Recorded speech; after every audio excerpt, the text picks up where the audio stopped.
Hello, hello.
Welcome to the stream. We'll get going here in a minute.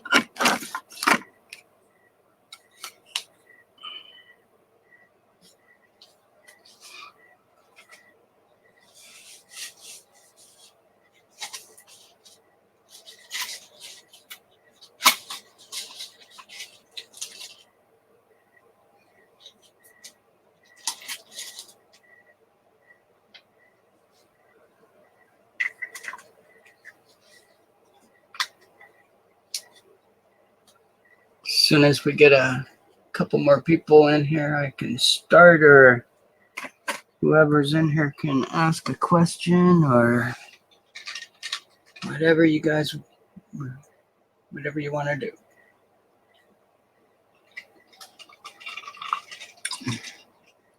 And if there's something I have, hey Cajun, how you doing today?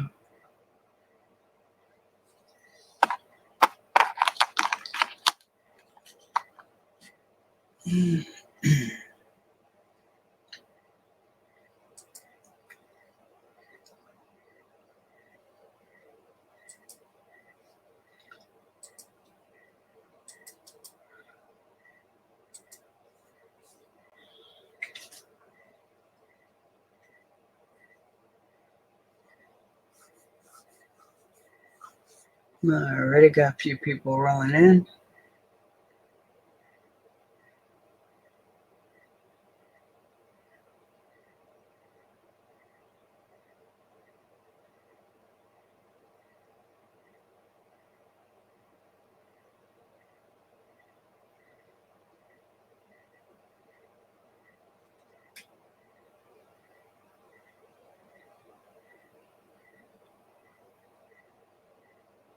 So if you guys have any direction you want to go, just let me know.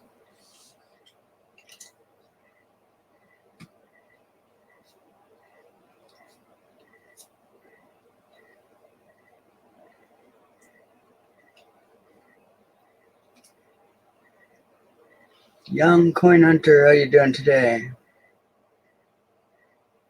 And I got your email. No worries, you know, do it at your convenience. Hey, Cajun.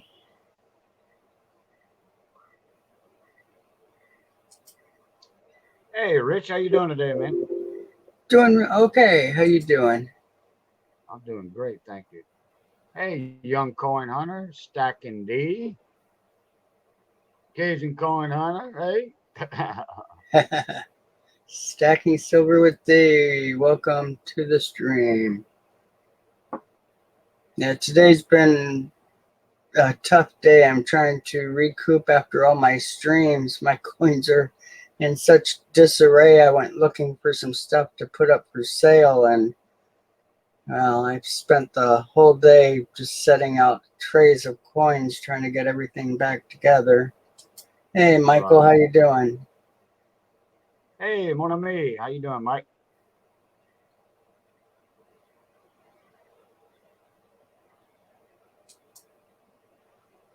We forgot to order for $50. Oh,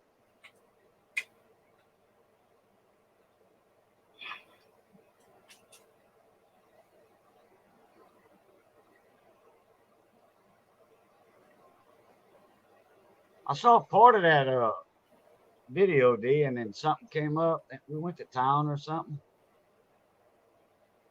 Yeah, I have to check it out. I'm glad you got most of it anyway. It's a good company. I really like them. So, Yeah, and you check got it. out their, they've got books, albums, or whatever for the airtights, which is really cool. I've yet to do it because every time I do, I can never figure out what I want to put in books first. So, probably gonna be my older proof sets. Fun to display those.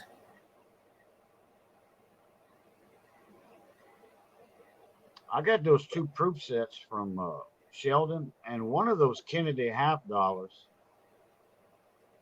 looks like it could be a cameo.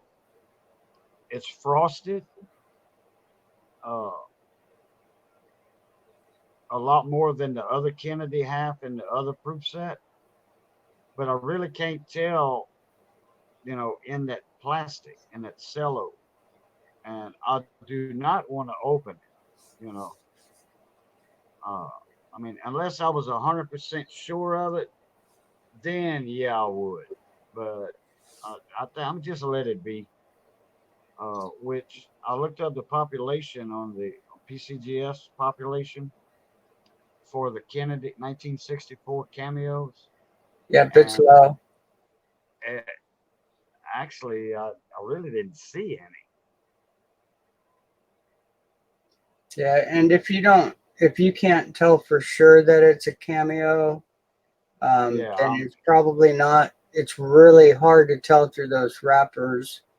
I've right, opened many being pretty sure of myself and only get about 10%. right. What I can't tell is, I mean, the device, Kennedy's and the letters are frosted, but I really can't tell uh, the contrast between the devices and the feels while it's in the plastic. Yep. Yeah, Because it's really, that cello hides that mirror finish, that real mirrored finish on the feels. yeah. So, young coin hunter's asking all the videos he's been seeing his typeset Dansko 7070 albums, just making him want to get one. You can get the folders to start with, and it's build up your collection first. That's a good way to do it if you're not getting, you know, higher grade coins. Um, it's a really good way of learning your coins. Those typesets for US are so much fun to fill out. I think there's like 90 coins or something like that. It's pretty close to that.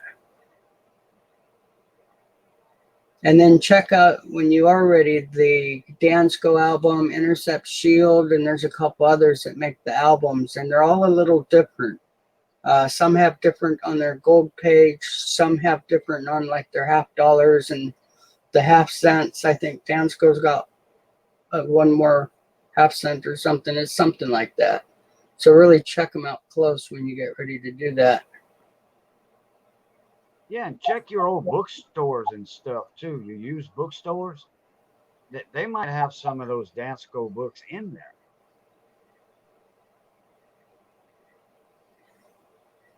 Yeah, stacking Uh, the yeah, tube. I know why. I know why he wants to open those proof sets because the plastics is affecting the coin. The coins are getting worse, in those uh, cases. Somebody had mentioned in his video in the comments that that they wouldn't break a proof set, but he's doing it for a good reason. Yeah, the tubes are a great way of going. I really like the tubes. I have quite a few, and I'm about to get a bunch more. Opening the proof sets, I wouldn't open them unless your coins are showing issues. Sometimes some little speck of something gets on them and they start messing up. And well, getting them out and getting them in airtights would slow it down a bit. Sometimes those coins are doomed, so just keep that in mind. Actually, for some unknown reason, I collect the doomed ones. Sometimes I'll see some really neat coloring toning on them, so that's why I do it. But I'm starting to stop doing that because I've got so many that are damaged coins for the silver proof sets and older proof sets. Yeah. Rich, do you remember when Stacking D was on the panel with us Yeah, a week or so ago, and he was showing those how the coins were starting to look in those set cases? yeah, That's the ones he wants to open. yeah. I'd get them into the airtights. Anytime you have issues with the coins in those, you might as well open them. And the capital holders, I wouldn't put anything top grade in them. I used to. And in fact, I still have a bunch, but I'm slowly pulling them out and putting them in airtights. The dust isn't good for the coins. Just a little bit of dirty dust is going to cause issues. And once it starts, your coin is doomed. Black toning is really neat when it's like second generation toning, but when it's because of something damaging the coin, it's not a good look. Yeah. Hey, Confusion. Hey, Victoria. Yeah, we're getting a SJ raid, kind of a coin hunting couple raid over to SJ, now from SJ to here. EVG. Hey, Confusion. Welcome to the stream. Victoria, hi there.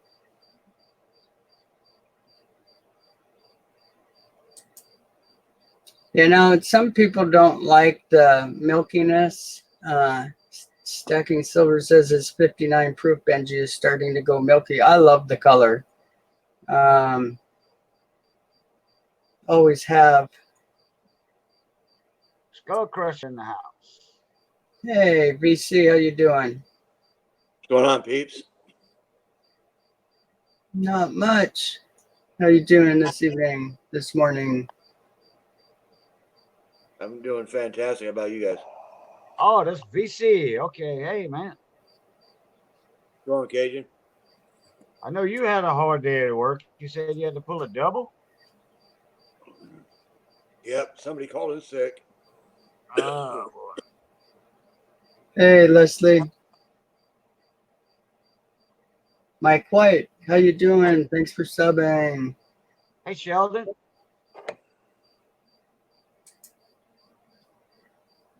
Yes, Robbins, how you doing? Skull Crusher. Boy, we got A Hey, few coming in. Leslie. All right.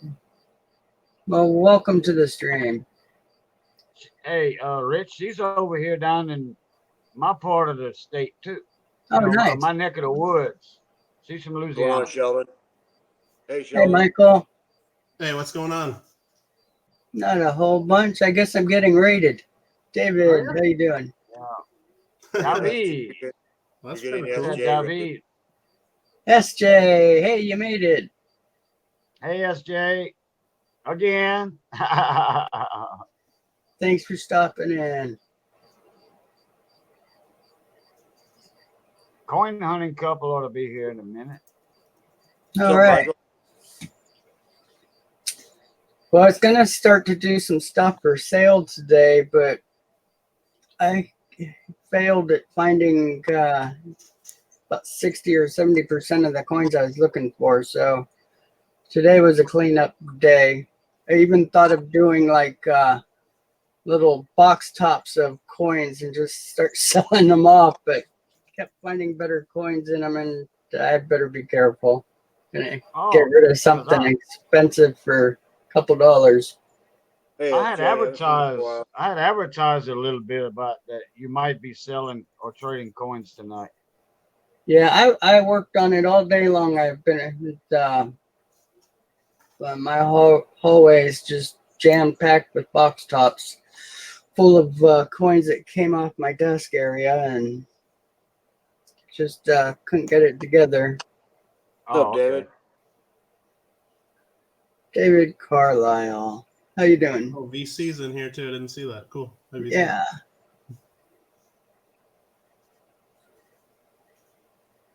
David's a pretty cool dude, man. Yeah, a lot of good Oh, yeah. people.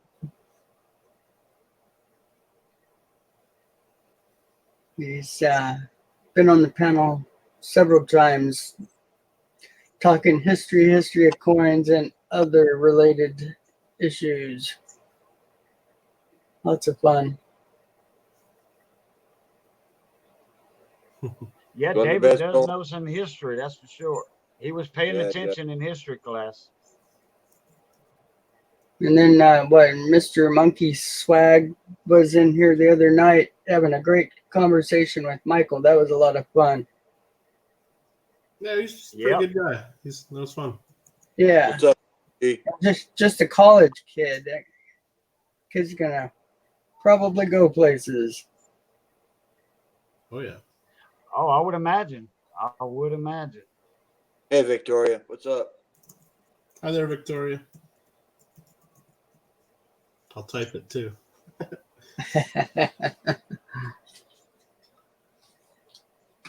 Well, we got this other auction. Phil was starting to talk about it. It's like, oh boy, time has flown by. Yeah, it has. Start preparing for that one. Yeah, it's going to be in 2 more weeks. Yeah, I didn't realize it was so close. 2 weeks and a couple days. I'm still waiting for 3 of the items I won from the last one, so hopefully everybody sent their stuff out. What's going on, AVG? I know if it was the sports related items, there was an issue. That's all coins. Yeah, my lot went out Monday. Yeah, because I know I got after the auction. My lot went out then, and they got it Wednesday. Yeah, mine too. No, I'm just saying people are going to be less likely to bid. A lot of people aren't getting their stuff. Yeah, because that is a big deal. I know it was the first time they were doing it and probably working a lot of it out, so I understand that. And I think that's why Phil said he just wants people to start sending the coins to him. Yeah, maybe. He's quick on getting stuff out. Yeah. But that's a big job. Yeah, I'm a little worried that a lot of people are going to be taking advantage of him too, because I guess he's already said I just heard him talking in another stream. He's got like 6 channels now that are reaching out for help. It's just. Yeah, and that's taking advantage of him. I heard him say that they already helped that last month's benefit fundraiser already helped out 6, I think. Or maybe that's what Yeah, I I was know. I was saying. asking Yeah, for everybody maybe to that's what I heard. I don't know. off the auction. No, I did hear that too, Michael. That there was like quite a few people already talking about needing help. So Yeah. I just hope people. I just hope that the panel. Well, I'm sure the panel, because there's a lot of good people on the panel. I'm sure, so they won't let that happen. They'll be pretty tight on. Oh, they're going to be checked out. You know, Yep. they will Right. asking questions or this and that. They will be checked out. Just like if you go for a loan at a loan company, they're going to check your credit history, stuff like that. I mean, it won't be nothing like that, but I was just hypothetical, Yeah, Phil Good was night. talking about that, that they're going to, Oh, sure. it's going to be a process, Well, there is It's a just process. like, hey, I need $400, can I have it tomorrow? No, it doesn't work like that. There is a process for it, definitely. Yeah. Well, cool. I'm on the panel, so I guess. Oh, good. Yeah, and that was really smart, really pushing for a big panel because that helps a lot. Yeah. So that's going to be a tough one the first couple of times for you guys to get it all figured out and get some rules down so you have a guideline to go by. A lot of work. Hats off to you guys. It's a big job to start it. Keeping it going, that's another thing. But that initial couple auctions is going to be, or picking people is going to be tough. Well, like you said, guidelines, the particulars about it. Yeah. Getting everything wrote down in print or in e-print, however you want to call it. I'll be right back. I don't know, EVG, that might qualify you having to pay a lot in taxes. I'd need help with that too. 30,000 in taxes this week, and he hates it. Wow, that's a lot of money. Yeah, don't let them fool you though, because if you're paying that kind of tax, you're making a little bit too. So, hopefully. Yeah, that's probably a quarterly tax or a 6-month tax. I prepare a lot of tax returns in my other job, and when people complain about having to pay big tax bills, it's almost not a lot of people actually complain because it's kind of a blessing in disguise. Because if you're paying a ton in tax, usually you can, usually you can afford it. As long as you're paying everything on time and keeping up. It's the people that fall behind and then have big tax bills. Oh yeah, penalties and fees. Yeah, plus the taxes, and those penalties and fees keep adding up. Oh yeah, they keep accruing, building up, and like if IRS owes you money, they don't do that. They don't pay you extra. Oh yeah. Yeah, they made sure those laws were in play. Yeah.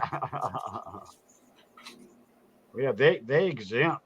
Yeah, that's the first rule they made. We exempt. Yeah.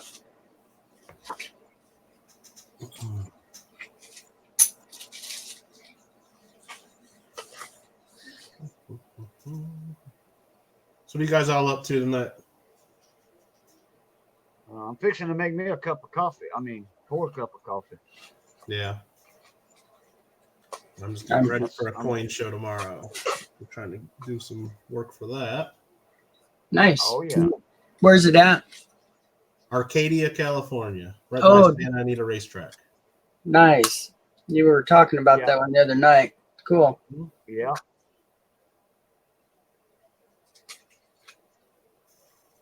Not a capital gain tax, just over depreciation of the buildings that were sold. Yeah, that's how I got my house for a lease to own type deal from the people, because they were paying too many capital gain taxes. They had like 40 rent houses, and I was one of the first ones to get a house on that lease to own plan they started. Mhm. Cool. And I've been here 7 years. And they're real easy to work with if you get in a bind, and like the first couple years I was paying on time every time and every month, and then I got in a bind for a couple of months, and they was like, hey, we're not worried about you. You already made improvements to the house on the a lot. I did a lot of work on the inside of this house, which you really can't tell. If I would give you the grand tour, you really couldn't tell. But if you'd see pictures of this house before me and Missy even stepped foot in it, or right when we stepped foot in it, you'd be like, oh boy, that's a big change. That's great.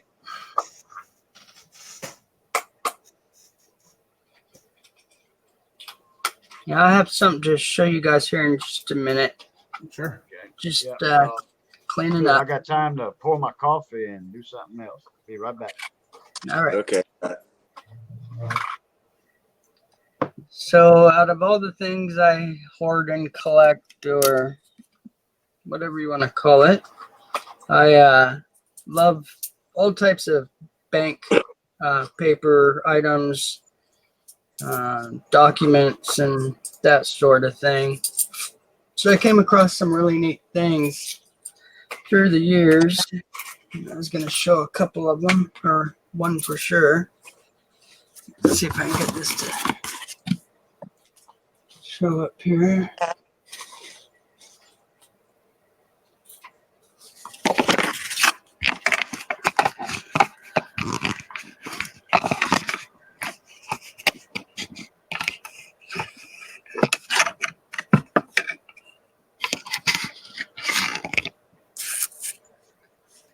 Alrighty.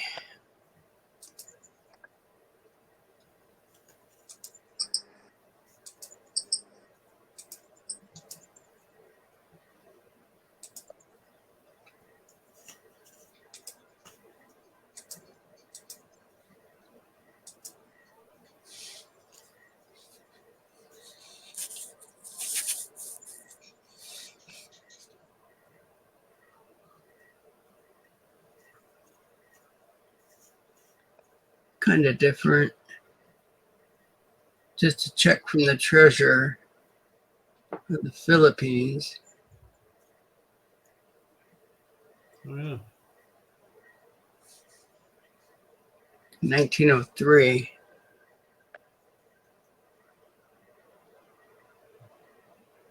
So I always went for items that had stamps or lots of signatures on it. I've got documents for governors and several other political positions being put into office, and pretty neat stuff. I need to find some of my Civil War stuff too. I got some great Civil War stuff that talks about sending a few pennies here and there, and pretty interesting things. Yeah.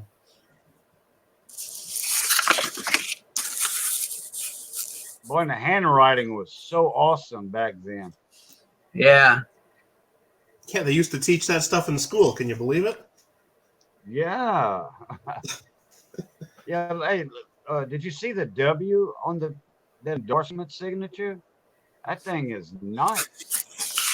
And the R in the last name.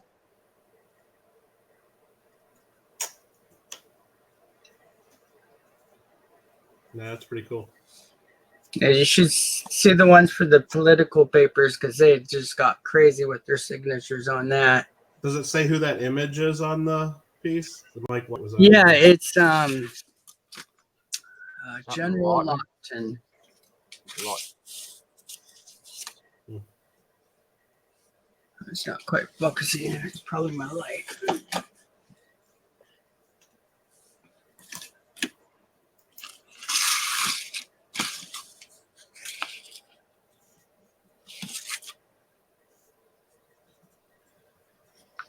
And it's funny, I didn't even I'm gonna do that, but use a Philippine note for a Philippine check.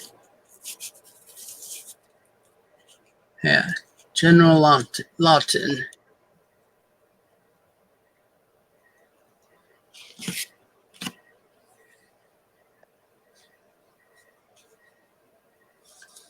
Yeah, I was going through putting away all my, because I had pulled out a lot of my notes and stuff for my foreign stuff, and I probably went through 120 notes or so, and I thought I had gone through most of my really high grade notes, and I just found another stack at least that thick. So pretty fun. Some of them start in the 40s for the super high end notes. It's really cool. Yeah, I was gonna say that, Mike White to EBG. It's not impossible. No. Not impossible. Yeah, I think there were like 120 people on the ballot in California that election too. That was crazy.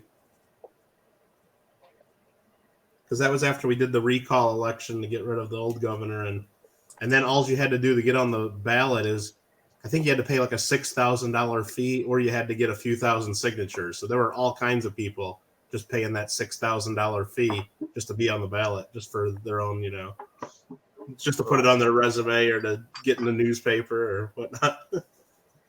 Hey Ed, how you doing? How you doing, Ed? It was a fun show. Mostly because I put my mouth shut and just got to learn with the rest of you guys. That's fun. Yeah, I kicked back and relaxed and learned a few things. Yeah, I wish that I'd started the ancients and stuff back in the day, but and I did have a little bit, when I was a younger guy, but it just never. I was so stuck on the American coins, it just never clicked for me. Sure. Wish it would have though. I had two of the ancients when I was younger. My cousin had some, so I got a couple from him.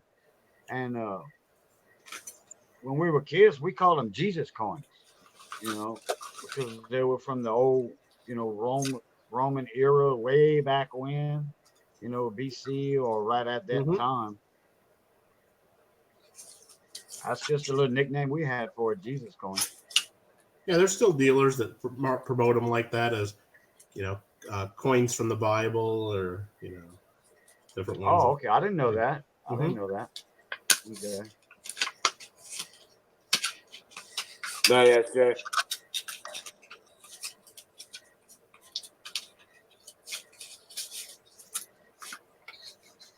Night, SJ. Have a good night, SJ. Hey, thanks for stopping by. Night, SJ. SJ's having a bit. SJ's having a 3K party this Saturday, I think. Yep, Saturday. I wish I had all the information. For it, so I could tell everybody.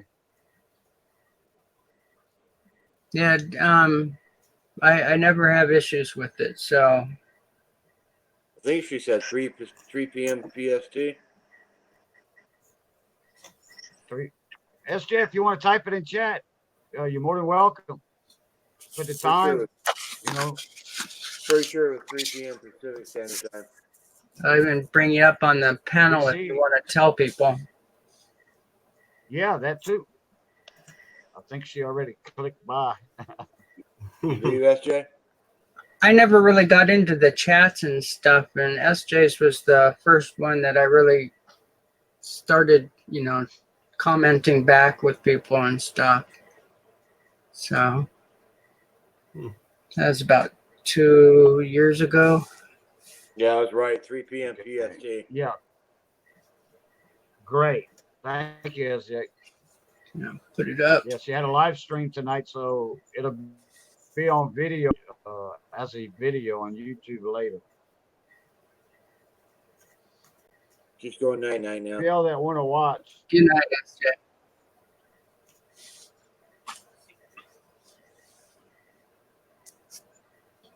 Oh, David, I was there in the live stream for a little while.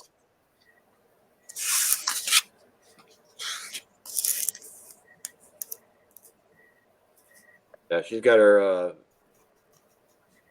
close up for that.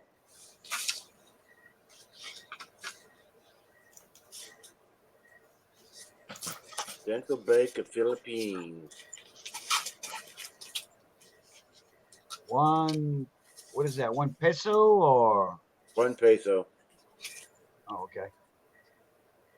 Yeah, I see it now on the YouTube monitor. 1 peso.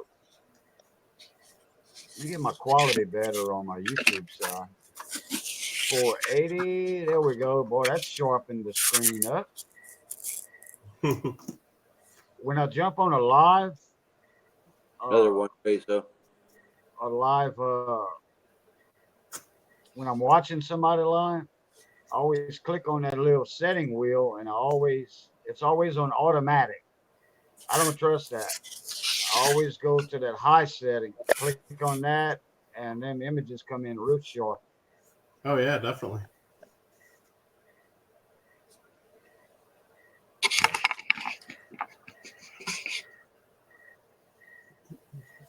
I don't know what that says. Mu Dong 10. Yeah, Vietnam. Pretty common for the soldiers bringing home.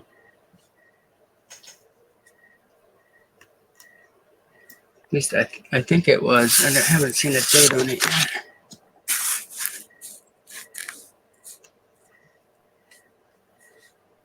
Go for it, EVG. Yeah. As long as you never mind, I won't say it.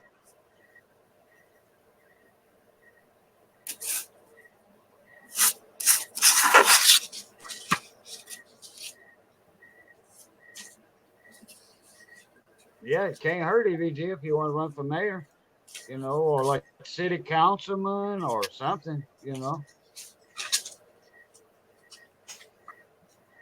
City councilman, alderman at large, or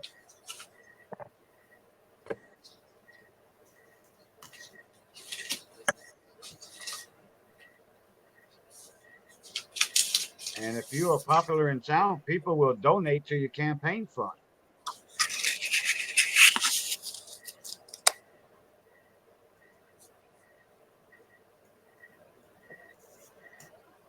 I mean, there's people that donate to campaign funds for tax reasons too, Yep. Hey, Sheldon. Some people don't even know the people. As long as EVG runs on the right platform, we're good.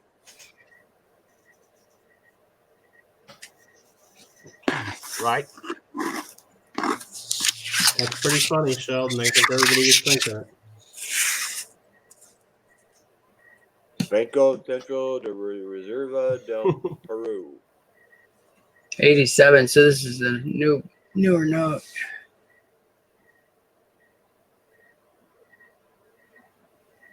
The Bank of Central Peru.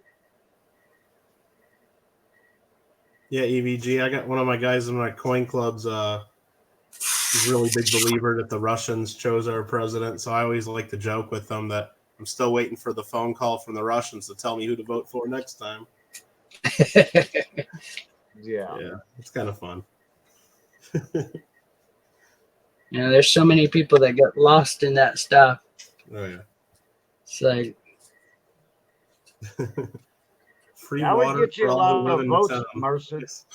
That would give you a lot of votes, Mercer. Yeah, people love free stuff. My water bill runs me $20 a month, and that's not including my sewage fee from a separate company. My last water bill was 150 occasion. wow. I had a busted pipe for overnight and a day one time, and I wasn't even in town. Somebody turned my water off for me. My neighbor turned my water off for me at the main valve, and my water bill was like $75. But the water company worked with me. That one time they said we'll pay half Yeah, if they got, You if you know? got a water leak, they'll work with you. American Banknote Company. Interesting. Just good thing my sewage bill doesn't run on how many gallons of water. Most sewage bills run on how many gallons of water that you use, in the household. And that's how they estimate your sewage bill. We just have a flat rate on the sewage bill. My water bill average is $150 a month. Hey Sheldon, hold off on that for the ANA membership, Wow. if you can, until after the weekend. Because at this show that I'm going to this weekend is the guy that used to be president of the ANA. He's going to be there, so I was going to talk to him about that. He said he might be able to work out something to do a better That's why deal most on people around the here adult put rocks in memberships. their front yard. So once Yeah, I talk to him, I'll find out and I'll get in touch with you on that. I'd be interested in getting that going again for me. Oh, the ANA memberships? Yeah. Yeah. I used to belong to a few of them, and I loved getting all the stuff from them, and Yeah. I just fell out of, changed a credit card somewhere down the road and lost all my auto renewal stuff. Oh, yeah.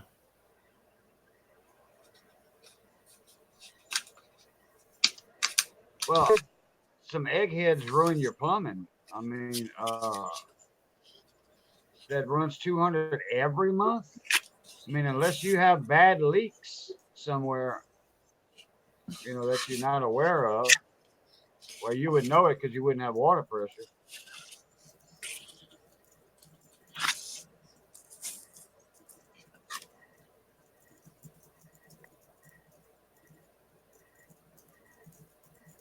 I've already did some plumbing in my house, but when I totally redo it, I'm running all my plumbing in my attic.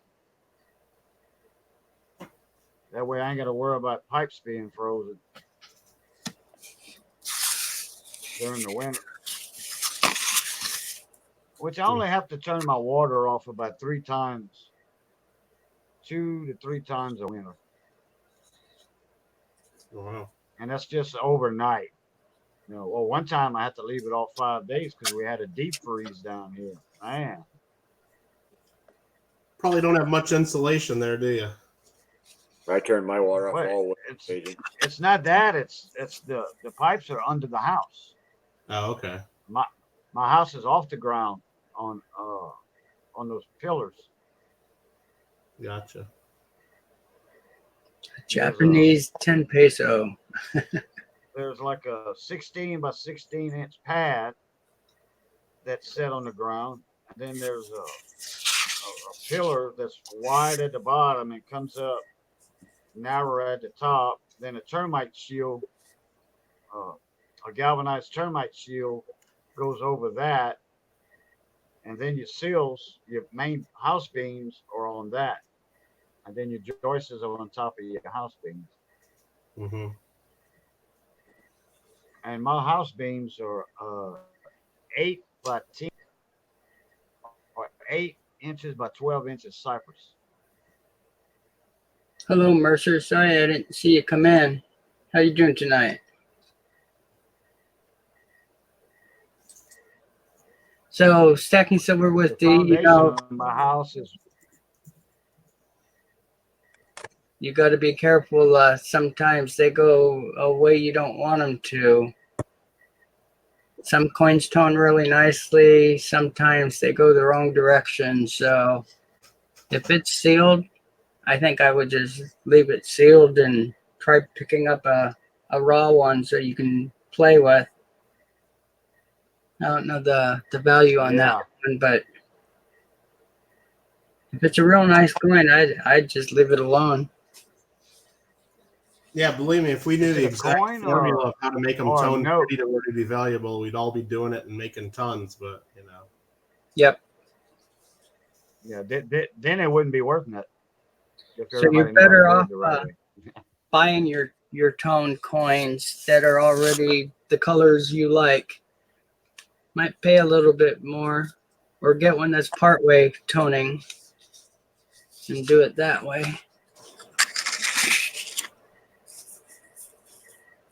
Is it a coin or a note? Stacking D. It's a Jubilee dollar. I'm not sure. I think that's a coin. Yeah, me neither. I'm not sure. I'm not sure. Oh, the Jubilee. Is that 100 and Yep. that dollar? Few people agreeing. Okay. I think it's coming back to me now. Oh, Mercer, you're in a double wide mobile home? Oh, your main water line busted. Okay. So that's not a $200 bill every month then.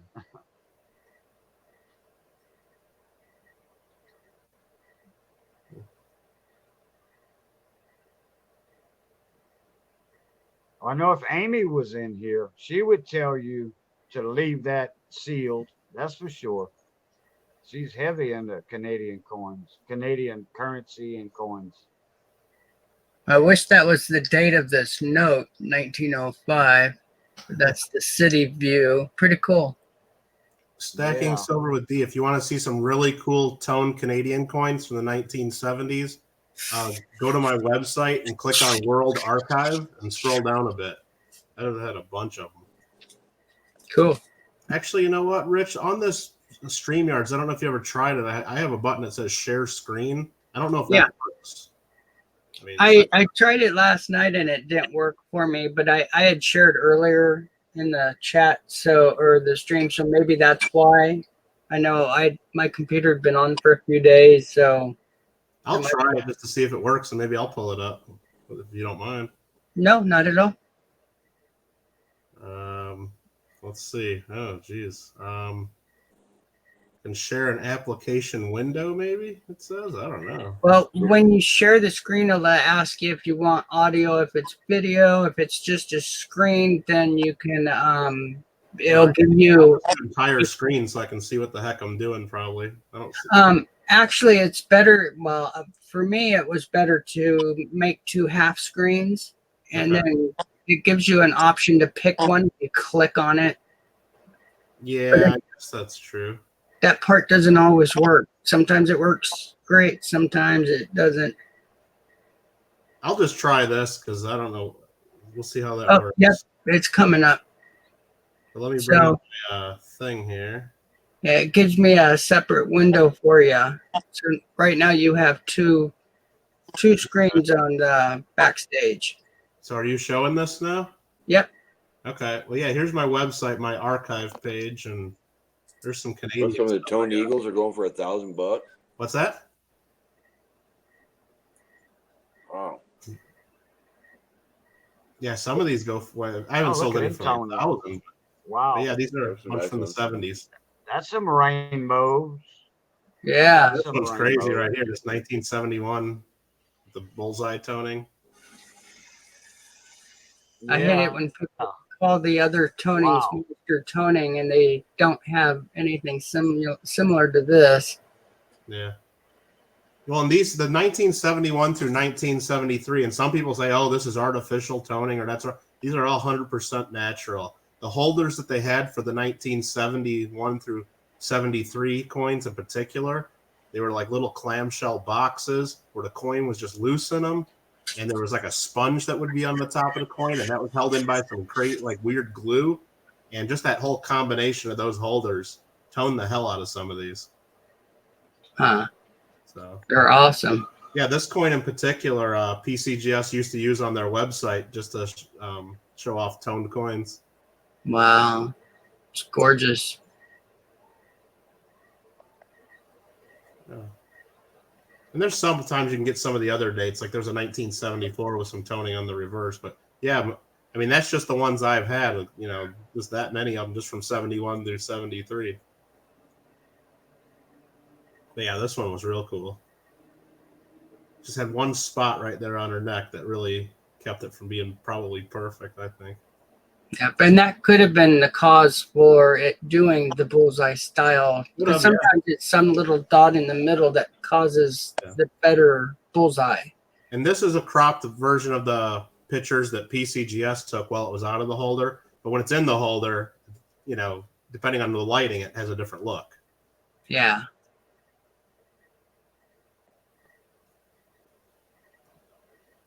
Cool. Yeah, so That's that's great. fun stuff. I just was talking about tone coins, so I thought I'd bring that up. Do you have some American tone? Oh yeah, I mean, if you haven't been to my website, I guess while I'm here, I'll go to my Sure. Hall of Fame page. Yeah, Look at the please best do. coins I've had, and there's some nice ones on here. This Indian cent 1908S, that's one of my favorites. Right there. Yeah, it's cool. Had a nice look to it. But as far as like really tone stuff, had a bunch of 1909 VDBs, like this one with crazy color. Wow. There's a 1912 matte proof with some nice color. Nice. There's some mint set toners from the 50s for Lincolns. So, guys, take note of the address. Good place to go looking. It's a It's like 2, fun 1930. website. Feel like tone stuff. But yeah, this was my favorite Buffalo nickel though. Nice coins. Yeah.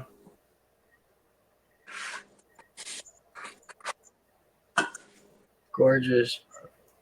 I didn't mean to take over your show or anything. I mean, people can come check this out anytime. You were talking about toned Canadian stuff, and I thought that. I'd rather look at this stuff than my notes. Yeah, but this stuff's up there always. Yeah. Some fun stuff. Oh, there's a potty dollar I had. Those are always fun if you haven't seen those before. Yeah, I've seen those. That was What's actually the- a really nice one too. It's Carson City. Oh, nice. I didn't notice that. Yeah. What's that witch coin that was on that page just prior to this? Yeah, right there.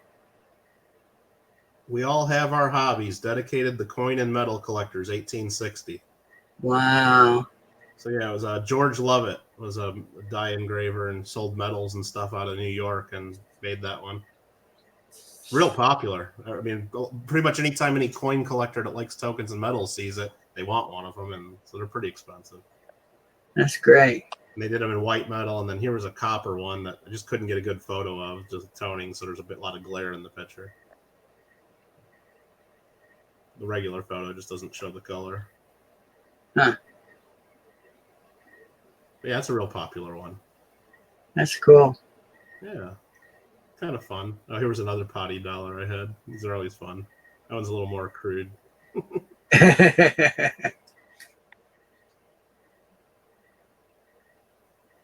Yeah, fun stuff. Yeah, it's funny that people got See this one, Rich? The square quarter. Oh no, I haven't. That one people usually get a kick out of. Yeah, that's cool. yeah. I do like Yeah, guy, what he did is that right in the early 80s is when computers were starting to get at least ones that people could have like in, even in their small business stuff. I mean, they were starting to get sophisticated enough to where you could scan in a coin design, like a quarter, and then the computer used a bunch of math to stretch the design from a circle into a square. And then, so this was billed as the first coin designed by a computer. Never seen a squared quarter like that. Yeah, so it stretched out the design, and then he privately minted somebody's. I had a PCGS graded even. he did a good job. That was tough to do back then. Yeah, I think he struck like maybe only like 300 or 600 of them. It was pretty low. He did them half-ounce silver and quarter-ounce silver, and then he did like 6 of them in gold, which was kind of cool. Cool. Yeah. Oh, the gold one's got to be pretty cool looking. Yeah, they're a third-ounce gold pieces, and I don't think he's ever sold it. I think he still has all of them. Who made the dies for those? Some guy in New York. They were privately minted, Okay. but they're in the Krause guide on unusual world coins. So that's why PCGS will grade them and certify them. Okay. Oh, Rich, well, I got this up. I can show you the Coin Club medal that I was going to show you. It's under my regular page. Oh, cool. Let all that load in. Yeah, here was the one you liked, the 55 over 55. Yeah. That was our first year we did them. What's that? That was the first year we had our Coin Club medals made by Dan Carr. Smart 2014. design. And then in 2015, we used that design, the Pacific Company $5 piece. Cool. The cap rays and stars. So we did a real good job on that. Yeah, they're all great looking. Very well done. Here's one of them that we had done in gold, pure gold. So that was pretty good. That's nice. That's great. And then the next year we had this one made with the California State Seal. Oh, I like that one. I've always liked that one. Yeah, it's from the HK 245 so-called dollar, the 1894 California Midwinter Expo medal. That's cool looking. Yeah, he did a real good job on those. And he also did some of them. So this one here is the same copper medal, but he gold plated the center here, and then he rhodium plated the center here, and then color toned the outsides. So, Nice. yeah, they came out real cool.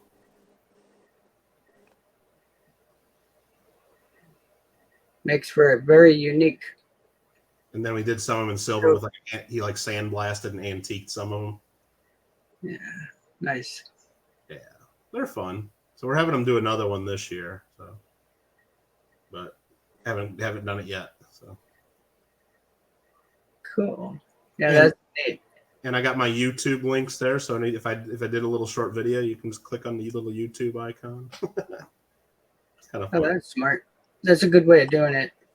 So hard to see some of these without, really moving light around and manipulating that coin. Did you guys know NGC even grades these, the elongated cents? I know. I saw a bunch of them the other day. It's kind of wild. There's actually, because some of those go back to the, I think, 1890s, isn't it? 1900. I think they started doing them at the Columbian Expo, 1893, Chicago. Huh. That's cool. Wow, Yeah, I did not know that. Yeah, and they even put on the label that if they can tell what date the coin is, they say this is a 1933 Chicago. It's fun. Commemorative coin, except they just didn't get the legislation to call it a $50 or a silver dollar or whatnot. Yeah. This one's real cool, the Chicago Fire Medal. They made this out of the courthouse bell after the Chicago fire in 1871. So the bell melted and when the courthouse collapsed, and William Barber had these medals struck. Wow, that's really cool. Love that. There's only 500 of them made. That is really cool. Boy, it's quite an artist. Now that's a little Tons of detail.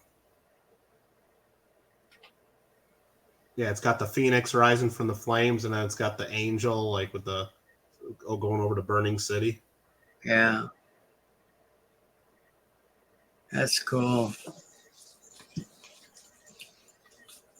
Yeah, probably nothing else I really need to show. I don't know. There's some fun stuff. Oh, the guy that made that witch token also made this one that's kind of popular too. It's a Cupid riding on top of a sea serpent. A lot of people like that one. Huh. That's really cool. Mm-hmm. I like that serpent. Yeah. Different. There's some fun stuff.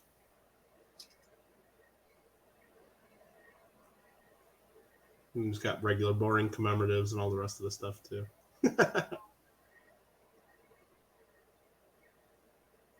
But there's a lot there. Let's see if this works. I'm gonna click this button. Hopefully I don't go all the way. Nope. But normally, yep, that worked. Okay, that was easy to do. I just wanted to try that out. Yeah. I don't know why. I think my computer was just out of memory or something. Is why I wasn't able to do it the other day. Yeah, maybe. I don't know. Yeah, I guess that's easier than sending off an email and then have you bring. Yeah. And I saw there was a bunch of other options about how to, set things up. The only problem with doing that is I couldn't read any of the chat or anything. So if people were asking to see stuff, I can't really. I was watching for questions, but everybody was just saying how cool everything was. So. Oh, okay, cool. Yeah. You're killing me. Oh yeah, you like those Canadian toners, huh? Stacking Silver D, if you really see anything you like on the website, just let me know. Don't pay too much attention to the prices. Some of those I have a little tiny bit of room in. Some of them I have a ton of room in. So I wouldn't take too crazy. Did I sell my tone-proof Indian for my first video? Yeah, I sold that a while ago, probably 4 or 5 years ago. That was real cool. See, I'd never be able to sell them. I just have a real hard time with certain the better looking or real special coins. I don't know. It's probably something something that hopefully won't cause me a lot of issues down the road. Well, yeah, but the thing is as you can just see from my website, I like coins that are kind of. It's not that I like expensive coins. I just like really high grade, coins with toning or that just have great eye appeal. And usually those end up being very expensive. So I just can't afford to have tons of those. So I'm always having to sell them to buy the next one. And the one thing you learn once you start doing the collecting of coins is you fall in love with a certain design, and then you see that design for the first time in high grade, and oh wow, it's a whole nother thing. Bit of chat was saying that he had a 1 cent with a hole punched into the middle with an A on it, and wanted to see. I don't know about that. I don't know what that is. Oh, I see it. Is that what you're asking about? Bit of Mercer or bit of chat Mercer?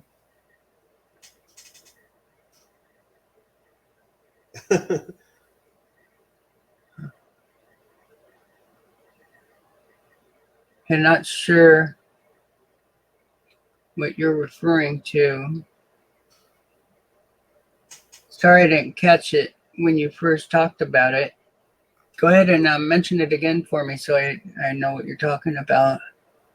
Yes, that's something that's on my website? I don't remember that. Oh, I think she was saying it was a coin she had a long time ago. Okay. And wanted to see if it was on that site.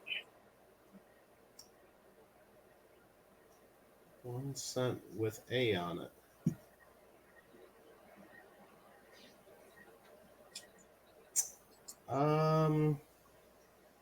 The only thing I can think of is I got that. It's a pattern piece from the 1960s, a General Motors roller cent that has like letters and numbers carved into it, but there's no hole in the one I had. I mean, I probably could bring that back up if that's what they say. Yeah, sure. I have no issues. You can do it. Let's find it here. That's a unique design. It is. Oh, yeah, that's real cool. 1 cent coin with A on one side and 1 cent on the back, and there's a whole punch in the middle with the outline of the A too. Huh.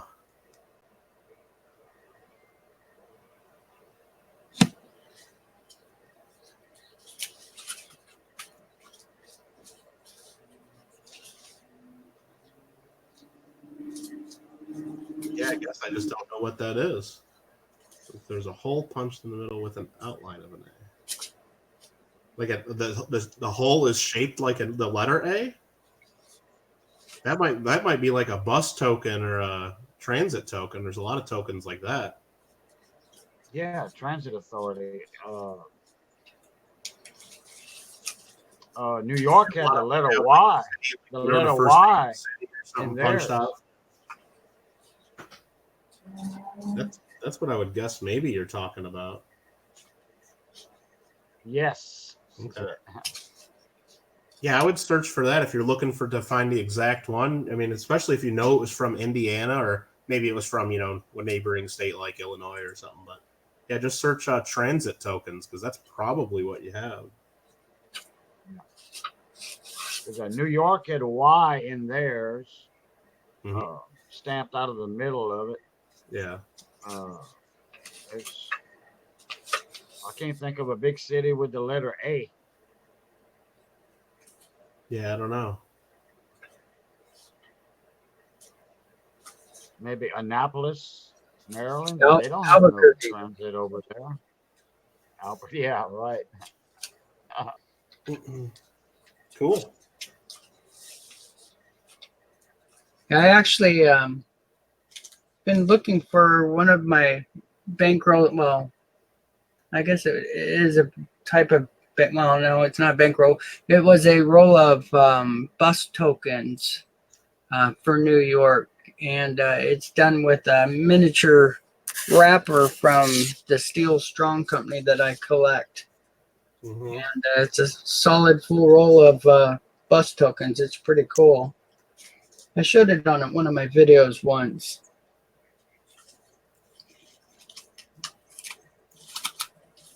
Alrighty.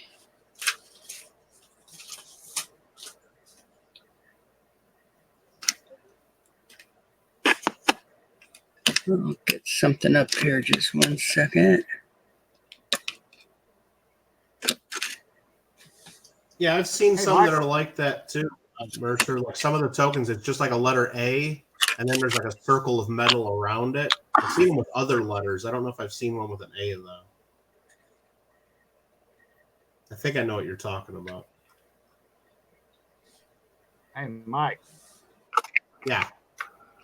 You remember last night, you and Monkey Swag, and I posed a question to him. Did he know Cheapskate? Was he familiar with Cheapskate coins? Uh-huh. And then I was trying to think of one of his friends that was live with him in his house. That was for the coin seminar weekend during the spring. And the coin expert and author also is Hughes. Hey, Cajun, I think you just broke up. That's You might the name I was. Oh, okay. Anyway, I thought of the guy that was with Cheapskate Coins in his video at his house with him as a house guest. The Canadian coin expert and author, his name is Barry Hughes. Okay. I don't know if you're familiar with him or not. No, not really. Oh, okay. No. Yeah, he's one of the leading authorities on Canadian coins. Oh, okay, that's cool. And he does have one or two of the dot coins. Oh, that's really cool. Yeah, he showed one in that seminar live stream. Hey, Mike Badger. How you doing, Mike? Hey, Mike, how you doing?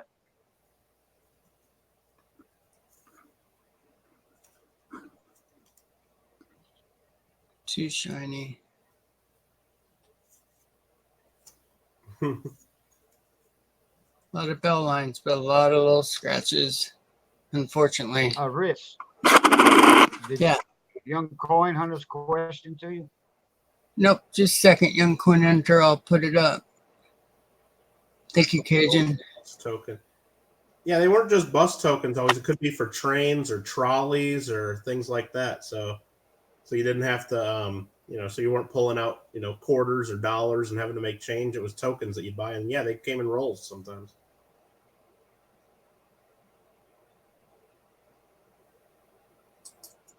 Oh yeah, now this one, because I've seen the transit tokens too. This was, I think, S&W bus lines or something like this. So this one was pretty specific, but I'm sure they probably took the tokens as well that were transit tokens. Normally, people had quite a few options with those. Mm-hmm.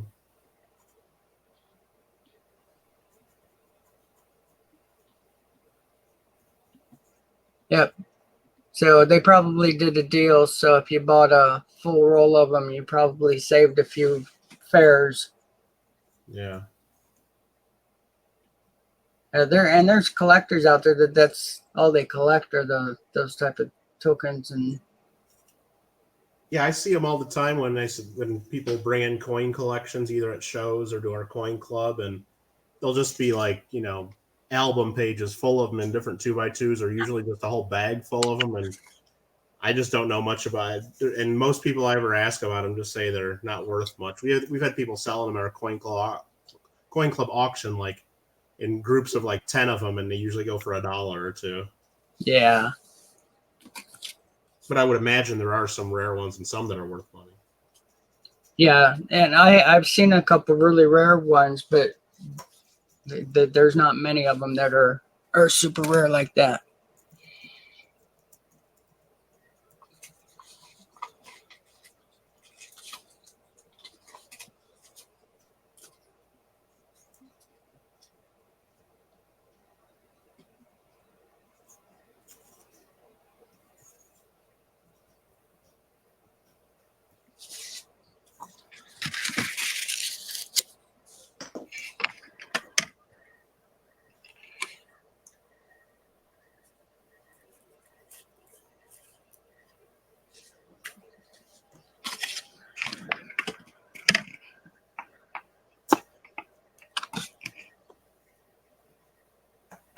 Yeah, I totally missed CJ's auction. I think I popped in there for like a minute while I was driving, because I saw they were streaming that. But I missed was there about 30 minutes or so, something like that.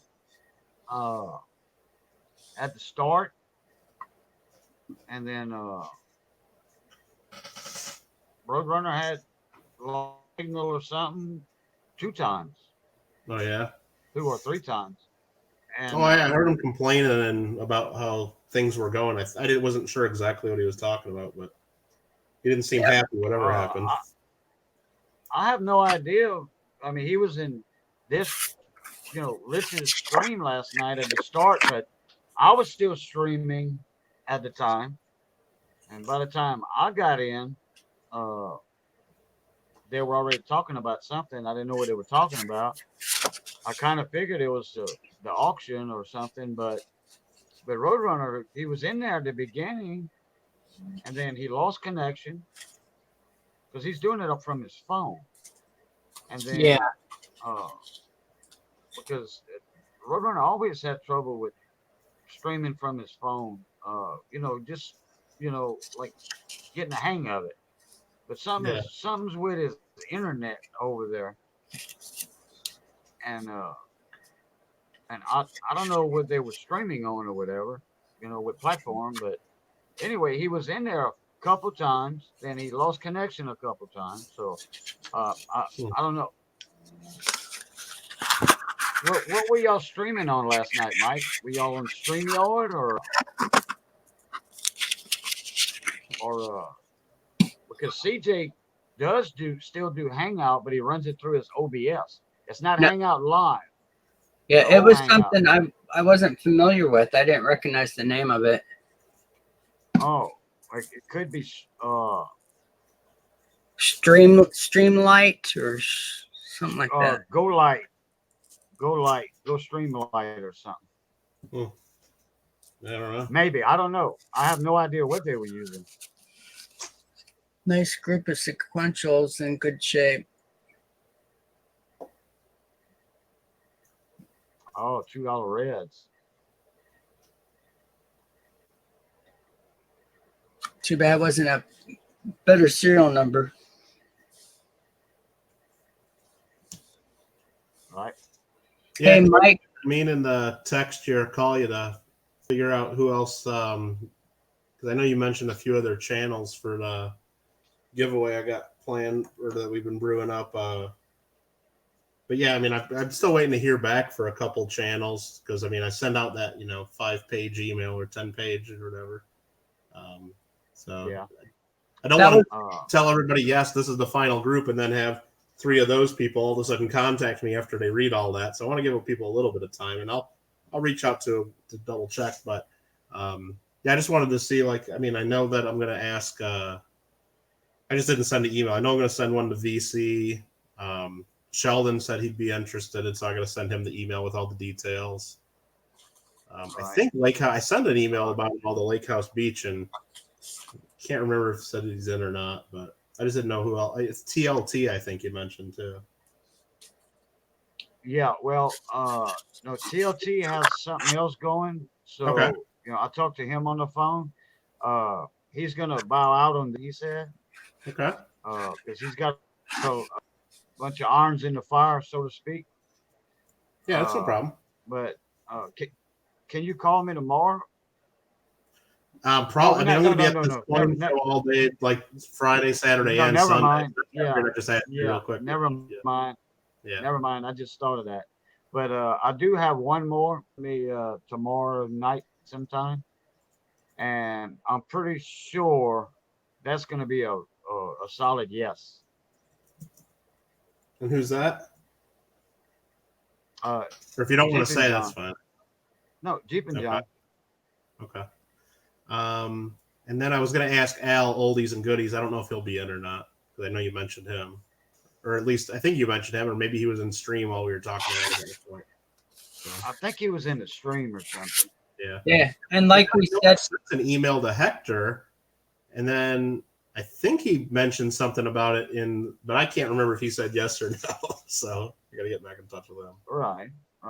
But other than that, I think it's going to end up being 25 channels total. It'll be 20 of us, and then the 5 younger channels too. I think that'll be good. cool.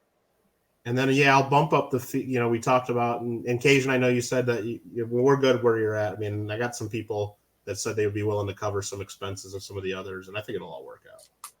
Yeah, it should be. I just don't want to stretch to try to get another 10 to where like we're scrambling for more names, and it's people I really don't even know, and it's just harder to manage that way. Right. So I think it'll be good. And 25 is a good number. Yeah.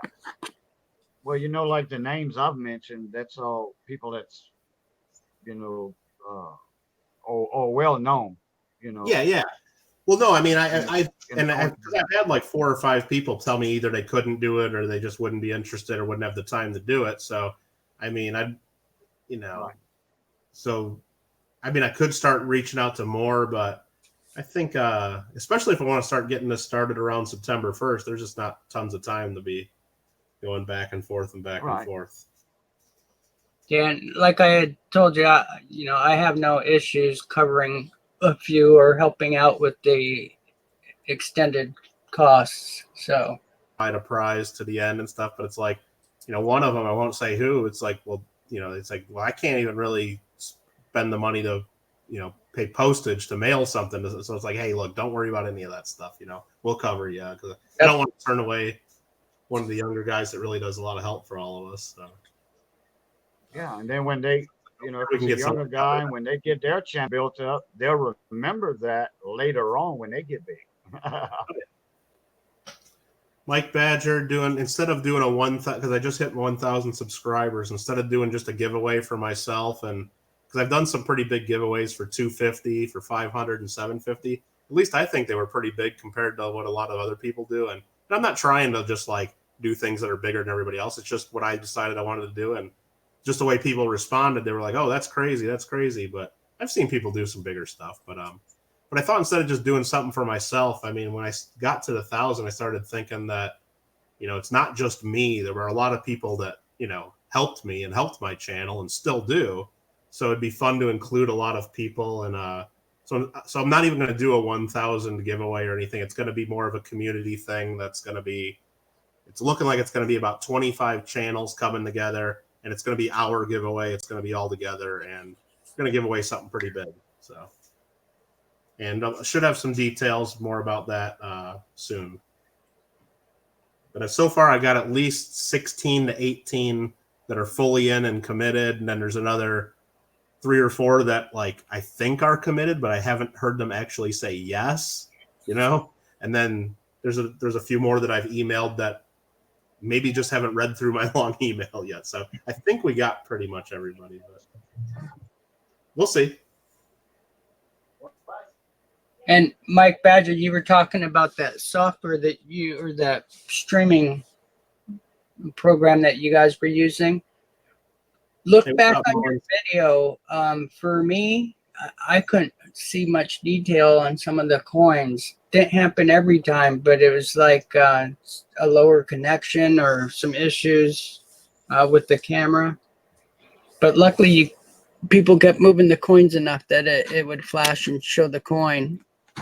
Because I've noticed some of the streaming programs out there, their details for the video photography part is pretty low grade for some reason. That's why I like this one. 720, it just looks great. Sorry, I always show this coin. I like the colors of that one. Yeah, that's pretty cool.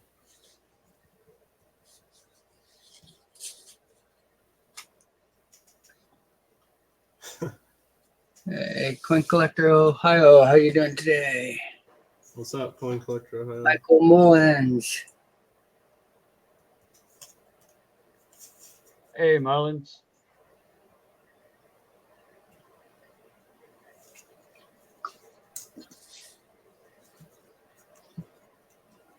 Let's see.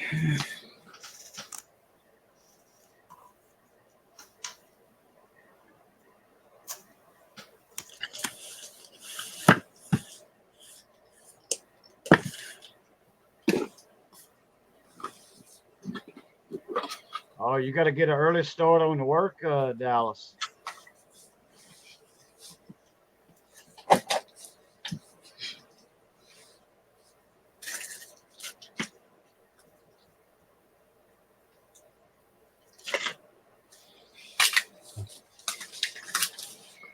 Just got up. Oh, wow.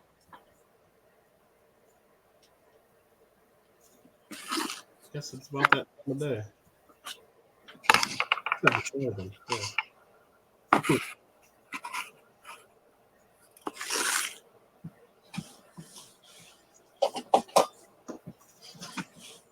Victoria's still here.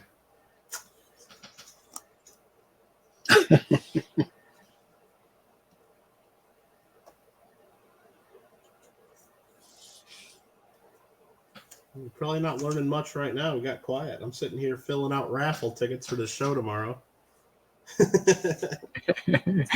Your own raffle tickets?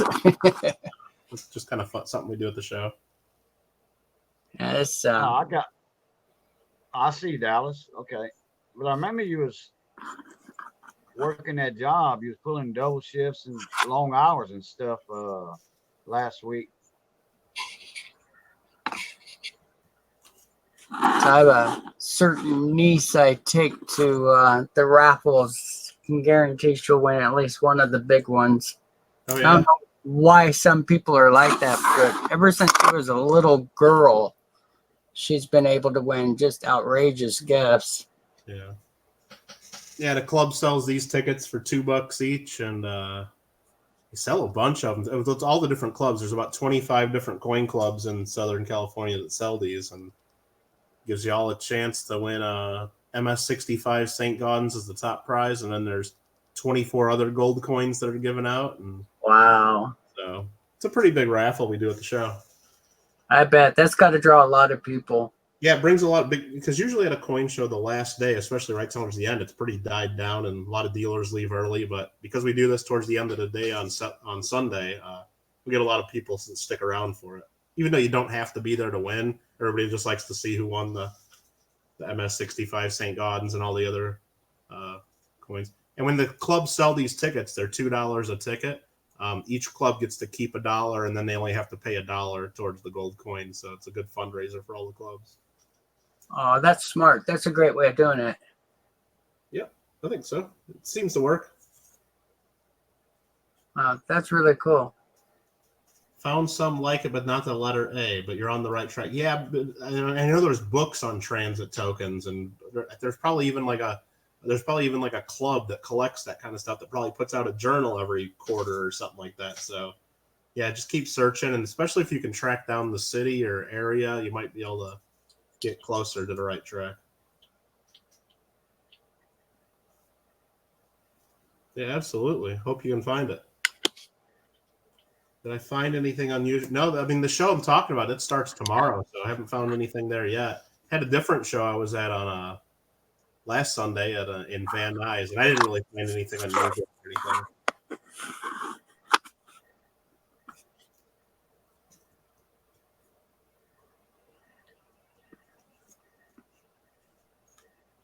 It's a nice steel set. Yeah, I got really lucky. I ended up with a roll in the big collection I purchased, and it was still sealed. And I was shocked to see that it was solid steels. Very nice.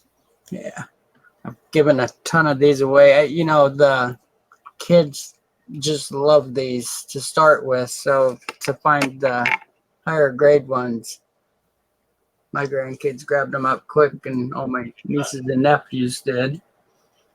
Oh yeah, I'd give out just regular BU wheat cents, almost always like 57Ds or 58Ds, and give them out at Long Beach to the kids that come to our table, and it just blows their mind when they see a wheat cent in BU condition that I probably it costs me 10 cents if it tops or something, but they just love it.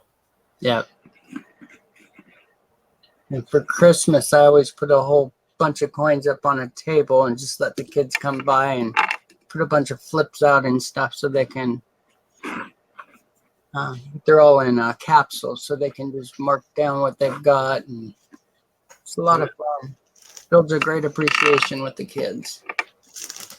Plus, I put a couple of my red books out, my older red books and stuff, so they can look them up, and it's a lot of fun. Oh, I got a bag of them here because I'm getting ready to take them to the show. This is another thing we do. We take our club business card, and we cut up old mint sets that have been donated to us that no one wants to buy. So it's like there's like a 1976 penny on one, and here's a dime on one. So we just give those to kids with the coins cut out of mint sets with our card on them. That's fabulous. What a great idea. A lot of them like that. Or we just take like BU coins out of, that we get in collections, all modern stuff, and put all our info on it. So kids love it. And then with all the information on our coin club on our card, maybe one of them will eventually show up at our coin club or come to a meeting. So that's great. Yeah, that's really smart. Staple them to your business card. That's really cool. Young Coin Hunter, you need to play back this stream once it uploads, and then use like your phone and do like a video of me saying that, and you could probably do like a video about me saying penny instead of cent, because it doesn't happen often. And see, I do it all the time because I have a younger following, but I'm more careful when I'm in chat with older collectors. Oh no, but definitely. I mean, I say penny all the time. When I go to the bank, I say, give me a box of pennies. I mean, but when I'm in a group when it's all coin collectors, like when I'm at a coin club or a coin show, I think we should try to use the correct words, So that's why I'm a little more of a stickler, and I try to use, cent when we can. And even though I know it just drives some collectors nuts that people are like picky over stuff like that. Well, I mean, yeah, if you're watching their faces, you can actually see them cringe because some of them just can't stand that. Absolutely. Well, I mean, some people do it and they're serious, like, oh, and they say it every time someone says the word penny. Oh, it's, there is no such thing as a U.S. penny and blah, blah, blah. And it's like, well, yeah, it's fun to say a couple, but it's like when you say it every single time, it just kind of gets annoying. I mean, it's fun, but it's just, I don't know how it goes. I actually have a real good comeback for that, and I've used it a few times with some better collectors. You won't find cent written on coin wrappers, even the old ones. Right. They all say penny. Oh, but I just tell people that the banks don't know what they're talking about either. Yeah, that's true. But when you look at the old bank bags, usually it says $50 and it says cents. I mean, yep, the bags do. Yeah. But Young Coin Hunter, I just actually made a playlist yesterday on my YouTube here. I added a new playlist for shout outs that people have done for me and different things. So if you actually do that, I'll put it in the playlist. I've tried to go back because, I mean, over the last couple of months, I've had people do different things or mail calls. And so I tried to go back and find most of them. I'm sure I missed a few, but I don't know. It's kind of fun. So I figured I'd, try to share all that on my page.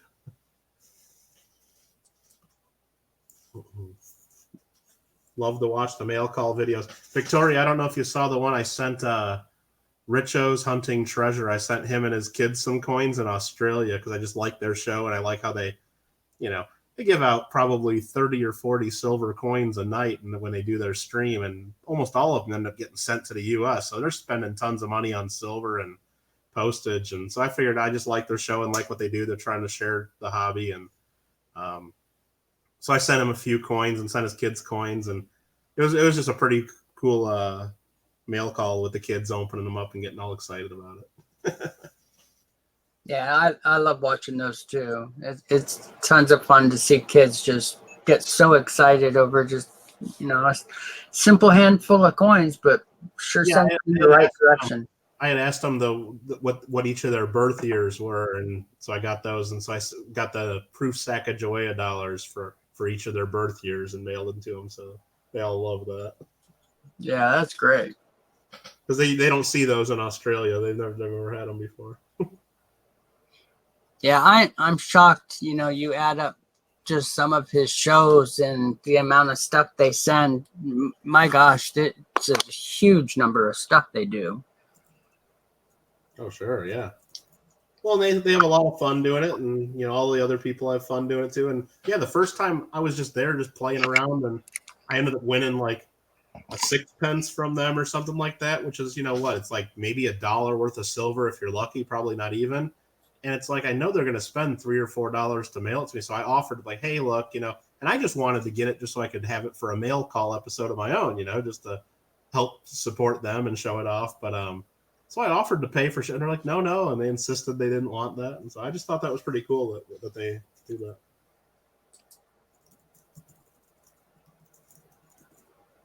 Yeah, lots of fun. Yeah, and out of everybody out there, I think they have more fun than most. I love the dressing up and the theme they always carry. Yeah. Oh, man.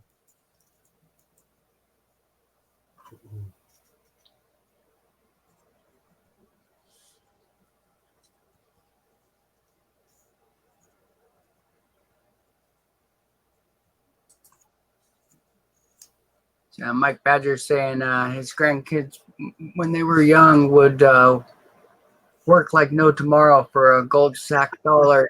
Yeah, and that's my grandkids they always say, "Oh, but it's gold. It's gold." You got some treasure, yeah. Wow, that's pretty funny. Yeah.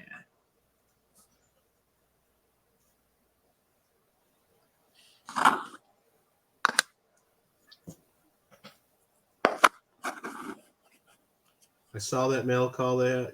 Yeah, I saw you left a comment there, Sheldon. That was pretty cool. Yeah, I mean, I have actually the one I sent them. This will be funny. Hopefully, Richo doesn't see that. I got a bunch of them. Look at these.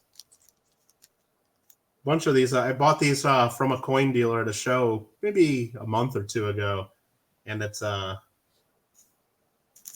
these little Australian gold coins from the Perth Mint. The dealer knows I buy stuff for coin clubs, and we're always looking for little gold coins, and these are real little gold coins. So, and at the time he sold them me real cheap. I mean, I could probably sell them for double if I put them up on eBay or something. But since they're from Australia and they're like almost at like 900 subscribers, I figured it'd be fun to give back to them and send them one of those that they could maybe use for their 1,000 giveaway or just to do something special one time on one of their streams. And so they got a real kick out of it. That's great. I'll have to check that out too, Victoria. Yeah. Oh, Bit of Chat Mercer says they found the token and posted the link. Okay. Yeah, I don't know if you're allowed to see the link though. Yeah. Yeah, you can see the link, Mercer, but we can't. Rich, give her a temporary blue rinse, please.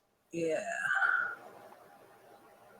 Okay, when your name turns blue, Mercer, you better post the link.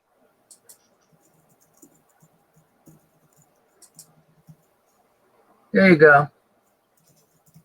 I want to see that. I'm curious to see. It might be Los Angeles because they got transit tokens. Akron, Ohio. Okay. That makes sense, yeah.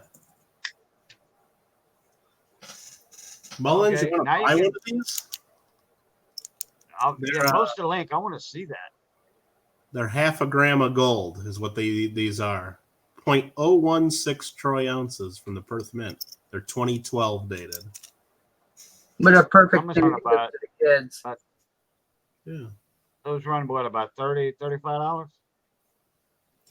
I think on eBay they go up to 40 or 45 sometimes. I think I bought them basically right at the gold melt value when gold was even lower. So I'm probably somewhere around. Well, I paid a little bit of a premium just because it's hard to buy that small of a gold coin at melt, but I think I paid like 25 or 28 a coin, something like that. Well, I was in the zone. Yeah. Now, looks like Sheldon might want one too. Uh-oh. Oh, yeah, it was fun, Sheldon, watching that video, just like trying to read it, because like right on the front when he started reading it, it says, you know, Australian kangaroo miniature gold coin, and it's like, what, is that real gold? And then he's like had to read the back. And That's great.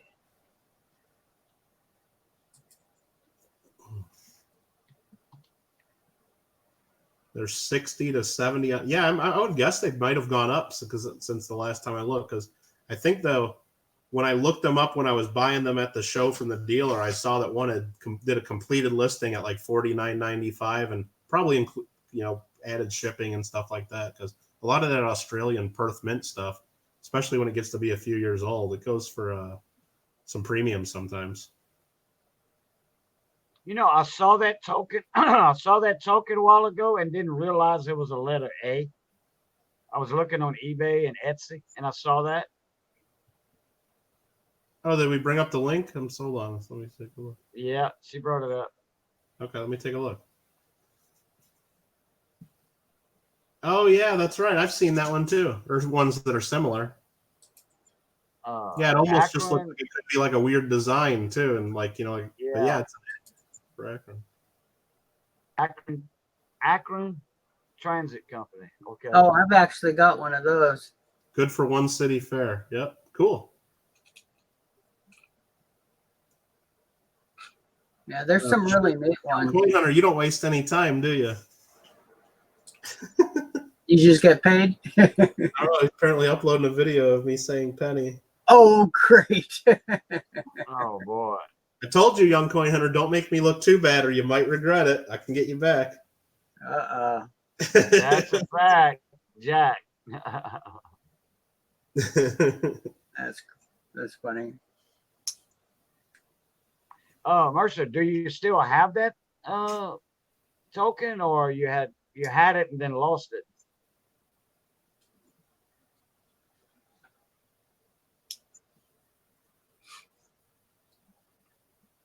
Yeah, Sheldon, mine's showing $4 buy it now, but right now it says 10% off, $3.60. Nice. Then you got to pay shipping, I guess. But I think he's talking about your gold coin. Oh, you want to buy my gold for $4? I thought he was a No, buy it now, but he wants 4 of them. Oh, but he wants 4 of them for $70, just same as they're on eBay. Oh, that's good. I don't know. I'm just trying to figure out what he's talking about.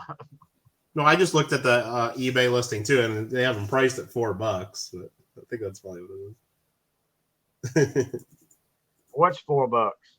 That Akron Transit token. Oh yeah, 380 something, I think. Oh, she lost it. Three Stolen purse. 360. Yeah. $3.60. Oh, she lost it. Oh. Hey, Mercer, if I find some of my tokens, I know I have that one. I have no problem sending it to you. I know it's fun when you get, a slight connection to something or appreciate something like that. Because most people have never seen them before. So I'll keep that in mind if I find them, which sooner or later I will. Yeah, no problem. That's the best part about this community. So many people have little things like that it doesn't have a big value. But personally, you carried it for so many years, or your kids used to play with it and stuff like that. It just gives it a huge personal value. Sentimental is a big thing for most people. So, and for me, that one has no value like that. So,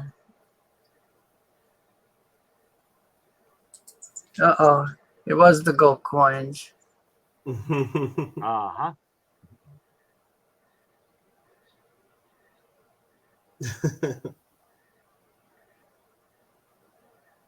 Oh, Butchie's in here too. Hey, Butchie carried it with her for 10 years. Yeah, see, that's a good luck token. Sentimental, yeah. How you doing, Butchie? Oh, Butchie's got a bunch too. Yeah, Mullins and Sheldon asking about these gold coins. I just looked up eBay completed listings. I know there's one listed on eBay now for like it's like $59 plus like 20 something shipping. Some of them have sold for $59. One of them sold for $39 plus $4 shipping. And the last one actually just sold for $35. Buy it now, free shipping. So, I mean, I wouldn't say they're worth $50-$60. They're worth right about 35 to 50 in that range. So just wanted to be real. Because those purse coins do have premiums on them. Yeah, the melt value on them is just whatever half a gram of gold is, so it's not even $35, but it's probably 25 or something like that, just in gold. I'd watched one young collector that was collecting them, and he had a full tube that equaled up to the ounce, and was working on his second ounce and was so proud of it. It was really cool. And what a great way for kids to collect gold. The little half gram ones? Wow. I think it was the gram ones. Yeah. Yeah, but even then, you'd have to have, 31 of them to make an ounce for a gram. Yeah, that's fun. Yeah, really neat. Half a gram, you'd have to have 62 to make an ounce? Yeah. Pretty much. Well, how many of these did I just sell? It looks like everybody's saying sold.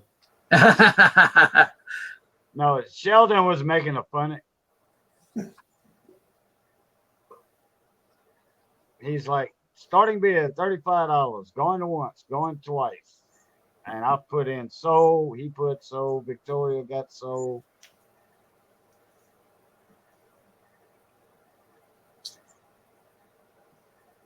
That's like funny. 7-Eleven for like a number giveaway. CSI Decon. He always puts 7-Eleven in. Yeah. Yep.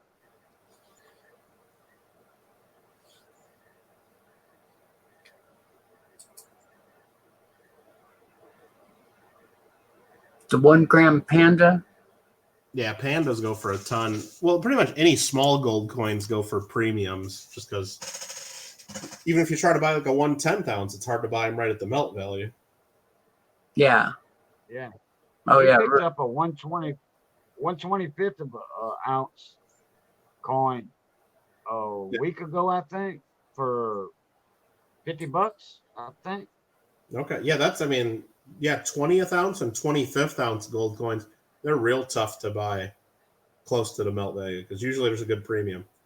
Yeah, Sheldon, if you want one, I'll hook you up. Same with Mullins if he's still listening. Yeah, guys, never hesitate if you see something you like with Michael. Yeah. Most of his stuff is for sale, or I mean, most of these just to eventually sell to the local coin clubs to use as prizes, but I mean, I'll hook you up if you want one. That's fine. That's great.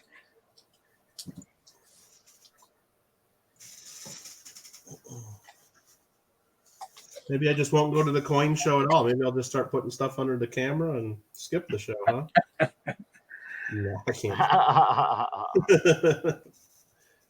It's funny because I was not pushing, but I was trying to do some more sales and stuff, but it's just not that big a deal to me. And of course, if I was somebody that was needing the money and stuff or had some particular purpose, but for me it's just sharing with the younger collectors mostly, and a few of those that have interest in some of the other ones. And I love it when you come up or somebody else will come up and all of a sudden people are buying quite a few things And I know a certain Rhonda mod of mine says, "Why aren't you pushing your stuff?" It's like, it's just not that important. I'd rather just watch them have fun. Oh, Victoria's asking if she bought one of those. You didn't yet. If you want one, Victoria, I'll get you one. I mean, I got a few of them if you wanted one. And Mullins, I mean, no pressure. If you decide a week or a month from now you want one, I can't promise I'll still have them or what the price will be because gold can move. But shoot me a message, and if I still got one laying around, I'll get you a fair price. No pressure. That's a good price. Because otherwise, they'll probably just end up charging one of the local coin clubs the same thing eventually when they need prizes. Yeah.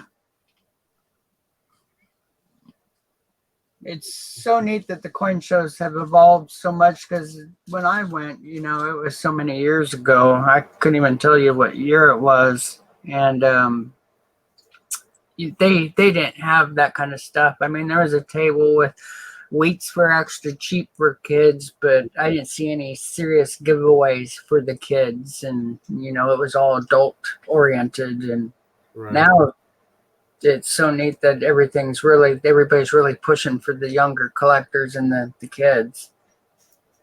I hope your upload doesn't work, young coin hunter. Uh-oh, the hex is in. Hey, Rich or Michael. Yeah. I have a question. I mean, or anybody can answer it. I don't care.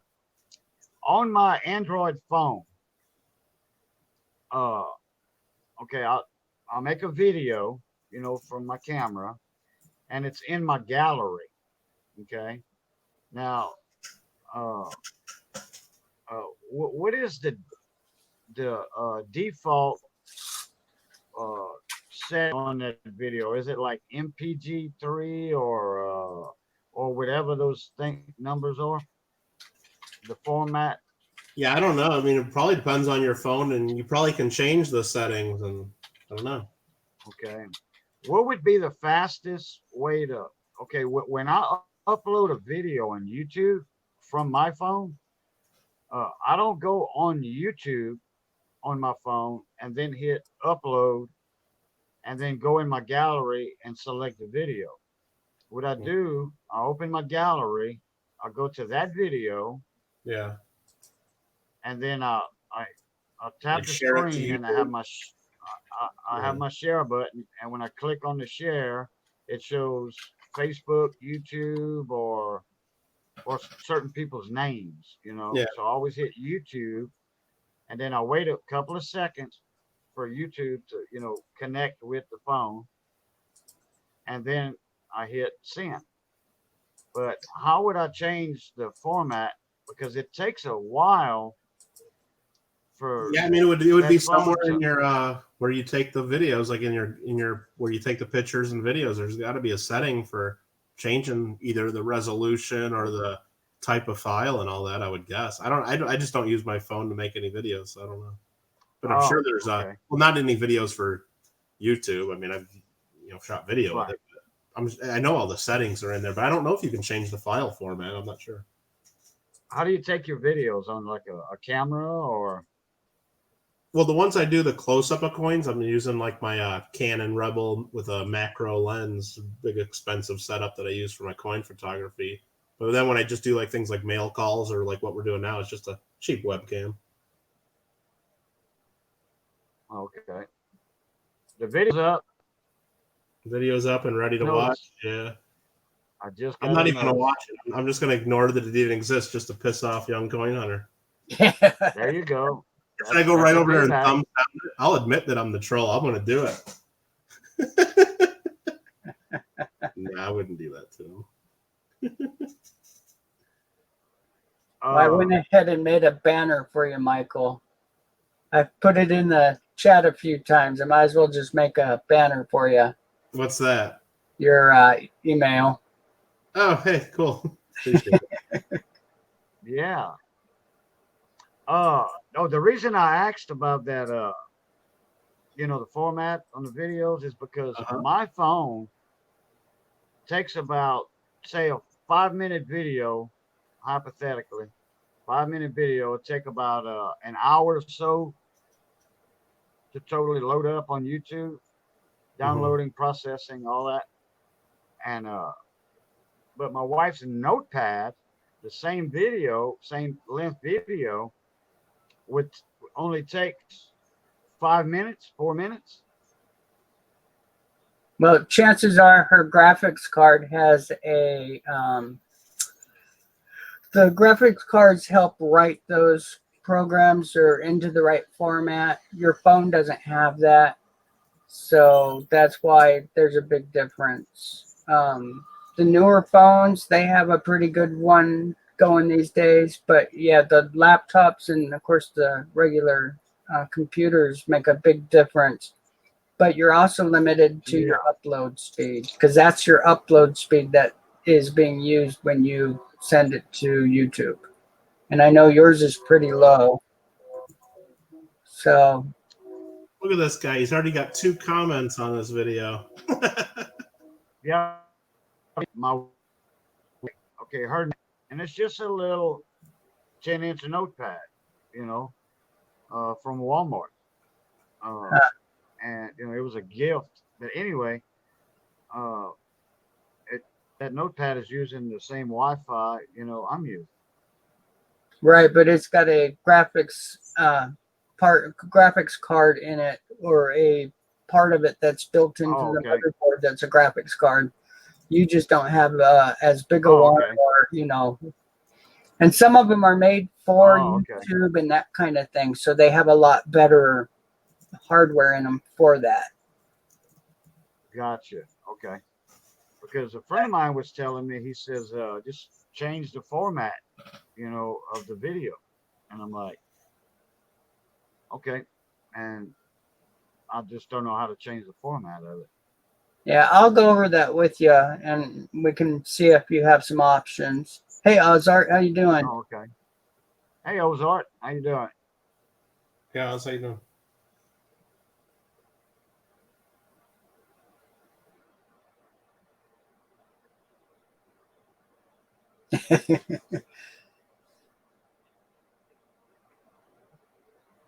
Yeah, Sheldon, you know, when I had a Spectrum internet,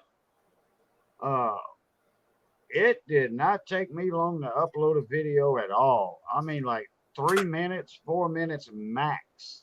And I could be watching a video, you know, I could be watching YouTube or streaming, you know, in a panel, and well, not streaming in a panel because I'll be using my phone for it, but I could be watching YouTube videos on YouTube, hit upload on that, boom. I mean, that quick, upload that video.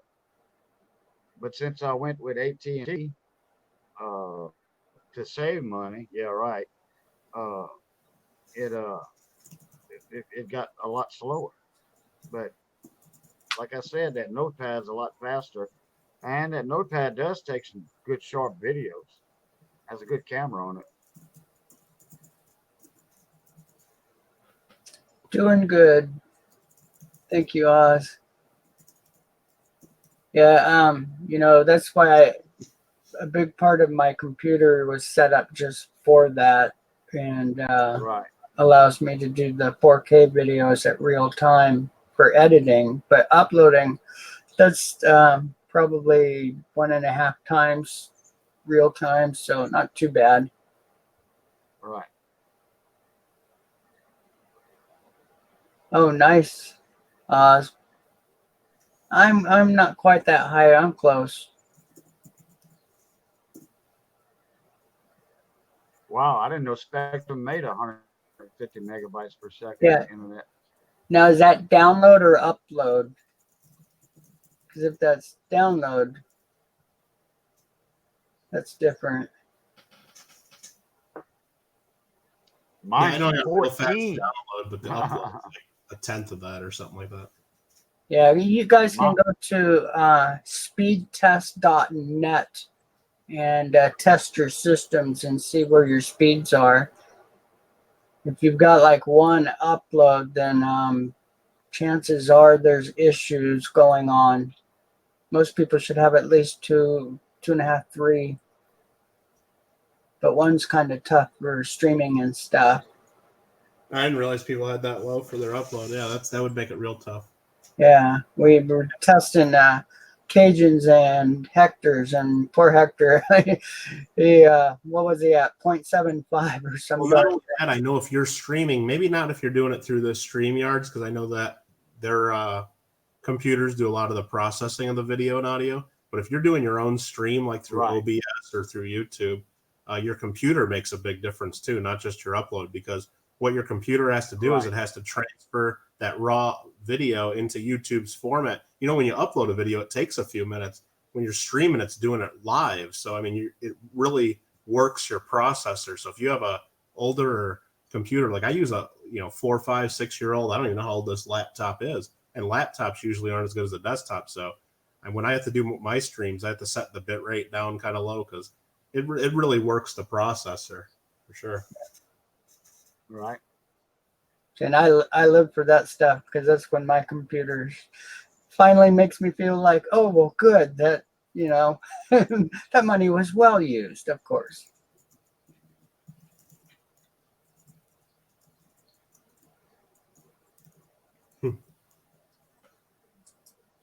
Yeah, the highest speed available from AT&T, and that's 14 megabytes per second coming into my house.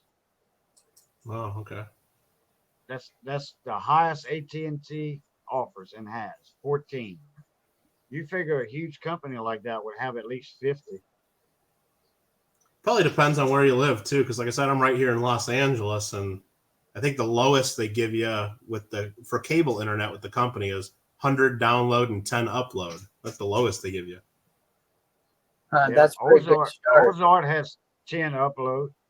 Yeah, I think I used to pay for 300 download and 30 upload, but I quit paying for it because I didn't notice much of a difference. Oh, yeah. So, see, Oz, where you're at, that's normally considered an upper bandwidth. So, mine's a business one, so I get a bit more, but I pay for it. Nice. Wow, Xfinity gave her 150. Wow. And I think Hector can get Xfinity at his house. Yeah, but it varies from town to town. It depends on how close you are to the station and all that, and how they're wired, and there's all kinds of stuff that decide that speed. That's why LA is better normally. Xfinity is a cable company, and that's all built-in amplifiers in the system. Right, but it depends how far they are from the main station and where the hub is, and if it's upgraded wire, if it's on old cable, and oh yeah.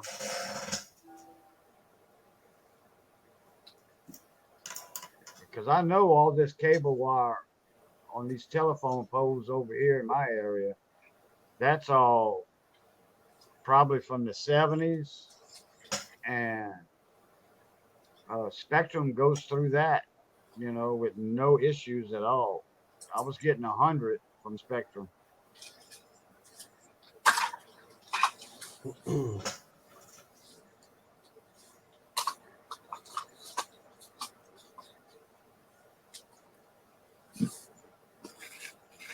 Yeah, sure have, Ozark. I'm just going to be sharing that video everywhere tomorrow. Coins and notes and it's funny. Commemoratives and gold coins and rainbow tone coins.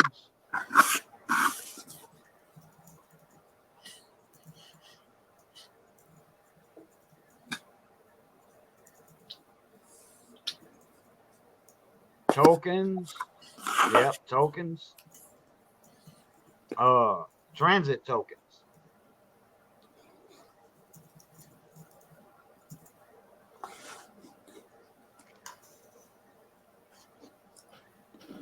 How many times have I said penny on stream videos? I have no idea, Young Clanner. I'm sure if you really watch that whole 7-hour plus stream instead of just playing it on the phone in the background. I had to have say it a few times in there. Mullins said it twice tonight. I don't know. You just gave him more fuel. You forgot about that one. Oh yeah, there you go. No, I'm sure. I mean, because just every day, that's what I say. You know, I mean, that's what everybody says. Yeah. Right. But like I said, when I'm at a coin show or I'm at a coin club or when I'm talking to a bunch of coin people, I try to say cent because that's what. So now I know I and when want to put this one in a capsule. So chances are this print probably wasn't real visible when I put it in here to start with, but over time, sometimes just a week or two, you get that. And on the copper, it turns black. I hate seeing those fingerprints. Yeah, it does. Yeah.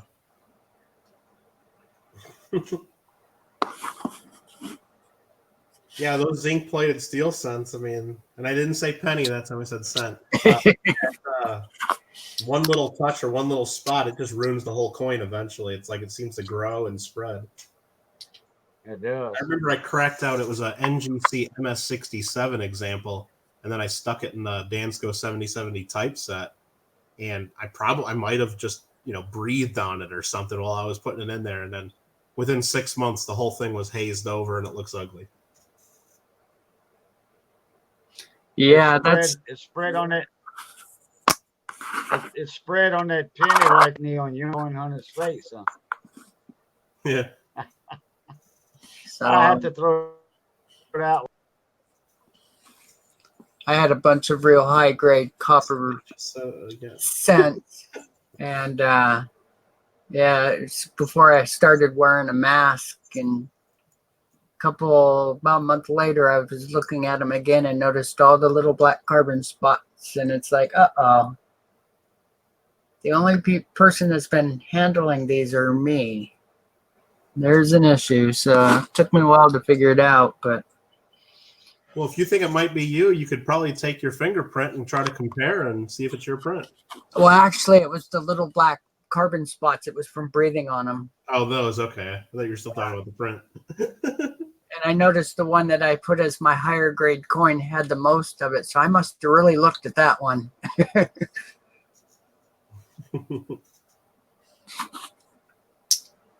Yeah, that's the one thing people don't realize with these BU rolls is I'm constantly pulling them rolls out and putting in my brown regular wheats because of as soon as they start going browning, it's done. Yeah. Doesn't matter if the inside couple coins are red; they're already messed up because of the rest of them browning. Yeah. So I just dumped the whole roll into my circulated wheats.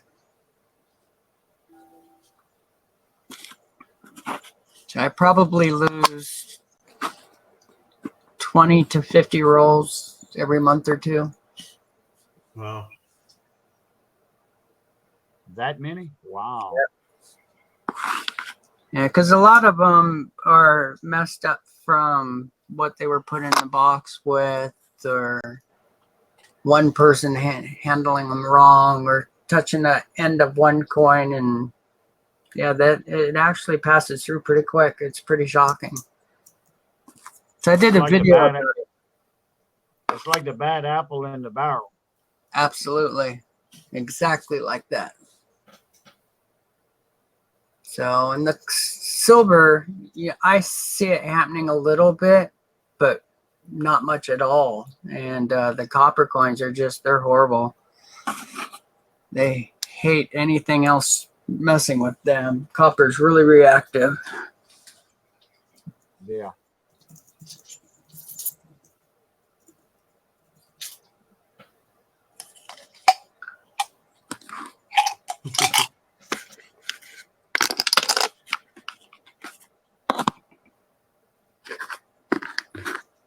Yeah, and you guys were mentioning the thing about pennies again. The word penny is the reason we all use penny right now is because even in colonial times, we were all using British pennies and half pennies, and a lot of the colonial money. If you just open up your red book and look at the beginning, they had Virginia half pennies and pennies, like the different colonies make their own, and they're all pennies.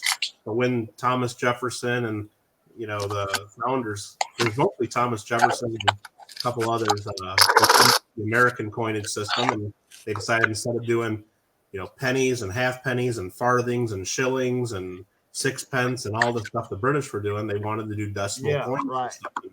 That's why they came up with right. The British, they had the 3 pence, the 6 pence. Yeah.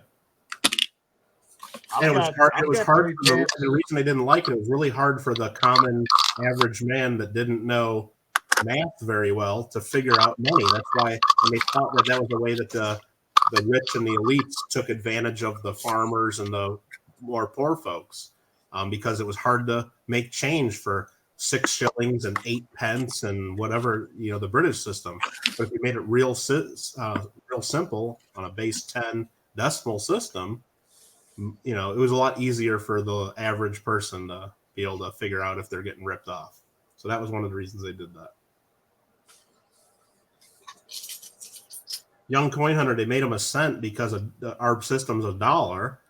And when you break down $1, 1% of $1 is a cent. That's where it comes from, cent. And it's just the cent is the Latin root word, for hundreds. That's why you have centimeter. It's 1/100th of a meter. That's right. And we didn't want to have anything to do with the British around 1770, 1780. If you know your history, we didn't like the British at that time. So there was no way we were going to call our money pounds and pennies and, same the British did. We wanted our own system. Right. Yep. And Overtax and crowns and all that. But everybody was so used to using pennies and everything, it stuck, and it still sticks today because, we remember the U.S. Mint. If you look at the mintages in the Red Book, they didn't make very many cents early on. The mintages were pretty low, so a lot of the stuff that circulated in America were still foreign money, British money, and other colonial pieces, and it didn't really just catch on the next day that everybody started calling them cents. Yeah, and it was from overtaxation that was the real big deal going on back then. Well, one of them. Yeah. And was another.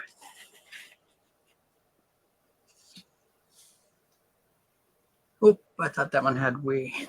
Oh, the U.S. Mint directors shouldn't call it? Well, they really shouldn't. If you're the director of the U.S. Mint, you should call them what they really are. But you got to remember, too, the U.S. Mint director isn't a coin collector that works their way up to U.S. Mint director. It's a political appointee that might not have any knowledge of this, and they're looking at this trying to market the mint to more collectors so they can make more money, make more profit. I mean, that's all the mint does is make money, literally, but to make profit. So to reach a bigger base and to reach kids, if there's some old guy out there saying, hey, everybody, collect U.S. cents, it sounds boring, but if he tries to make it fun and says the word that everybody else says, that P word that I'm not going to say again so you don't record it, then, it's just, I think it's a lot to do with just marketing and trying to be more hip and try to get more collectors involved. Whether or not that's doing it the right way or not, who knows?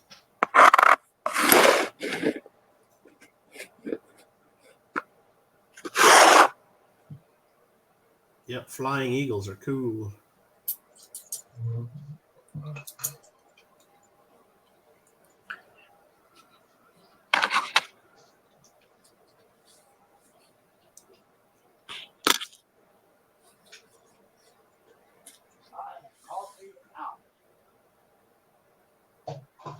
Yeah, dime is just when you look up like the same thing for the metric system. When you look at, what 1/10 of a meter, it's a decimeter, and so that's where you get the D for dime. A lot of it. And nickel's a nickel just because of the metal, and they didn't call it a nickel, right away. The thing that Rich has under the camera was what it was originally called, a nickel. The Flying Eagle cents, they used to call them nickels. Oh, I had no idea. Huh. Yeah, when those were first issued, remember, they didn't start making nickels until 1866, I believe. or 3-cent nickels actually came out 1865, but that wasn't a copper nickel piece. So when those first came out, they called them nicks. And you see how they're a lot brighter in color than the copper 2-cent piece or copper cents. They actually called them white cents because they're whiter and lighter in color. So they called them white cents, or they called them nickels or nicks. And then once the nickel came out, they started calling that the nickel to distinguish between the half dime, which is 5 cents of silver versus 5 cents of nickel. Interesting. There's so much history to it. It's so neat becoming aware of it all. And that's why when you look at grading companies for Flying Eagles and the copper nickel Indian cents up to 1864, they don't grade them the same way. They just give them a regular number grade like MS62 or AU58. They don't call them MS63 brown or red because they're copper nickel. They're not regular bronze cents. So they don't do a color designation. Even though maybe they should, because you know that they go from a brighter color and they fade to a brown. But you got yourself some little ones there too. Did they make a proof steel? Never a proof steel cent. There are some that are proof like, but they didn't do a 1943 proof set. Now there are some pattern coins from 1942 that are technically kind of a proof strike, or they're graded as proofs. So there's a few patterns out there, but never in a proof set for collectors.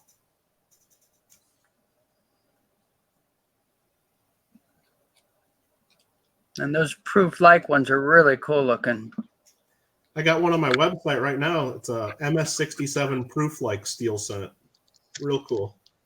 That's great. Graded by NGC. I think there was only, of all the steel cents set in, there's only been like 8 of them with 67 proof-like. Out of and there's thousands of them that are MS67, of course.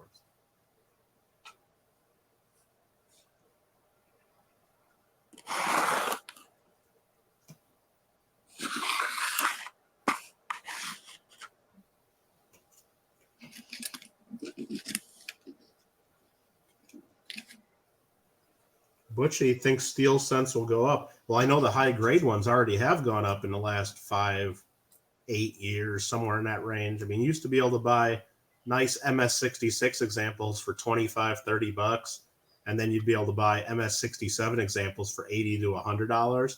Now to buy an MS67 steel cent, you're closer to $150, and then the MS66s go for $50, no problem. So the high grade ones have gone up. But the low grade ones, like the ones that all look rusty, like the ones you find in bags, those aren't going to go up too much. There's hundreds of millions of them out there still.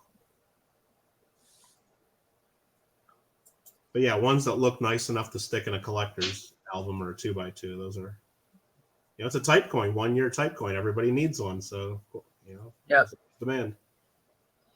And if you go rummaging through the red books for the older ones and start comparing prices, the MS65s is normally where you see that's about as low as you can, or that's the grade you really want for coins that you want to invest in to see a raise in value. And they go up every 4 or 5 years. You'll see an increase.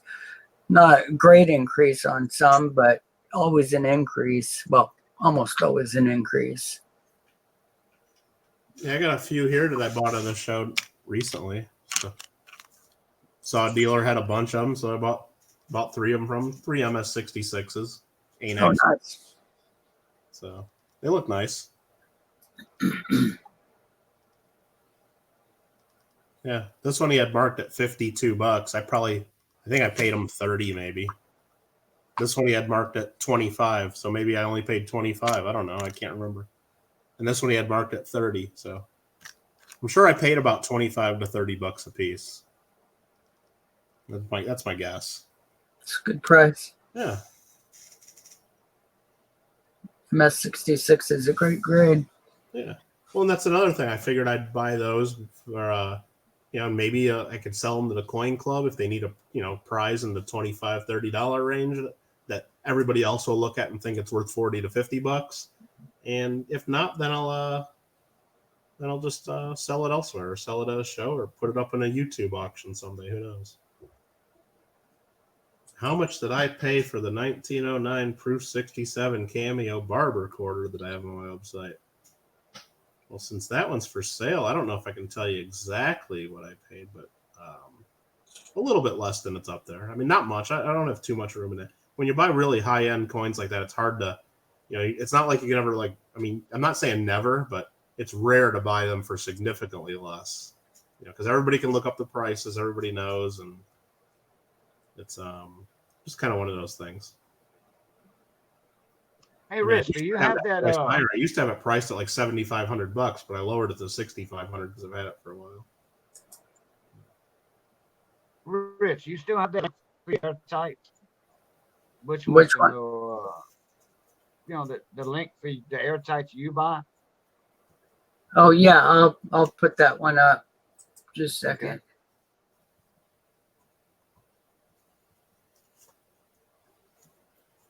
Yeah, Butch is inquiring about it.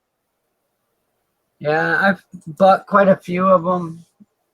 This is the one that I prefer. But I did that a while back, so if there's something new out, I'm probably not aware of it.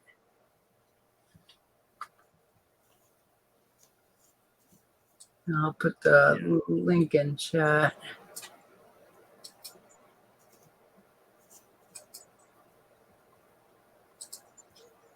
Now, Butch, Guardhouse makes the ones that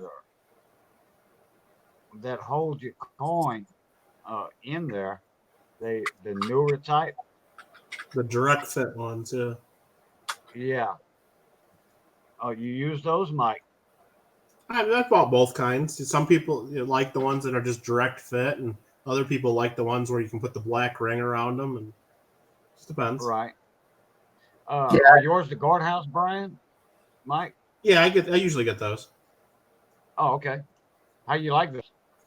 They're fine. I mean, I like that they're cheaper than whatever the other brand is, the name brand. Oh, okay. Yeah, when we have our coin club medals made each year, usually I order, whatever 500 of them or whatever our mintage is to put them all in the capsules.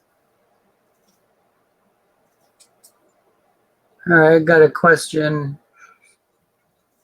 What is your take on zinc cents? I think within 20 years, if a person has MS66 grade of any of the zinc cents, they will have a treasure because of the rotting coins. I think a lot of people gotta go back. You got to go back and look at a 1984, 1985, or 83, and see what those coins look like now in slabs. Those are 40 years old. Yeah, Rich just sent me a real nice 1988. That was 68 red. Yeah, looks perfect. So I mean, it's all about story. You can go back and same thing with large cents and Indian cents and things like that. You can find Indian cents out there that just sold in auction at the ANA show. MS68 reds. They're perfect. They look like they were just off the die. They shouldn't look like that after 125 plus years or whatever. It's all about. I mean, the zinc, copper-plated zinc cents are, normally they're going to get bad over time. Like when you do roll searching of a box, you can find ones from 2005 that are corroded and fallen apart. But if you cared for them from the beginning and then you put them, especially if you put them in a PCGS or NGC holder where they're protected from 99.9% of all the elements, I'd expect them to look that way in another 50 years. As long as you're not storing them in a humid environment or in the bottom of your fish tank or something, as long as you care for it. That's what I would think. Yeah. So that coin that Michael got that's a MS68 is a 88D. Yeah. So it's 31 years old. And that one came from a bankroll I had. And it was still in the original wrapped bankroll. So, it did really good. And that's just keeping them in the right place and keeping them out of humidity and in a moisture-free environment. I like them in the dark in a box, wrapped up a couple times so they got good air protection. And so that's the whole secret to all of this is with the the cents, any copper coin, you just got to preserve it properly, put it in the right kind of storage for long-term storage, and you'll do fine. So the wrappers from the 80s weren't the best wrappers, and I would imagine that I need to start pulling them out of those wrappers soon.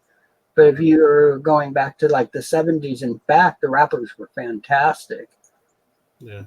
Well, not only that, that's why I brought up the, nice MS68 red Indian head scents that are still out there. Or even there's large scents that have a lot that are full red still. So it's like, and the storage conditions that collectors, even the top collectors kept their stuff in the late 1800s, early 1900s are nowhere near what we have today. So if there's survivors from the 1890s and 1880s that are still perfect looking, with all the storage that we have today in PCGS slabs, there's going to be plenty of them, plenty 1980s zinc, scents that are going to be perfect looking even in 100 years. Now, most of them, when you look at the mintages where there's billions and billions of them, yeah, most of them are going to just turn to garbage eventually, but there will still be perfect survivors just based on, the numbers involved and how much better our storage is. And here's something interesting too. Intercept Shield makes a heirloom bag for protecting your heirlooms. Okay. If you've got silver and gold, does great. You put copper in those bags and you'll lose them in a few years. Probably not even that long. So you just have to separate your metals when it comes to copper. Copper always needs to be by itself.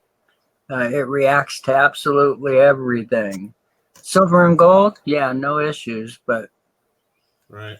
Mike Badger's saying the composition of the zinc and copper layer is death itself and the metals reacting. To my knowledge, I mean, I'm not a chemistry major or don't have a degree in that, but that as long as the copper layer is complete, the zinc doesn't react at all. The zinc has to be exposed to the rest of the environment. I don't think the zinc just reacts to the copper by itself. They would never make the sense that way if that's the way it works. But if one little mark hits the coin and exposes part of the zinc underneath the copper layer, then the whole scent's going to die eventually. That's where you start getting your zinc rot. Right, yeah. Because some of that zinc is exposed to the air, and the air is what reacts with the zinc over time. Right. That's my understanding of it. Like I said, I'm not an expert. Well, it's just like it's where zinc does that. It's in its nature to wear away. Yeah. Because look at zinc anodes for boats. Yeah. Okay. Yeah, zinc you'd rather have those wear away than the props in your outdrive. Those zinc anodes, they are put in the bottom of boats, on the outside of boats, aluminum, steel, it doesn't matter. Aluminum boats also. Yep. Zinc anodes are there for protecting the metal that the boat is made from in salt water or even fresh water. And zinc anodes wear away over a couple years of time, and you have to replace them. So not many people have boats. Let's go a step closer to home. Your hot water heater has them too. Right. Right, because you have circulating water in there, and that hot water, and then the minerals in the water, and all that. And that's why if you would cut open a 10-year-old hot water heater that still works functioning, if you had to cut one open and look in the bottom of it, see how thick that orange sludge is in there, you would like, wow, I've been drinking or cooking with hot water all these years. I'm like, yeah, you have. Yep. Young coin collector, like Michael was just saying, the littlest scratch on the pennies reveal too much of the zinc, and that's why they look the way they do. But if you get bank rolls of them, can be from the 80s, like the one I had, they are good enough to make MS68 grade. So that's why you see them that way. Copper damage is really easy, so it doesn't take much. Yeah, Mike's talking about the old, if any older. Yeah, I don't know of anything before our 1982 to date since that were made with a thin copper layer like that. But I still think as long as that copper layer is complete, the zinc is completely surrounded by a shell of copper, and it shouldn't react to anything. It should be stable. That's my understanding of it. And that's why you can do chemistry experiments. I know that people do it in chemistry classes sometimes in schools. You can just scratch the edge of one of those, and then you put it in some kind of acid or some kind of solution that just eats all the zinc away. So you have like the thin shell of a Lincoln cent with nothing in the middle. Right. Yeah, I've seen people do that. I don't know what solution they do that eats the zinc but not the copper. But and then the bubbles. they react when they touch, and that's where the bubbles. Okay. Yeah. Those are when the electroplating is not done 100% correctly to electroplate that copper onto that zinc. Yeah, Mike. I mean, you might have more experience with the metals. It just would surprise me because, like, when you look at like that one that Rich just sent me, the 1988, that's 31 years old. If the metals were reacting after 31 years, even if cared for perfectly, we should see some evidence of that. And the thing's an MS68 red. It's perfect. Yep, and 68's not easy to get. Right. I mean, it's not perfect because it's not a 70, but PCGS will never grade a 70. They did a couple of them, of some of the satin finish ones, and they'll never do it again because they had to buy one back for about $20,000 once. Yeah, I don't know if you guys have heard that. Like, they graded a few of them MS70s, like from mint sets. And, eventually one or two, even if they grade 10 of them perfect, maybe 9 of them stay perfect. But yeah, one of them, if they miss something, it'll turn ugly after 5 years. And when someone buys that at auction for $10,000, $20,000 because it's the highest graded, they send it back to PCGS under the grading guarantee and say, this thing's not a 70 anymore. And then they had to buy it back. So what I've heard is they were so pissed off that they had to buy that back that they actually made a plaque that holds it, and it's like on the wall of their boardroom at PCGS now, as kind of a reminder for everyone not to grade those things MS70s and not to overgrade coins because they had to pay $20,000 for it. Yeah, but yeah, I agree. The ones that are to fit without the gaskets, my coins are mostly really high grade, and they always get stuck. I haven't tried any of the ones in the last couple years, so I should probably try some of the newer ones to see if they've changed that. But yeah. I prefer the gasket. I like the look. I like the fact that I can get more coins. I buy so many that if I had to buy to fit sizes, I'd be spending so much more money to get my pennies and nickels in separate ones. Instead, my pennies and dimes go in one, my nickels and quarters can go in another. Yeah. Otherwise, you have to buy individuals for each one of those denominations. So it adds up if you have a big collection. Mike's asking, where did the bubbles come from on the new zinc cents if they're not corroding? Yeah, I mean, I've seen that too, and that is some kind of zinc rot, corrosion, or something going on there.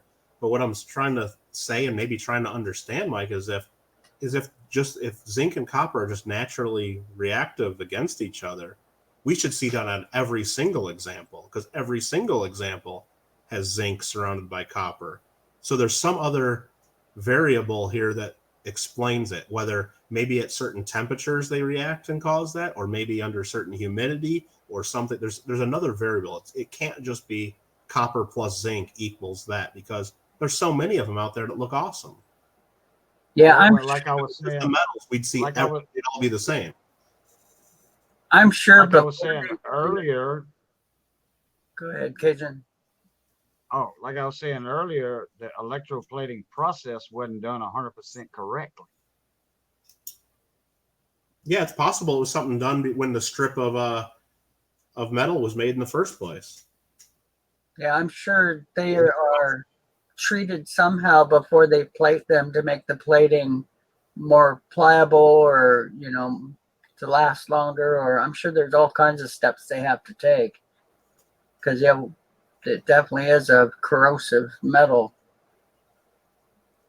Yeah, definitely. I don't want to, say I'm an expert or know it all on that because I don't want Young Coin Hunter making more videos calling me out. But yeah, that's just my understanding is that there's some other variable at play here in deciding which ones are going to stay beautiful and which ones are going to turn horrible.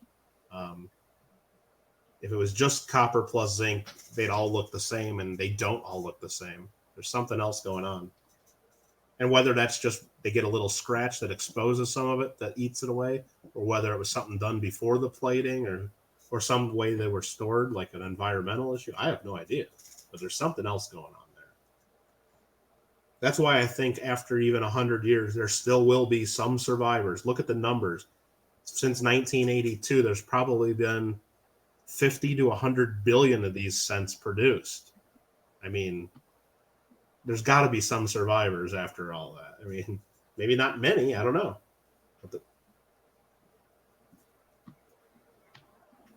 What are they talking about now? At your tights. Sheldon, the reason I heard, because that was discussed like one time I read on about why they don't do vacuum seal like PCGS holders. He's asking, why won't you do a vacuum chamber to take out air? First of all, I think if you have a plastic holder, I don't know if you can really pull a complete vacuum. I think you'd need glass to do that. Like the plastic, like stuff would seep through that even if it was technically airtight. That's one way that I've heard it. And then if you had completely a vacuum in there, I think that's why they made the slabs not air and watertight to begin with. Because, for example, if you take the thing from a real cold environment to hot or back to cold, you don't want condensation forming on the inside of your slabs either. So that's why they're not perfectly airtight. You want that air and stuff to flow through. But yeah, I guess if you pulled a vacuum inside of one, maybe you wouldn't have that issue because thered be no water, no air or anything. But I think you would just have to make the stuff out of glass and it'd be a lot more expensive and unsafe. That's what I've heard. And I'm curious if they've tried like nitrogen or some of the other gases that they could to emit the oxygen. Maybe, but I think to keep that, like if you filled it with nitrogen, you'd have to. I think from what I read, you'd have to make it out of glass to keep that. Oh, maybe now to make sure it's all still nitrogen in there. I think if you make it out of plastic, even if you seal it airtight, eventually things can go through that plastic. That's what I've heard. Yeah, and that doesn't surprise me because I'm sure the nitrogens are much thinner. Because yeah, you're talking about a molecule of air, which might be smaller than the little spaces in the plastic, but the glass I think holds it in.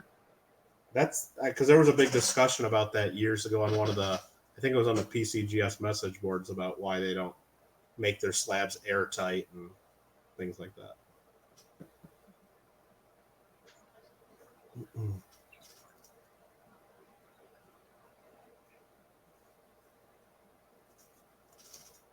Yeah, it would be interesting to see where our slabs are in 10 years, 15 years down the road and see if things change much. Yeah. I think they've got the design down really well, but...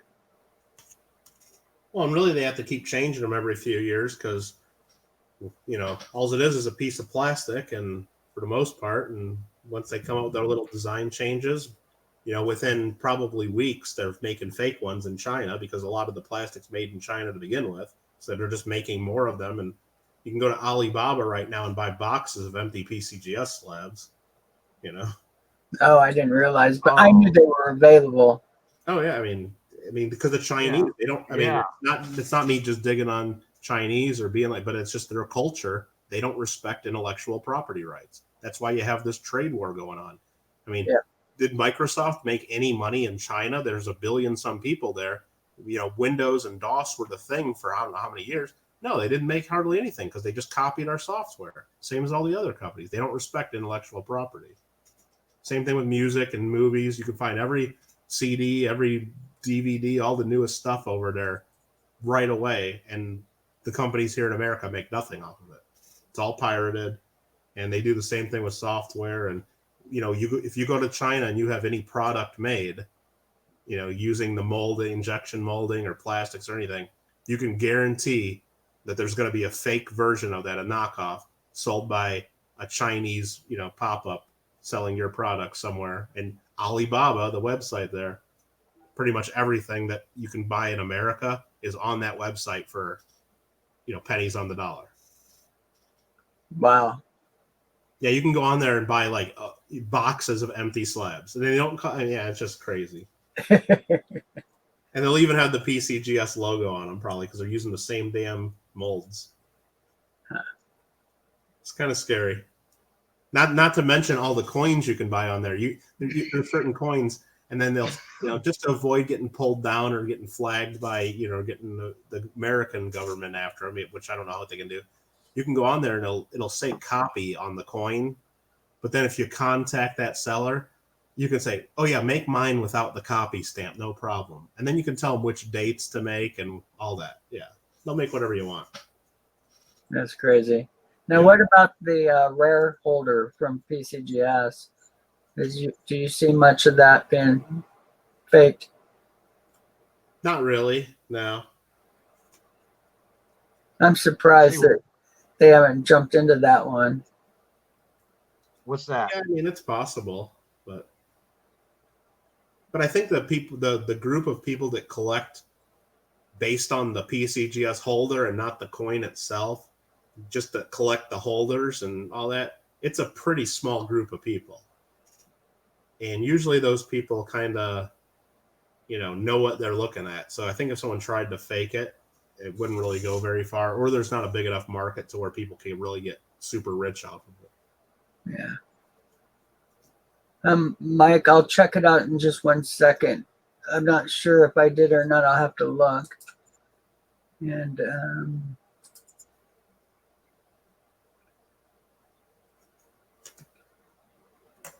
so the Gray Sheets has the 43D steel for an MS66. It's wholesale 55, retail 74. Okay. That is a good price. Yeah, and I could look up probably here what I paid for those there, but They were talking about the D one though. I think yours are yeah. fairly. These go for slightly, but they're all about the same, really. Yeah.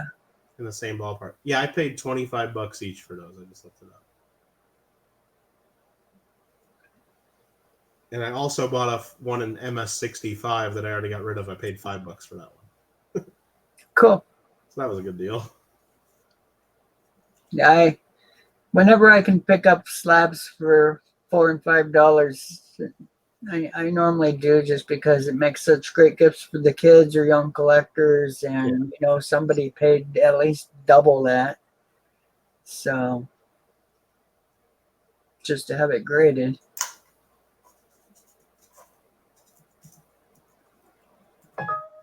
I'm surprised it wasn't more for that 668 one. 43D cent for $32.50.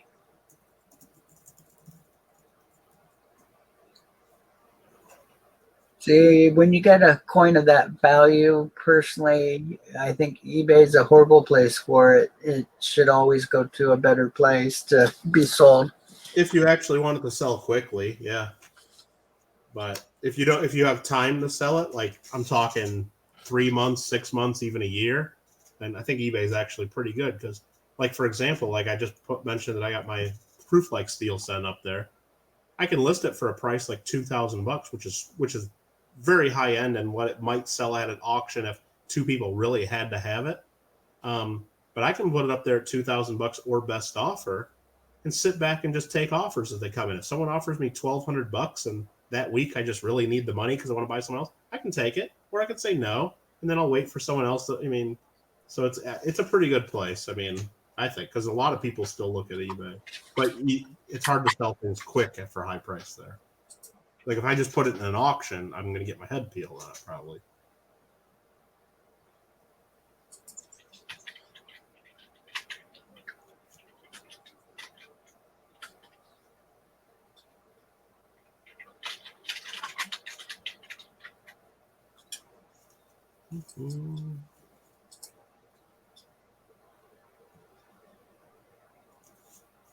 It's so much fun to just go on to some of the auction houses and check out some of their prices for not modern coins, but the 60s, and look at stuff that you're looking through when you do your bankrolls and stuff. Right. It's pretty interesting how some of them hit these high grades and just make remarkable amounts of money. Right, and that's like what I was talking about PCGS and a grading guarantee. That's the scary thing for that company is if you have one that's graded MS69 that sells for $10,000, but one that's graded MS68 is like a $50 coin.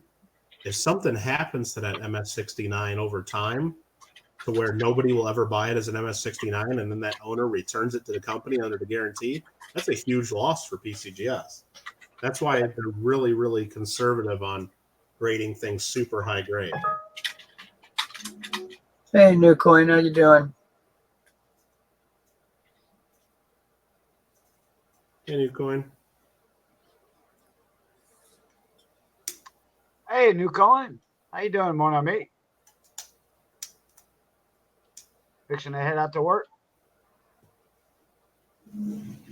Yeah, I used to get really in depth on some of my studies of going through the red books and pricing things out through the years and seeing where the trends are and, you know, things that the collectors chose as more valuable or more collectible, or like seeing some of the type coins that a lot of people use for their type sets, and those ones going up in price because they were being sought after more. And it's pretty neat seeing all the trends and pricing. Sure. And you said you've got some older red books. Do you have some of the really early ones, the 20s? And No, I really don't have any of the really early ones. I got some from the 60s, but none of the ones like from the late 40s, early 50s. yeah, it's fun. Fun. Even the 60s ones is just fun to go through prices. Oh, yeah.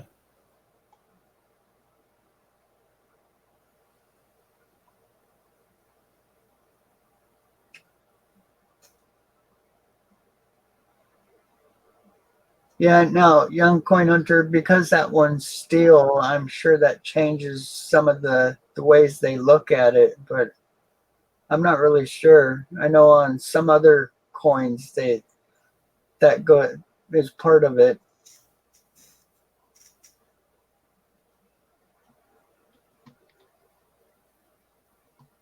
I mean, sure, you're not just looking at like the marks that are like on what is it, the lapel of his jacket too. That a lot of people think they look like hits too. That's true.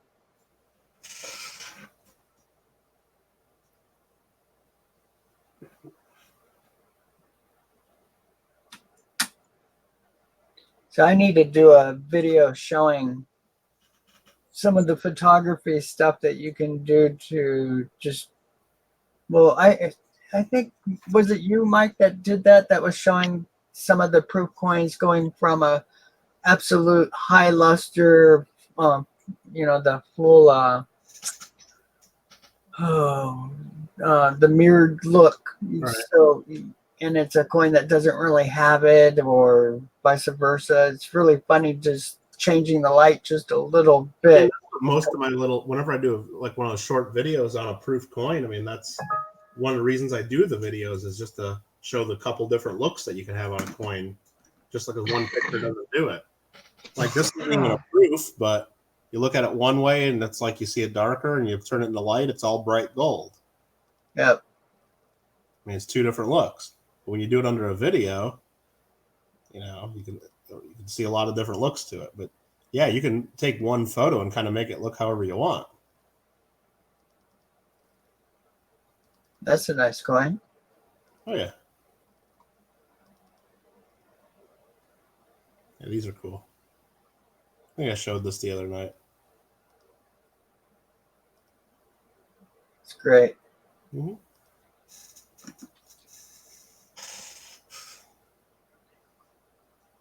Yeah, in fact, the hardest part of photography with coins is to actually make it look the way it really looks.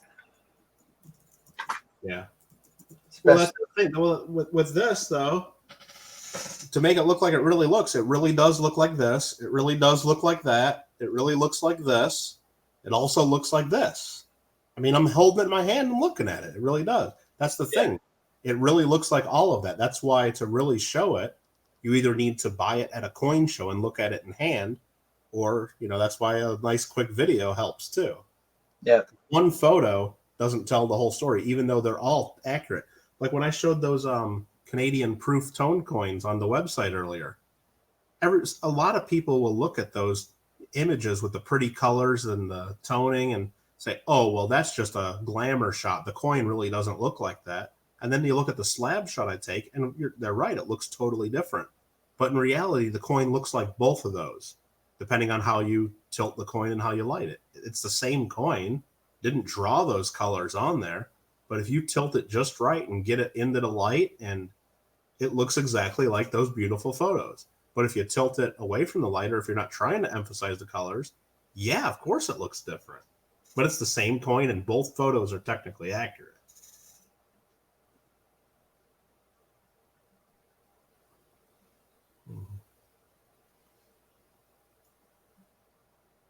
Yeah, Butchie was asking where you'd send coins to be graded. Yeah, it really depends on the coins, the value. I mean, what you got. But generally, I send most coins to PCGS if they're worth $150, $200 or more, in that kind of range. And if they're lower than that in value per coin, then it might not be worth getting graded.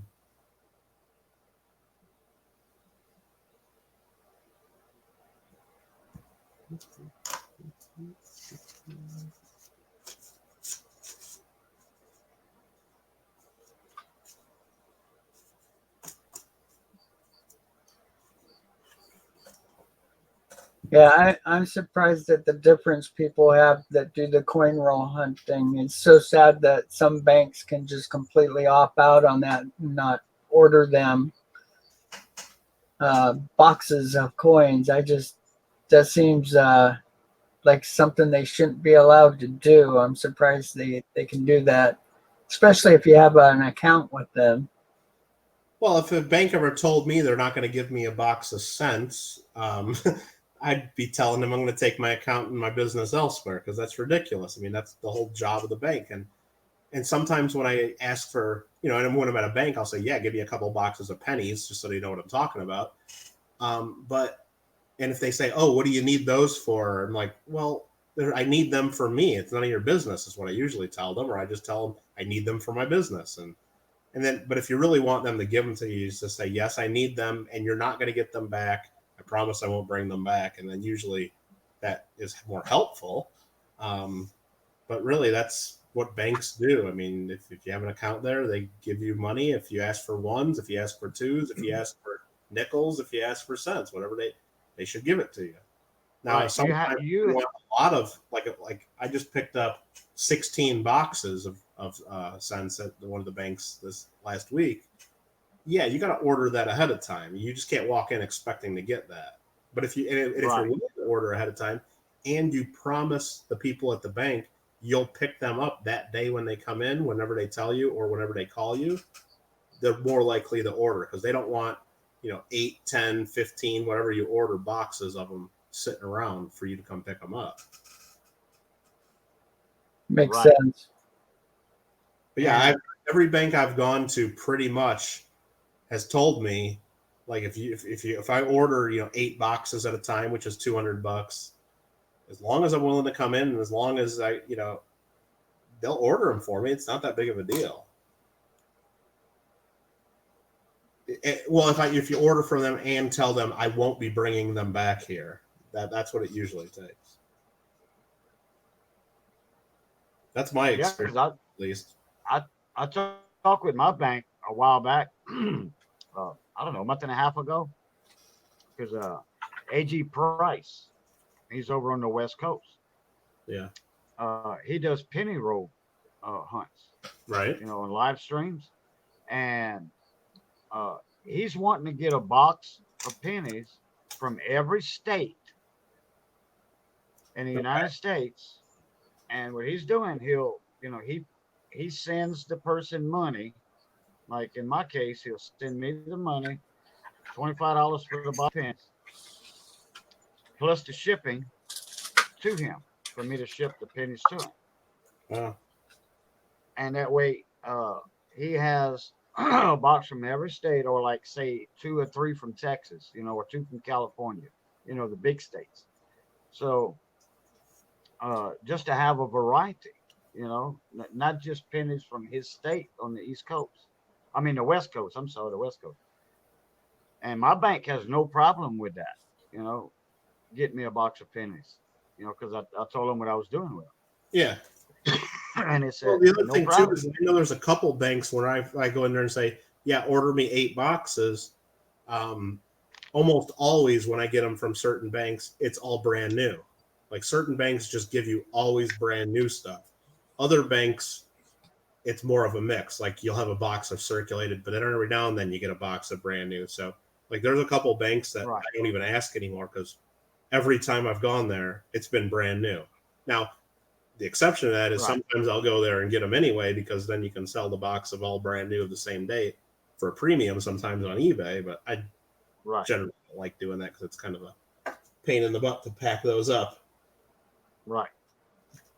But So my bank deals with with Brinks, so they mostly get all circulated rolls. yeah, Because I asked the tellers there, I'm like, when do y'all start seeing the brand new rolls of pennies, and nickels, like when y'all bust open a roll? When do y'all start seeing them all 2019s in there? They said hardly ever. part of it's where you live too, though. Occasion, like if you live right next to one of the big cities that the Federal Reserve uses to bring the new coins, Right. you see a lot of that. But if you're in a more rural area, or if you're not near one of those main big Right. cities, like the cities where all Right. the W quarters are going, then yeah, Right. you're always going to get circulated stuff for the most part. But I'm right here in Los Angeles, and all the banks are getting brand new for the most part. Right. Yeah, like New Orleans. New Orleans is a drop-off point, like for the W's. Yeah. With the Fed Bank over there, Fed Reserve Banks there in New Orleans, and then Shreveport up north of me, which is about the same amount of driving time. One's just southeast of me or east of me, and the other one's straight north of me. Yeah. Yeah, Young Coiner mentioned when you order a large amount, a good chance you're going to get mostly on Circa. I mean, it happens, but the reason I go to do that, like whenever I need some more boxes just to do roll hunting, I'll go to like 3 different banks, and at each bank I'll order 8 boxes. And so out of those 24 boxes, cost me $600. I'm lucky if I get 8 to 10 circulated boxes.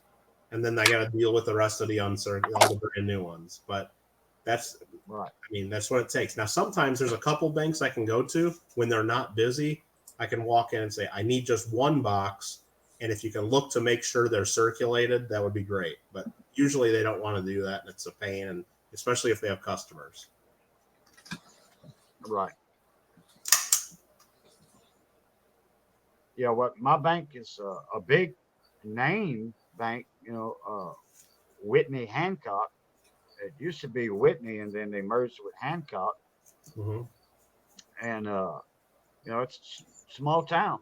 8,000, 9,000, and of people in town. And there's a few banks, and a few local banks too, credit unions. But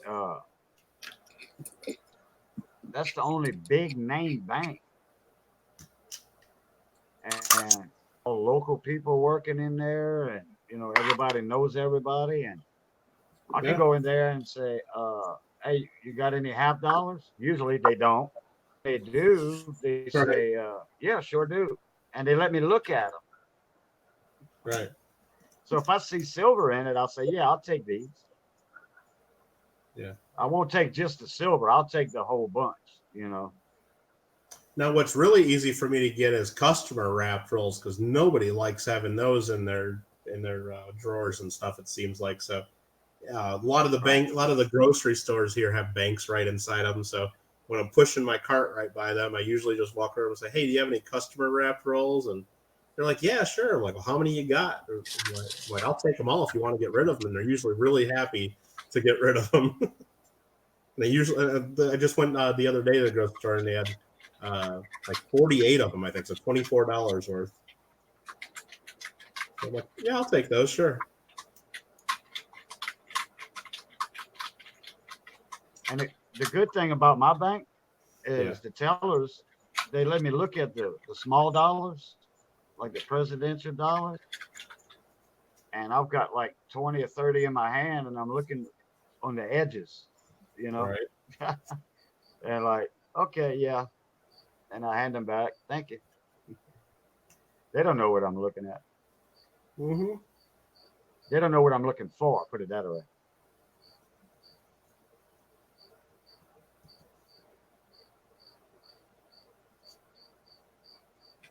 Let's see. Oh yeah, those are cool.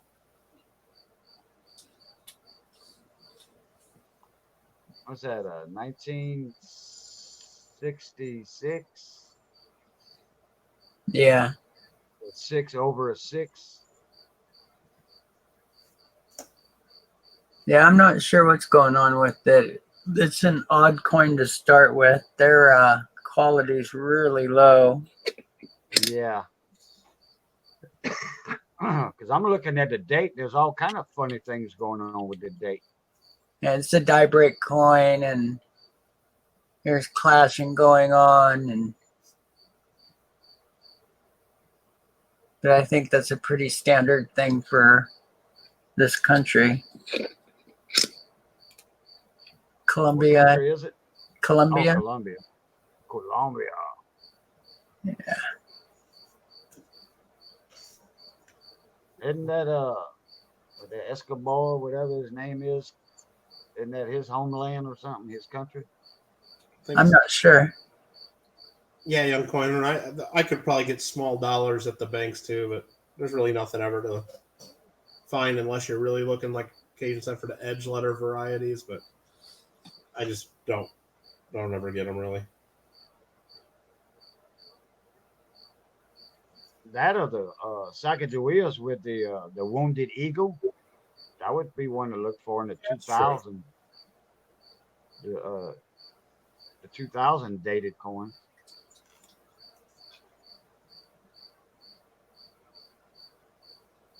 Oh, was that Johnny brought cricket, a roll. guys? It might be.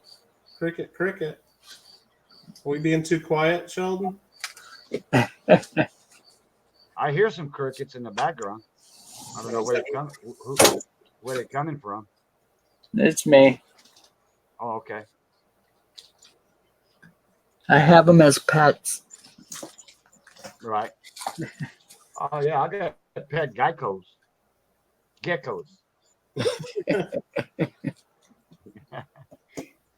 Yeah, I caught myself. I have the Madagascar geckos over here in my area. Yeah. The regular, normal house geckos, they call them, Madagascar.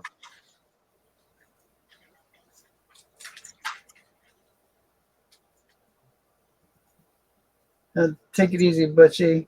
See you, Butchie. Yep. Thought you'd be done painting that deck by now.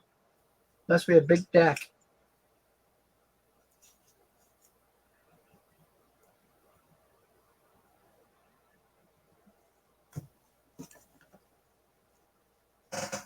Yeah, I wish I'd come across some better errors with all my BU rolls. I haven't come across any serious double dies yet.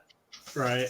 And I'm so anxious to, because it'll probably be, one of the top coins. So I sure look for them, but kind of frustrating. I've been doing it for, 6 years, 5 years now with my BU rolls, and because that'd be nice if you find one. Then it probably means most of the roll might have the same thing. Oh yeah, and I've seen that with the other errors. Yeah. Either that, or you can see the progression, which is really fun too. Die Crack said just slowly spider web over the coin. Yeah, that's awesome.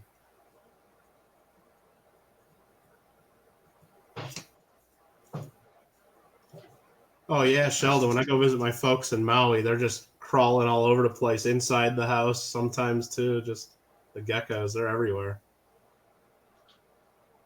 And we got my parents actually got a cat for the house at one point because they live right up against a big field of open space there too. And every now and then, like one of the field mice would come running in the house because they always leave their door open so the dogs can get in and out. And so they got a cat to take care of that and the geckos. But the cat just kind of attacks the gecko and then plays with it while it's like dying. So it doesn't really do a good job. Yeah, cat's the wrong critter. You need certain little dogs will take care of that. Yeah. But cats, they Play torment. with it. That's why I always tell people, it's fun talking to a good group of animal people that like both cats and dogs, and ask, okay, now, which is the most faithful? What's going to be the best pet, a dog or cat? And lots of people say cats. And then you say, okay, so you take your pet and it grows 20 times its normal size. Now the cat's chasing you down, but if that dog does it, all you have to do is tell it to sit and be good, and it'll stop and leave you alone. But that cat's going to take you out. Cat don't listen for Yeah. Especially if the cat's hungry, he's not going to rub your leg. He's going to be rubbing your whole body. Right. Your history. Yeah, our cat, when I go visit my parents, we'll be sitting in the living room. It'd be like, anytime between 7 and 10 o'clock at night, our cat, just whenever the cat feels like it'll come into the room, just right in the doorway of the living room, just start meowing uncontrollably until one of us gets up and then takes the cat back to, we have like an office where the cat has its like bed, and we have to shut the door and kind of like shut it in for the night because it doesn't want to have the door open. So we have to do that. The cat will just keep meowing until you shut the door. It's just insane. Wow. Like I don't want the door open. No, well, I mean, because we got a couple dogs too, so maybe they don't want the dogs in there, and I don't know. Yeah, well, I think that's probably part of it. Because during the day we keep the cat's bowl of food like up a little high, to where the cat has to jump up to get it, because otherwise our little dogs will eat all the cat food. Yeah, my cat was hilarious because she always wanted to be fed when she wanted to be, and it was always when I was taking a nap for some reason, and if I didn't pay enough attention to it, she'd make her way to one of my antiques and start knocking them off the shelf. And I mean, she had to really travel to get to some of these, and I'd move them constantly, and she'd just look for them and go knock them off the shelf because she knew that would get me up. Nice. Smart cats. They're pretty smart. Lazy, but smart. I had a cat train me one time for it to go outside to use the bathroom. Yeah, what he would do, they had a mirror, just a little face mirror, and up on it was like a microwave stand, but there wasn't a microwave on it. It was just like for extra utensils and stuff like that. And then with the cat, he would jump up there, and then he would look at himself in the mirror and put his paws on the mirror, playing with the mirror like that. Like another cat, and then I'd throw him outside, and he'd done that like 3 or 4 times, and I'd throw him outside to keep him from playing with that mirror and knocking it down.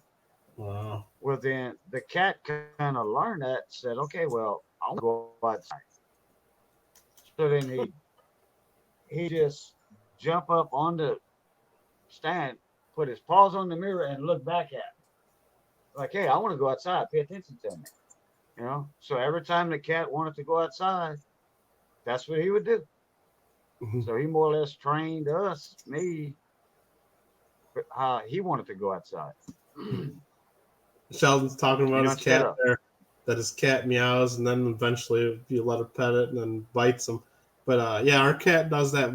Our cat wants to be brushed every now and then, so we'll start brushing the cat.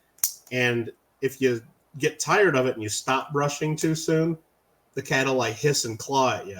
But then if you brush too long, then the cat will claw at you. So you can only do it for the right amount of time without getting scratched. They're very picky.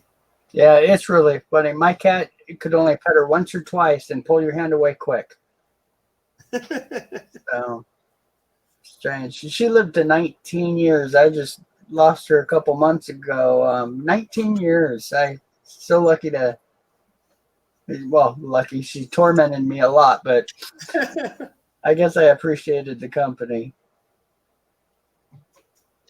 I don't know if I believe When it. my buddy, Poster like Dan Coyne are saying that's pretty crazy.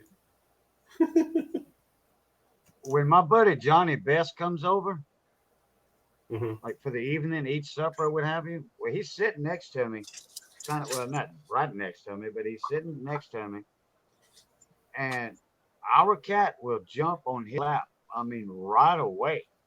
Our cat's waiting for him to sit down so he can jump on Johnny's lap. And if Missy goes to pet Tiny, which that's the cat's name, Tiny, because we raised it from 5 years old. And if Missy goes to pet Johnny or touch Johnny, that cat goes berserk against Missy, her master.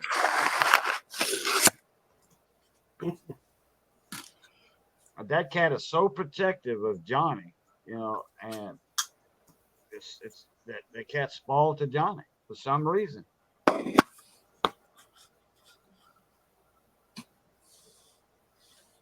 What are you starting to show her now? Just some Kennedys? Yeah, I was just gonna show some 40%ers in a little better condition, I think. Mm-hmm. Some toned ones. I got quite a few pulled through the years from bankrolls. That's pretty wild, young Koi Hunter.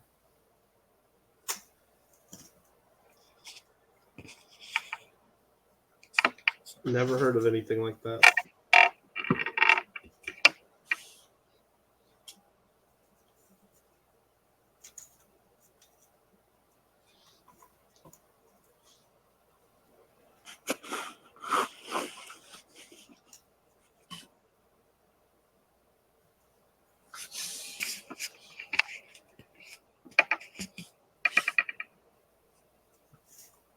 Oh, you got a little toning going on the edges there.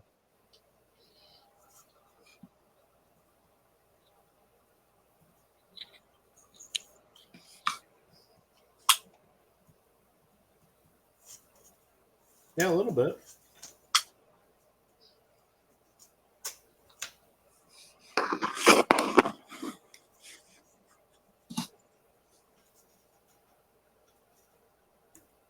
Oh, fingerprint.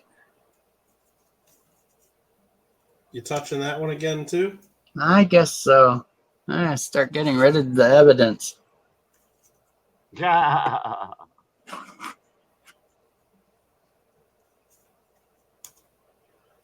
think I kept this one because of all the polish lines. A couple of the ones I've kept are for little odd things like extreme polish lines and that kind of thing.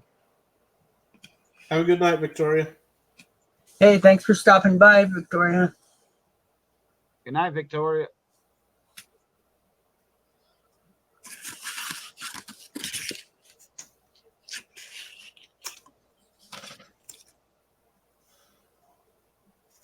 Hi there, Silver City dude. Silver City dude, what's up?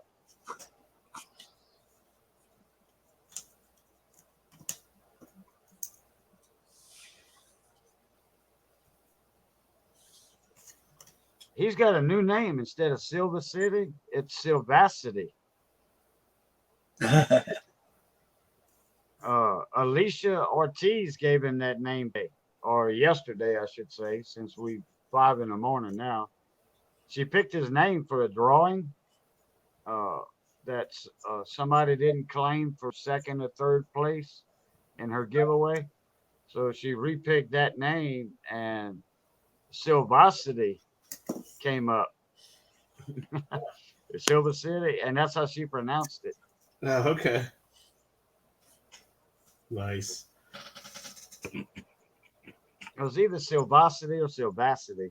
I think it was Silvacity. There. The color's showing up now. Yeah, it's funny. On certain coins, it shows. On my silver ones, not so much. My 40%, it seems to show. It's so weird. I got to start writing this stuff down so I can find patterns. Yeah. So, and it might just be because some are truly toned and the other ones are, some type of damaged tone. Maybe.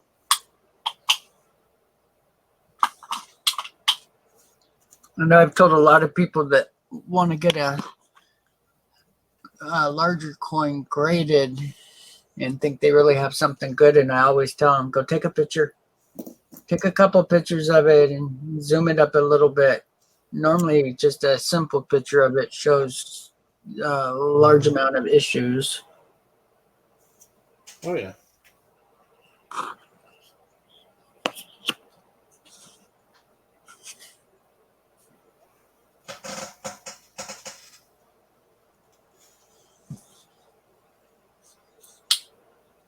So I've actually made money off the 40% in high grade. There's a couple of them that pay for higher grades.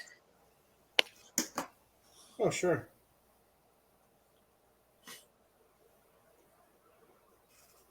And poor Lincoln, he's always trying to get that MS or the Proof 71.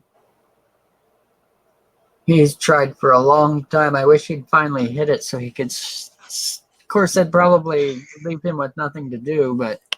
Which date is it? It's the Ikes. He's the Ike guy, and he's trying so hard to get that Proof 70. And you can buy some. I mean, a couple $100 and get one of certain grades, but a couple of them are way up there in price. See, I like buying the regular mint state ones that came out of like the blue packs, like buy like nice MS 67 or 68 example. Those look great. Yeah. Yeah, I really like the blue packs.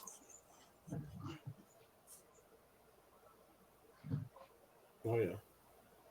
So some of the mint sets that I had that were unopened from the mint also included a whole bunch of the blue envelope bikes. I think probably 30 of them came from packs of 5 and 10 unopened from the mint. Oh, wow. Yeah, it was fun to open. I bet.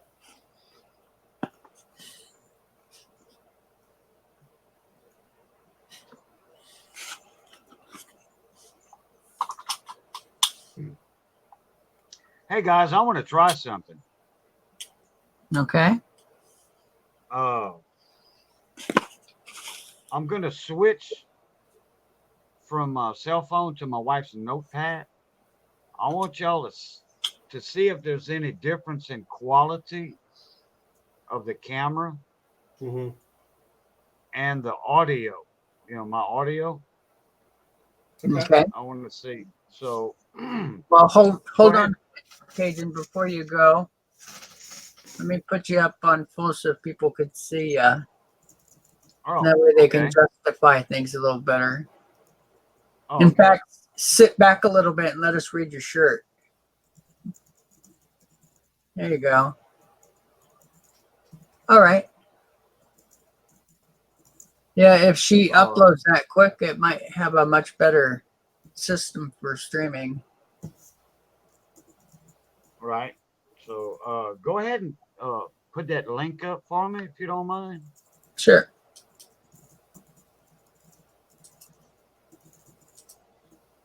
me find the video on the notepad here.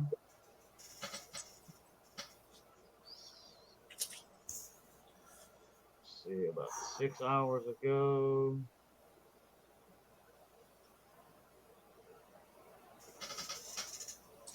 Here we go.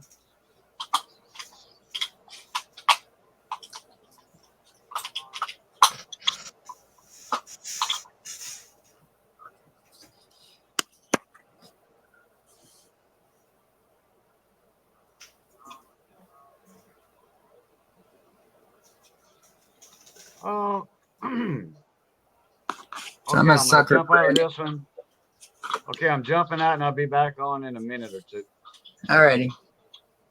Any of my coins that have tones on it, they automatically get stashed in a group that I have, and it's getting pretty big these days. But even the ones that just barely have toning, because I've had my coins long enough to where I've seen that the least amount of toning turn into some really nice large toning. So Yeah. always try to hold on to them. Some are pretty interesting. I've seen, I've got some that are like neon fluorescents, and I've got some that are like pastel fluorescent colors, just super sharp pastels. And I think that's my favorite. Don't know if it's a true one, though. I was going to send that one in to have it graded to see if it comes back naturally toned. Yeah, I know sometimes the toning, like, it definitely changes over time, but yeah, you gotta kind of keep an eye on it. Yeah.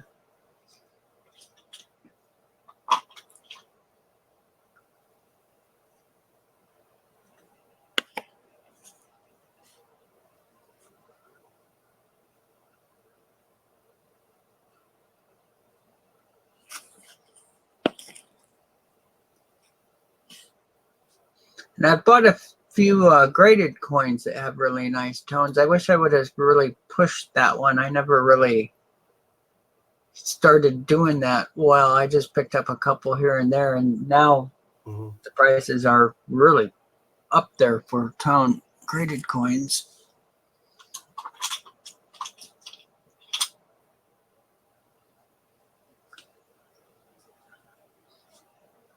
Then there's really unusual ones.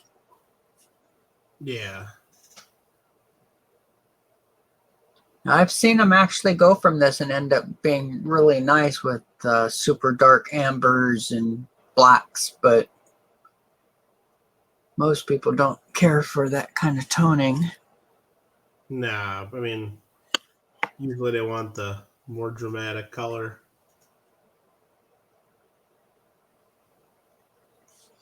So he had his video. The first day had 128 views, but then the next day it only had 28 views. Okay. Yeah, I've never seen lower the number of views on a video that I've had, at least. I don't know. Yeah, I have. Not by that big a number, though. And I don't know if it's just my imagination, but I know, like, Sheldon said he was watching one of my videos, like, streams over to help me with watch time, and Young Coin Hunter was, and somebody else told me they were doing it too. And I thought I looked yesterday, and the watch time there was a huge spike, but it looks like it's not quite as much this time. So I don't know if they canceled out some of the watch time for people doing that. I don't know. They must have heard us. They must have heard, or maybe they canceled all my own watch time and I leave it on, but it's still a ton of watch time, more than I would usually have. So I know something's helping for sure. Yeah, I think I had like 10, 12, maybe even more streams of yours running all night once. Oh, really? Yeah, I can do quite a few. Jeez. 20 That core. didn't work. Yeah, as I'm saying right now, it sounds about the same. Yeah, it didn't work from the notepad. When I went to get in, everything went good up to the first time I jump in. It says continue. Then it brings me to like check mic, check camera, And then when I get into that part, it went back to the video. I'm like, oh, wait a minute. This reminds me of something. I tried it again and went straight back to the video before I could enter the studio. Oh, weird. So yesterday when I went to go live on the notepad, it would go back to my home screen. Let me get it up here. It would go back to this, the home screen. Huh. When I went to go in the studio, it went back to that home screen, my home page. So there's something up with this, and I don't know what it is. I might have to delete Chrome and reinstall it. Maybe. I don't know. Because Chrome, Google is YouTube.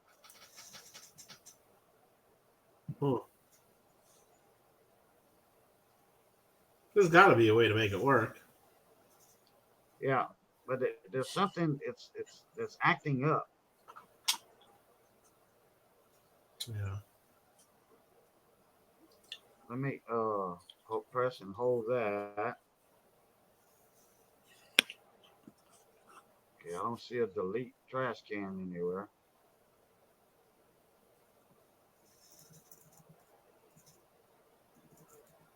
Now this one's from a mint set, and the wrapper had tiny little holes in it.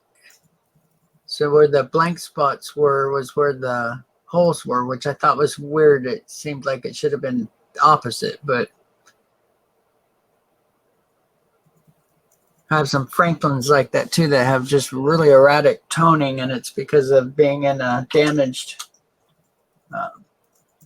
mint sets or proof mint sets for those ones.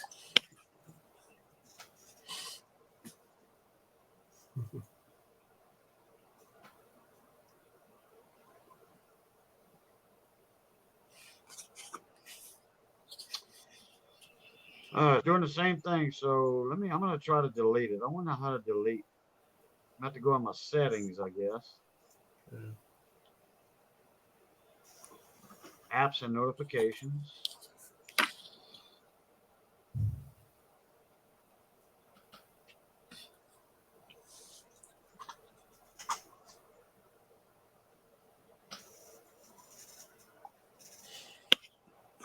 Disable. Wait, let's see here. Details. Version 7.60. 7.6.0, I mean. Advanced picture-in-picture.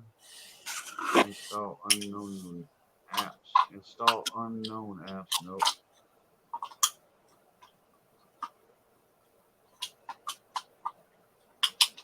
Permissions.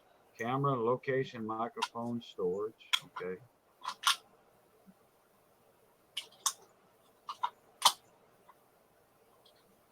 Force. I want to delete it because I installed Chrome on this thing. I wonder if I can uninstall it or just force stop it. Wait. Uninstall updates.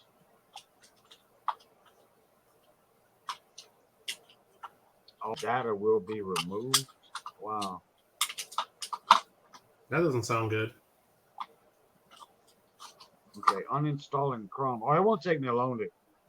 If it does, whatever, it won't take me long to get everything back up. I mean, I've got time. Because I'd rather go live with this one than with the cell phone.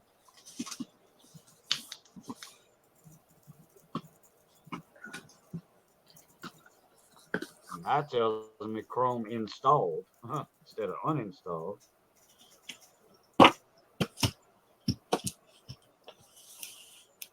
Oh, this is the factory Chrome, I guess. 7.7. Okay. That'll work. It is a different Chrome.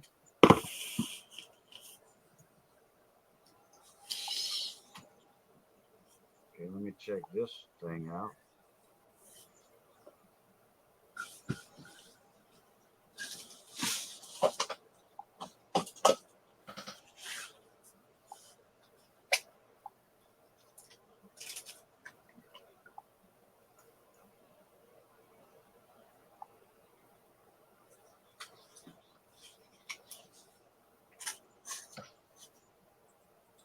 Okay.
Just going through some nickels now.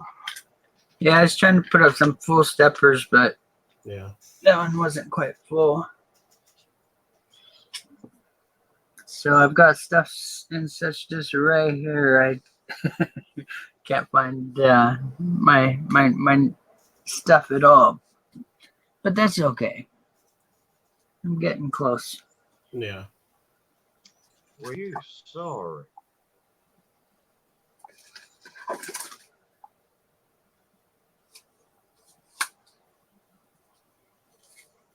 All right, guys, I gotta run. Gotta get a few hours of sleep before I gotta get up and go to that coin show tomorrow afternoon or whatever it is.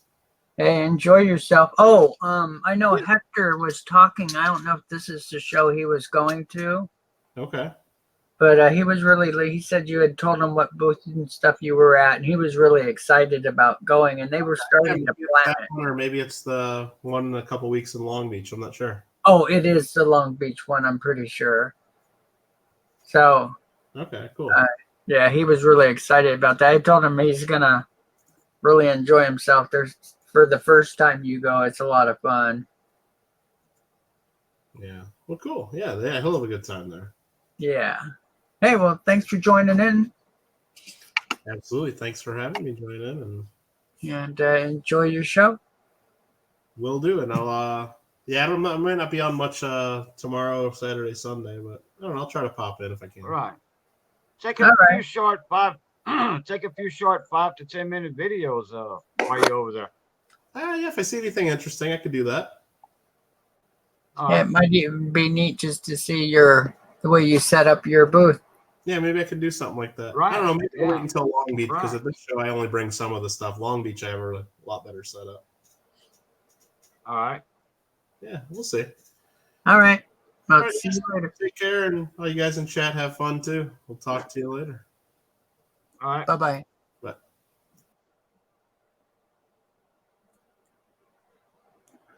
Hey, Roadrunner, how you doing? Oh, Roadrunner's here.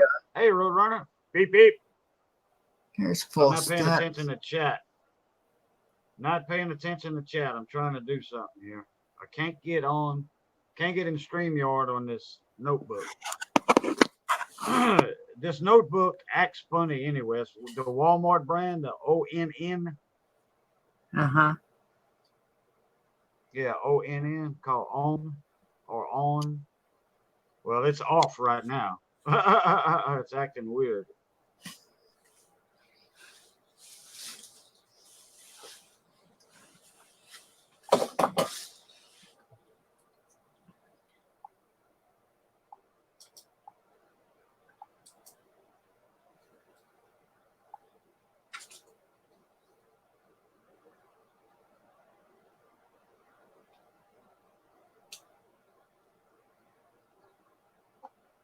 Hey, Kellen. Sorry I didn't see you come in. Hey, Kellen L. How you doing? Me neither. Like I said, I'm trying to make heads or tails out of this. Excuse the pun. Well, it's only been a minute, so not too bad. Yeah, let's see here.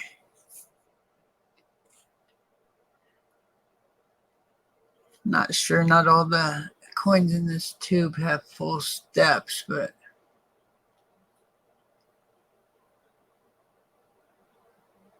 Hey, Matt. Are you getting up for wheel watch?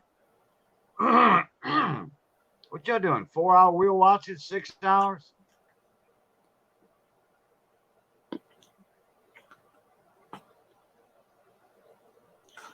I know we used to do 4 hours on the snapper boats. If we'd have 5 fishermen, that would give us like a good 12-hour sleep.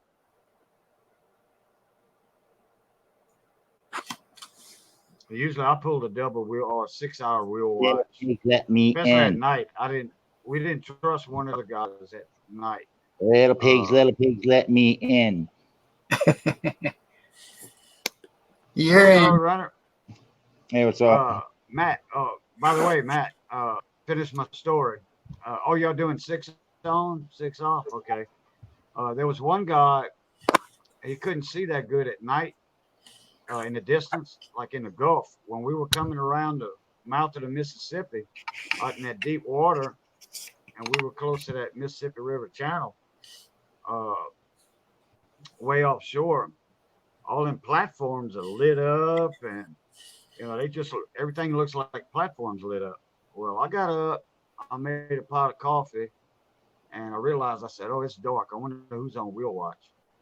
So I got up from the galley. I went up in the wheelhouse, and there was a little Richard Ellington. There he was.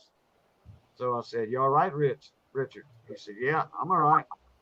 So he said, Boudreaux, bring me a cup of coffee when you come back. I said, all right.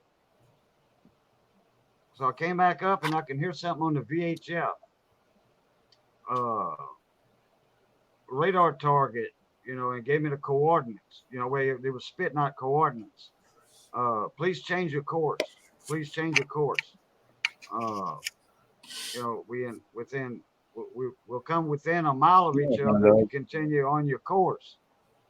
So I got on the VHF and I said, are you responding to a small 80-foot vessel heading southwest?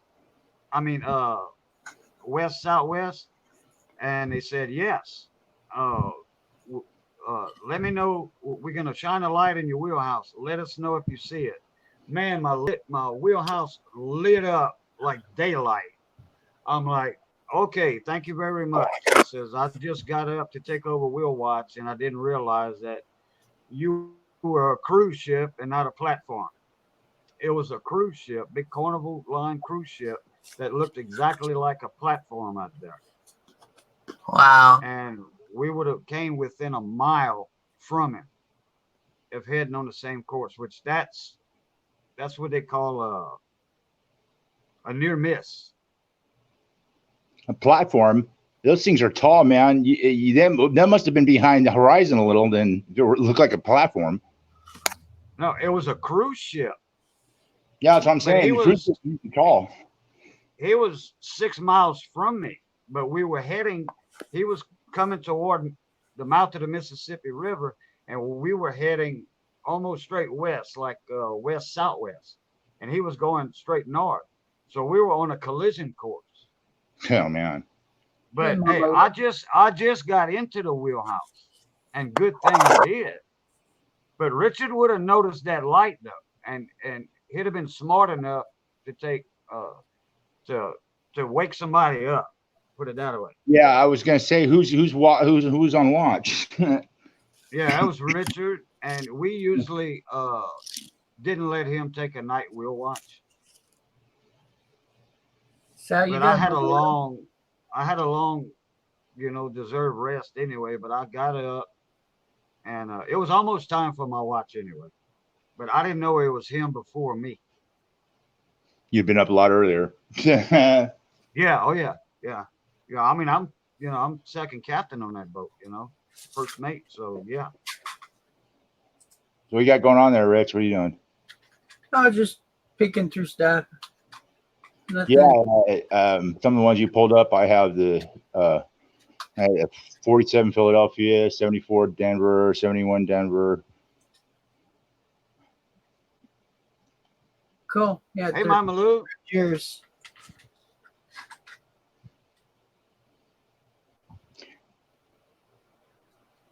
And I got those at random. I ended up getting those at random. The 71D I got is really nice, and I ended up picking that out of a roll. Just That's what these all are, from rolls. In the Mississippi River. yeah, 4 steps are they just your Mississippi River waiting to go east to the industrial full locks. steps? Industrial locks. Wait a minute. Are you by Baton Rouge, Matt? And those locks? It did it for a second. There it goes. Is that a full stepper? I'm not sure.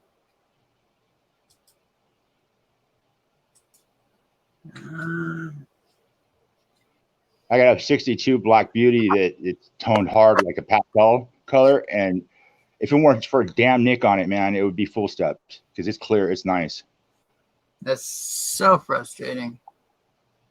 Well, I have a couple full stepper 62. They're just, that one was like, I was hoping that one would, pan out, but I'm not going to say, I know that, if I were to get like the Black Beauty, at least the Black Beauty designation, they probably wouldn't give me the full steps, most likely. Yeah, and see, it's got steps, but it's definitely got a gash. Yeah, it's hard to see on this end, but yeah, I can see the steps. I'll throw it on the scope.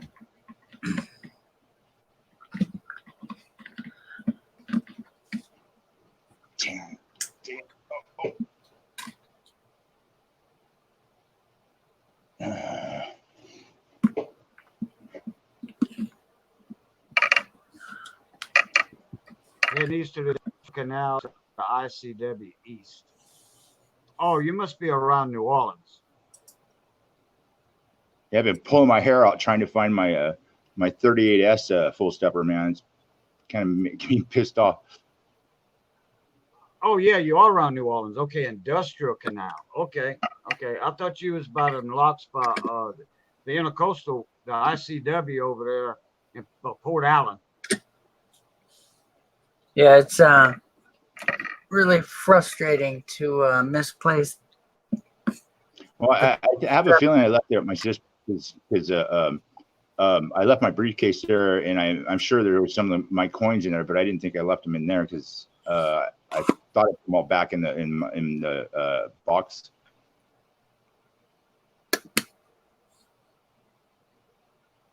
I woke up with a headache, man. I haven't slept this long in a long time.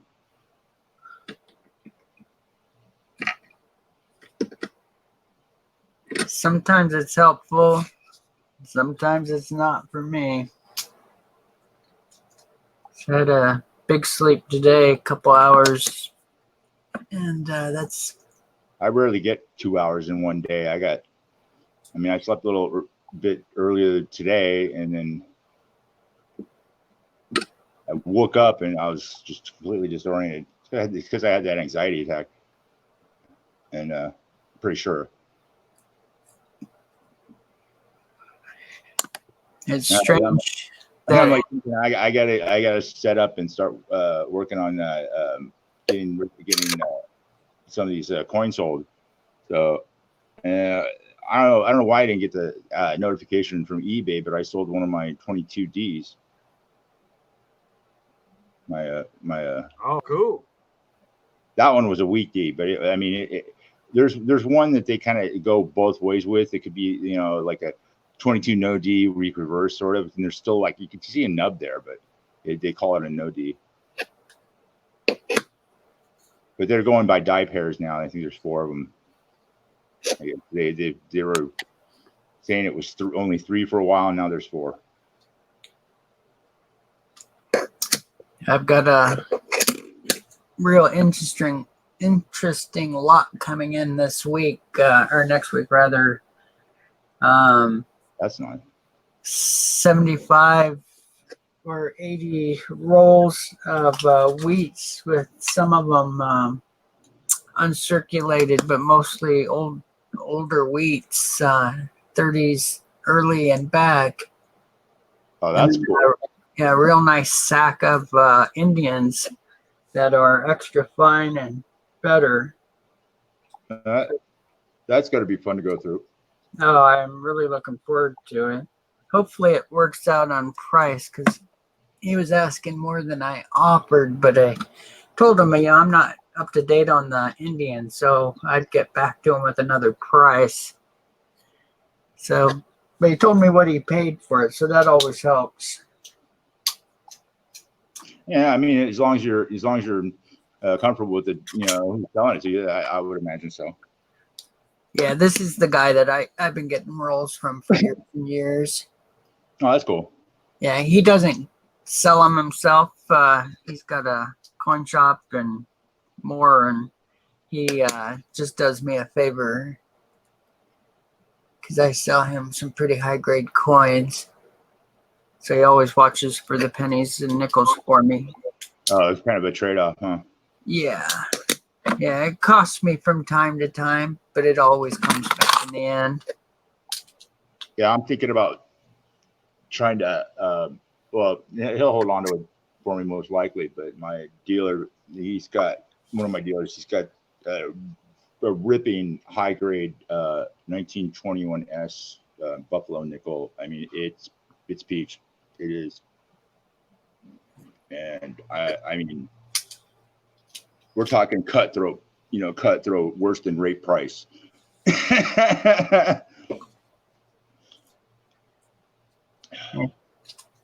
Well, if memory serves me correctly, which it usually does, this thing could shine out at a good MS64 probably. And I just saw one go for nearly $12,000, and now that was an MS65. I'm just being conservative on his, but I mean, this thing is awesome. Cool. I'm on a lag here, I can tell. Wait a sec, it's my application. Let me get rid of that. Wait a sec, I thought it was in here. No, that was me. No, I can hear my. Cajun must have had it turned up a little bit. So, what do you think of the coin on the screen?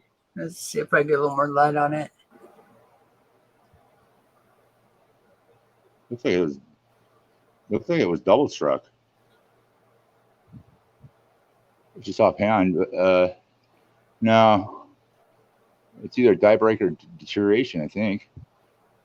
It's a pretty solid coin for grade. It's better grade, but it's a real crappy made Colombian coin. Oh, okay, gotcha. But, yeah, it's got die breaks on it, but that date is really interesting. It's I don't know if it's post mint damage that made the 6 flat like that, or if it's part of its movement when it was getting struck again. Well, look at the back side of the well, the front side, I guess you could say, but look how it just that kind of damage. You would imagine there would be it'd be more mushy and round. That's like straight up and down. It's like a sharp. It's really strange. And the back side of that, where the date is pretty strong. Not like there's some issue back here giving it some movement. Yeah, I got who was it? Sent me a 3-center. It's like an older one too. It's like, it looks like it's like brass or something like that. It looks gold. It's the only Colombian coin I got. It's me, Brian. That's who sent it.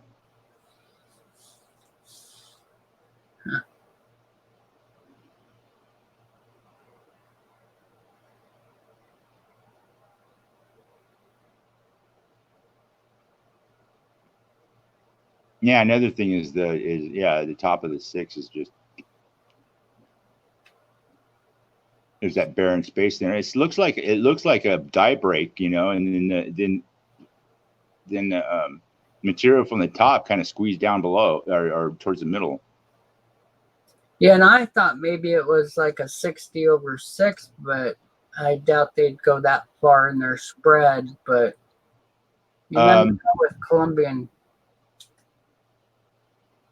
Yeah, I don't have a 60 to be able to compare. Yeah, but like I said, it looked like it's weird how it just kind of the material just kind of migrated. It looked like it was like, you know, melted down almost and left the design, like the design feature up top. Yeah, it was a clean shift, whatever it was. Yeah. So.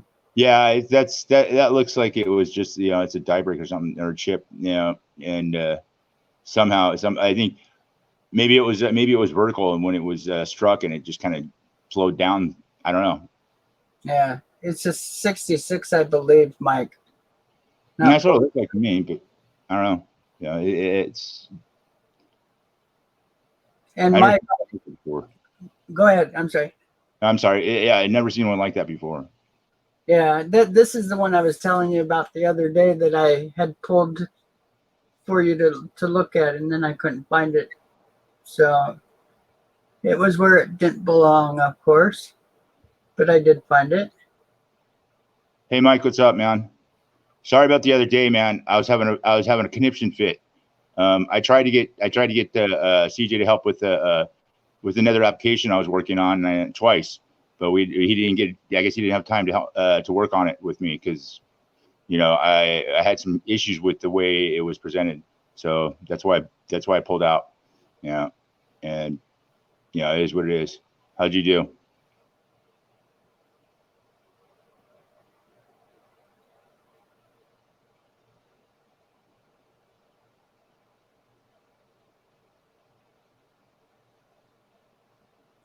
So Mike said that's still a hand punched. They still hand punch in 66 for, I guess, for Colombia. Yeah, not like it was the pinnacle of its time there. You know, they were still kind of. They say they were more like in the 30s and 40s. Well, you know, during that time.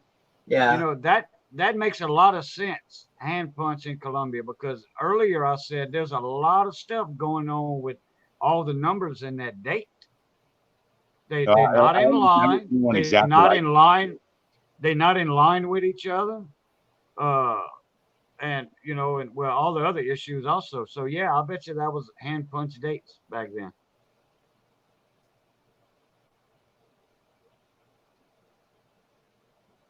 No, it's definitely yeah. That does make sense in but I've never actually seen him before, so I couldn't be absolutely sure. Well, look how cattywampus the 9 is. You know, it's not straight up and down. And there's a little bit more going on with it too, because at the bottom of the 9, you can see that it's like it got shifted too, because there's a bigger lip there. Is there any drive line directly below it? Could have been leached, trying to want to leak out too. So you know, that's another thing. The 6 is kind of crooked too. The first 6 is crooked. Yeah, it's an odd one. Yeah, very. Here, let me turn it upside down. Sometimes it helps to get a different.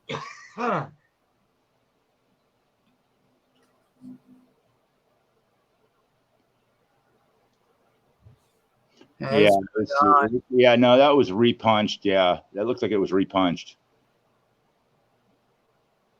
231 630. I mean, I highly doubt. I mean, if they punched him in, then I doubt it would be a die break, unless they didn't miss it. Oh no, actually, it's a die break coin, but I don't believe there. So this coin has a good break on the other side. Let's see right there.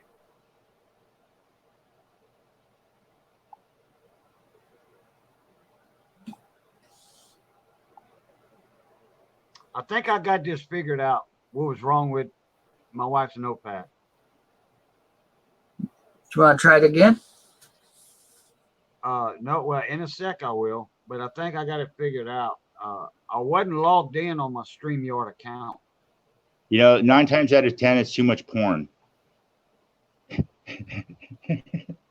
No, hey, none of my stuff sees that. None of my equipment sees that crap. No. So, Mike, yeah, I'll email you and quiz you a little bit. I've got 60 Indians, extra fine to AU Brown. They're really sharp. They're really nice.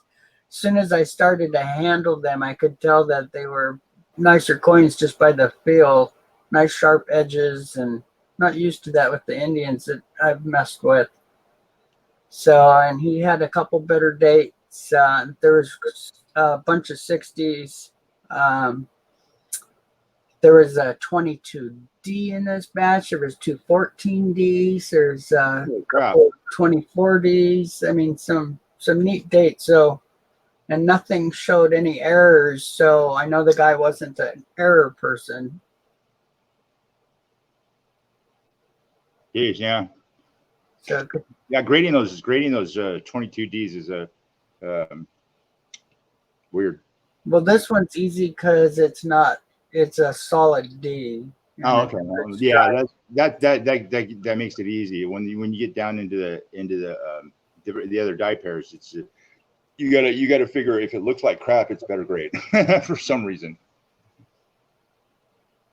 Yeah, I sold mine. It could have been barely about good, or it's more like it was closer to very, very good, or good. Actually, good. It was good. It was like a good 6 or a good 8, comparatively graded to other ones, and I sold it for a little over $20 or so. Depends on the shipping. I gotta look at it again, but yeah, I couldn't believe it. I was like, I gotta check my. That's about where mine is. The one I have in my book is about a good. Well, I will see. When I pick up stuff like that, I know I pretty much, for the most part, I get it cheap. I don't pay for that kind of stuff. Pay all kinds of money for that kind of stuff. It's not what I do, because I'm not a collector really. I collect some of the stuff, but it's just, it kind of bothers me to collect too much stuff for some reason. I just don't like to keep a lot of stuff. So, Mike, you're saying that Colombian coin was punched in Philly or made in Philly? I have no clue on those coins. Yeah, I wouldn't either. I wouldn't be surprised with all the other ones they've done. Yeah.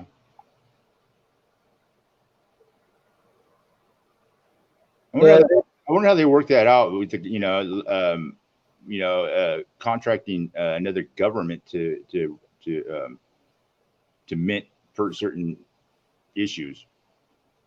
I mean, but how do I mean, this is supposed to be a free economy. I understand that, but does the government contract out like that too? Of course, they do sell weapons.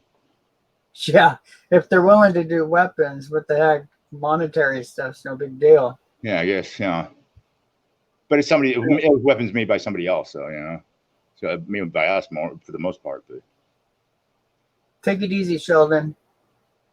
Later, dude. Hi, dude. Later. Aloha. See you later, Sheldon. Bye.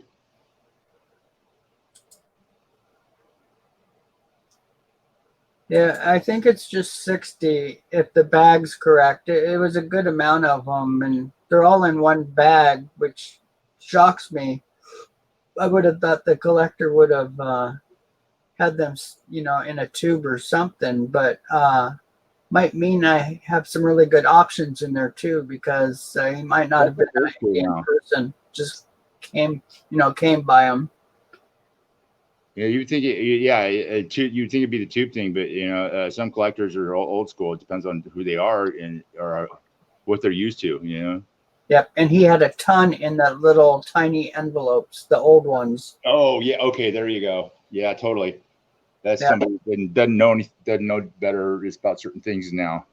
Yep, no cardboard flips in this one. So it might turn out to be really cool. I just Yeah. If there's any good ones, then I'd start transferring.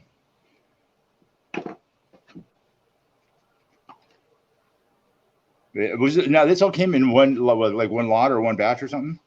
Yeah, it's a real old man brought it in. It was in a locking suitcase, a little suitcase. And he said he'd been collecting for most of his life. And this was his penny collection. And he had some silver and stuff too, mostly not too good a graded stuff, but a bunch of older ones. And I didn't see anything for the dates. I think my coin guy, he's a silver person, so he'll probably snag all that, which is fine. But there were some rolls of nickels and a couple rolls I couldn't identify. So I'm looking forward to getting back in there. The pennies were dated on the outside in like lengths of 5 years. Lots of teens. Probably a third of the batch was teens. Yeah, when I go to my dealers, I got he's half the time he tells me he bought something, I got to go in and it'll just I'll just mow through everything as quickly as I can, get them all into your first organized pile. Yeah, we had 20 nicer 1909s in there. A couple of them really stood out, but nothing with mint mark. So it'll be interesting. I was shocked looking up the Indian prices today. I didn't realize the prices had gone up as much as they have. Yeah, that's it. Yeah, all of a sudden, somebody went and cherry picked some of his stuff pretty good. I noticed. Yeah, it was really nothing I cared about. Otherwise, I probably would have ended up grabbing it. But all of a sudden, all the some of the like 1880, 1871, 60s were gone, 1870s. Yeah. But most of the stuff he had was all brown, or he had a few red dogs, but I mean, they're all brown, and they could have been above, very fine or fine. So I don't know. Maybe somebody's like going for meat and potatoes action or something. I know keys, but I got some older ones, 64, 65, 66, and and they're in good or better. Here's a nice 64. Has that got a L on the ribbon? No. Here, I should. Mine does. I mean, the L on the ribbons on mine is like, I mean, it looks, I can see it clearly, but it's not very good coin. It's not very good grade at all. I was surprised the L survived. Oh, well, no, because that's an indent, so that one has a better chance. Let's see if you can see some diamonds. Yeah, that's what I usually go by. And there's a part of a diamond at the top. Here, let me pull that one comment off. And you're figuring VF, XF when you start seeing a couple diamonds. Yeah. I thought this one had more diamonds, but nope. I just see them at the one right at the very top.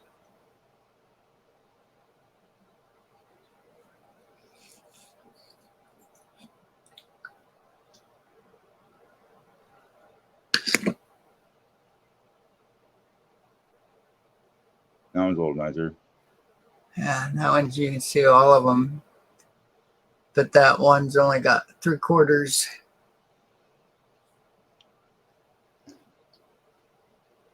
So that's my avatar.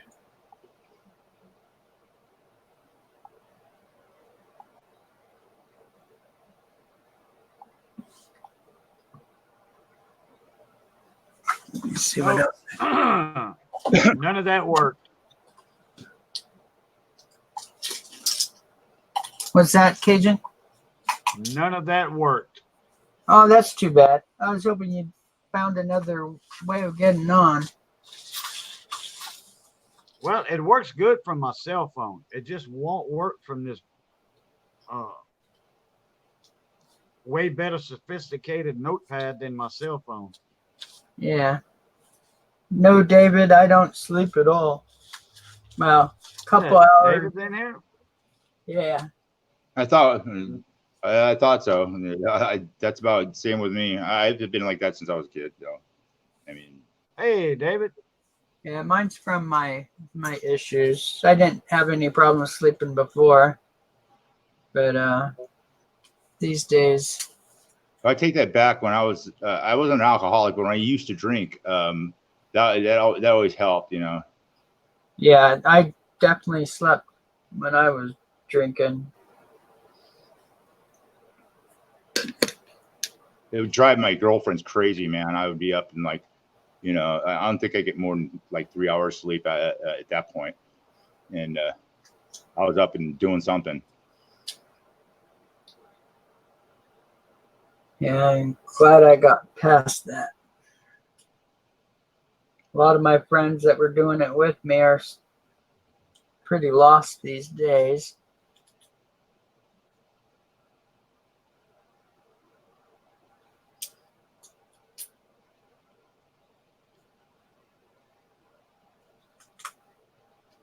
Hey, I've actually Stacking got D. quite a He's few back. 64s.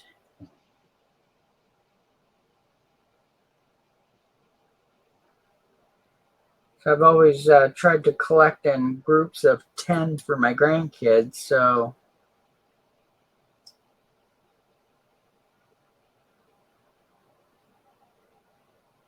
got a couple nicer ones. Like that one's pretty nice. Let's see, what is it? 98. I got one of those. Got a nice toner one.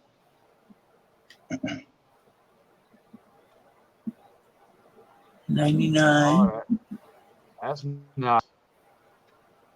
She's a beauty. Yeah, I thought I cherry picked another 1916 double die Buffalo nickel, but I forgot about one thing about those Buffalo nickels. What's that? It was the planchet. They're pretty. And most of the ones that I've seen, especially in the lower grades, the planchet seems like they're like woodies, you know, they're off metal thing, and the streaks are random, but you know it's always usually, you know, when you see those planchets on the 16, it's a good bet they're probably a double die. Hey, Parker. It's obvious to see them once you get a close look at them, but yeah, the real lower grades, it looks like just the everything kind of meshes together. The date gets thicker, so you got to get a real close look to see, you know, the other the other 6s and the 9s, and you know. Yeah. But my main pickup point is the one in the 9. When the 9 doubles up, it does this like crossbar thing on between it, like a bridge. Hey, young coin hunter. Not sure if you've been in here for a bit. How you doing? Yeah. Hey, what's up? I saw you say hi. I just I don't very often just type it out. It's hard for me on my cell phones. Just my fingers are fat and the little buttons are, you know, virtual. So I don't like. If I smile at you, I start saying hi. So that one's. I wish it had a little more. What's that? I wish this one had a little more showing for the diamonds. 75. Bunch of junk in it. And it's not.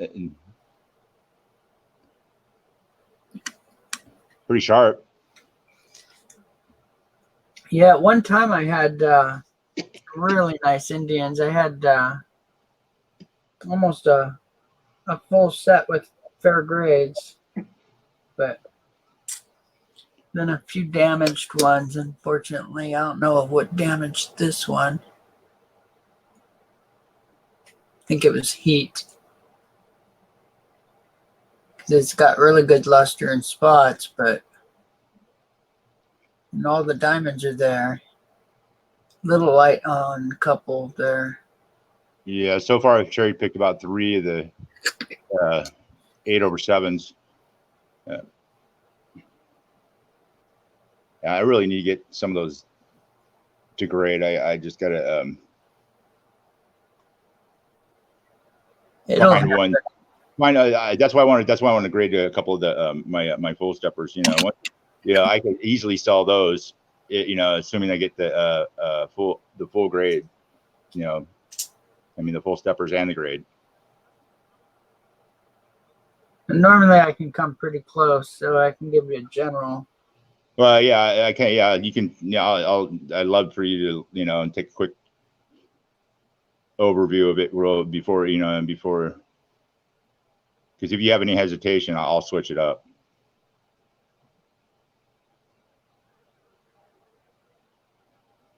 Because I've got others that will, be worth that, they could sell. I got a 59 that I got out of one of those, those packs that you get for the historic site, some historic society puts together, and they said they were proofs, but the 59, I'm not so sure. That'd be cool. It's just I could see the I can see the dye flow lines all over everything pretty much, and that's not on at all, any of the proofs.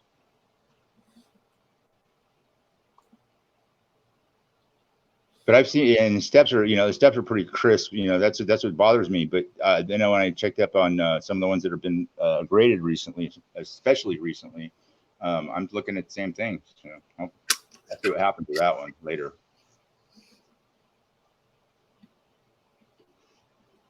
My 58, maybe I should send that in. That one's just outright straight up. You can't get any better than that. You can see the clash in this one. That one's pretty crisp on that end. You see all the lines and the leaves. Yeah, it's got really good detail. Just has that bummer toning. I mean, it's acceptable, but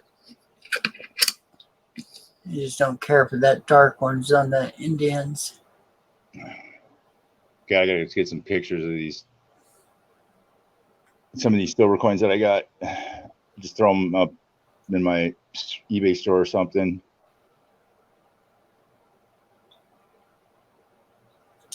Yeah, I've got some other dates. I should start pulling them out and getting them into airtights that are in. I've got a Capital Plastic full Indian board.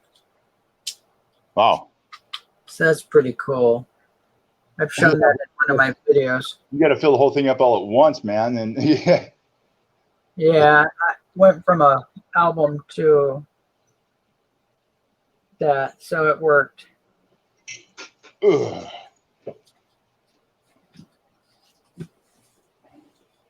Yeah, I was amazed to see how much those that one's right. Those 88 or the 8/7s are selling for. I'm like, that's why I started looking for them. How much are they?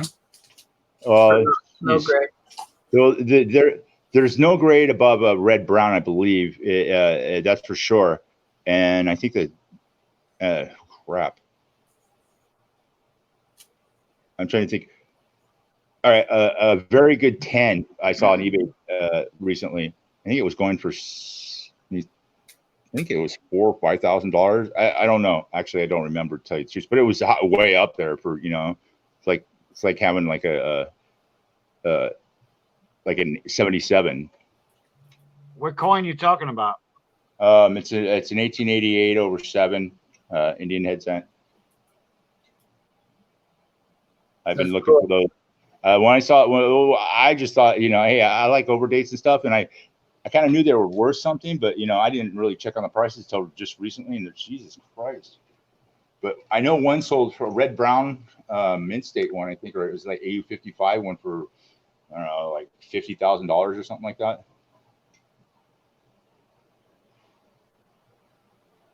And that was more of a recent realized price. I'll be right back. My teeth are floating.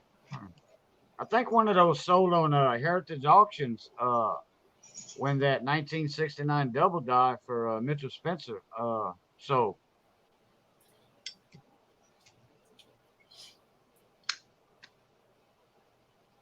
I don't remember the condition.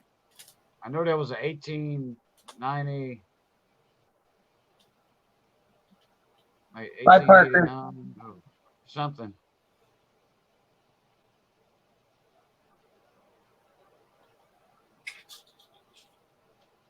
Yeah, there. Oh, wow. Just found my 1860 half dime in a pile of pennies. Nice. What's that doing there? I have got to get myself back together here. That's not a good sign.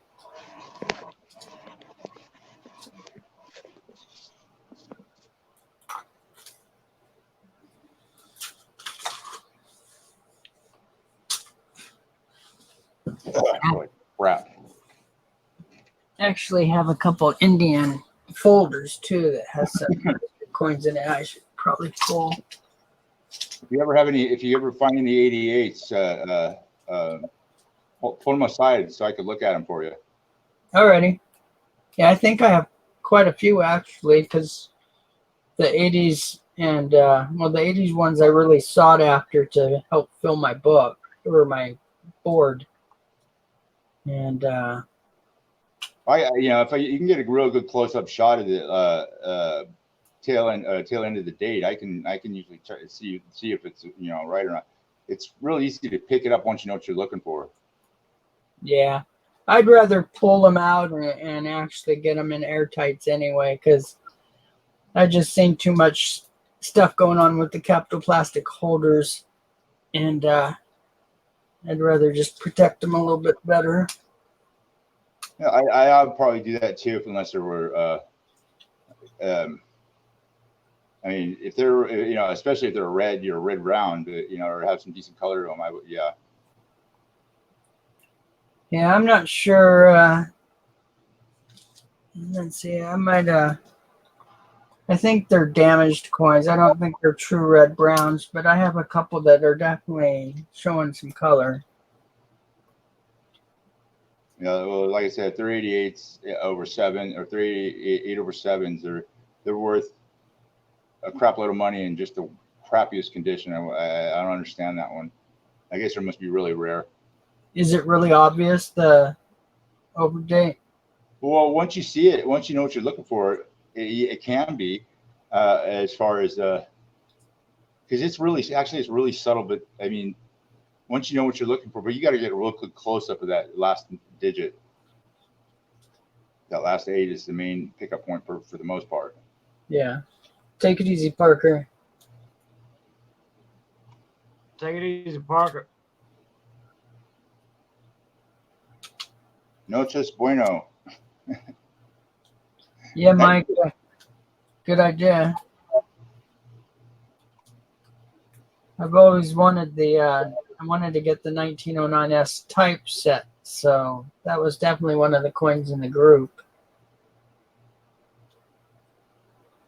Yeah, I found a 1908S in a pile that it shouldn't have been in over my dealers.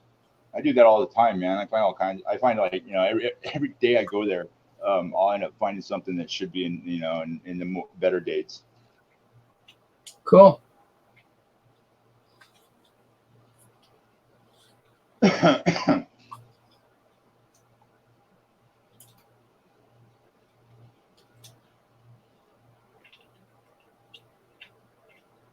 Yeah, I'm anxious to go through these pennies. You know, most of the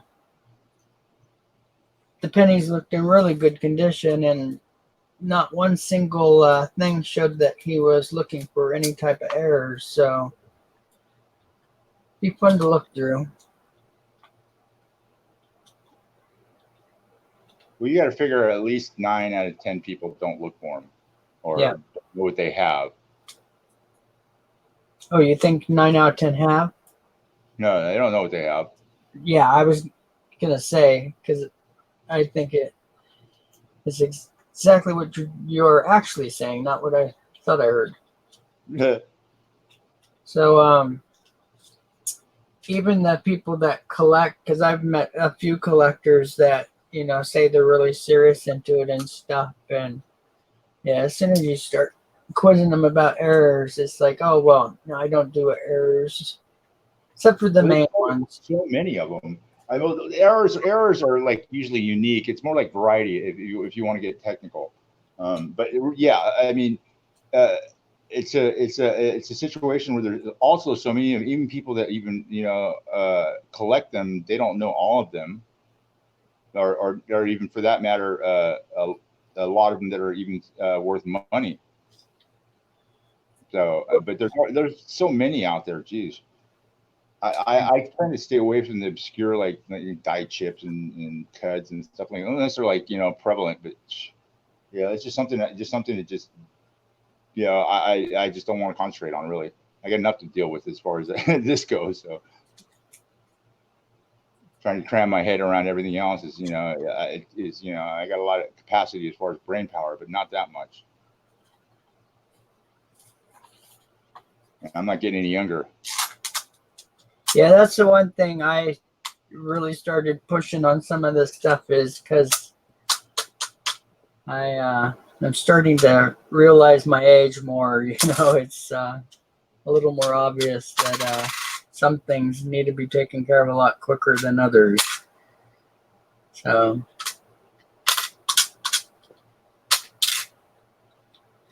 alrighty, let's see what I have here.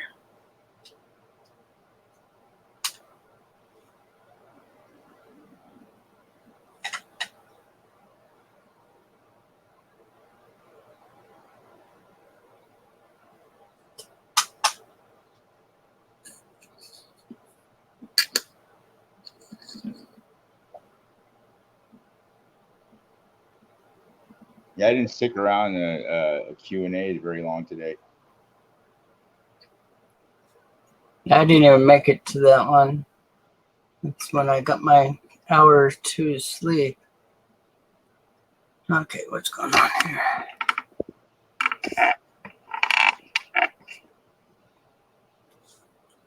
Actually, no, I ended up bailing because Paul kicked me out for about he timed me out.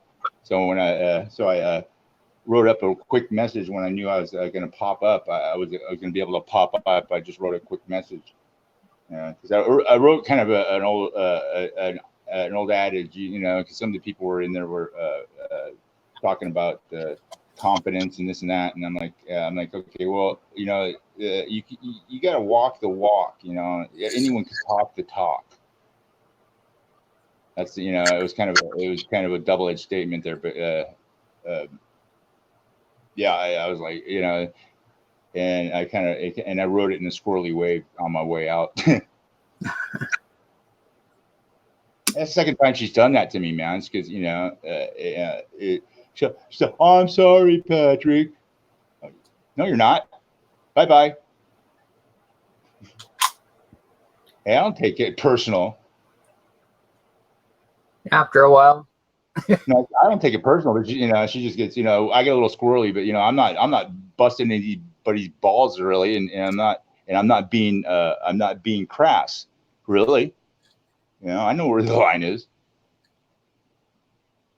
So when they actually it was because when they said they were going to do show and tell, nobody's sending me more emails, right? They were kind of lagging, and they're talking about show and tell, and I wrote in show and tell, run for your life.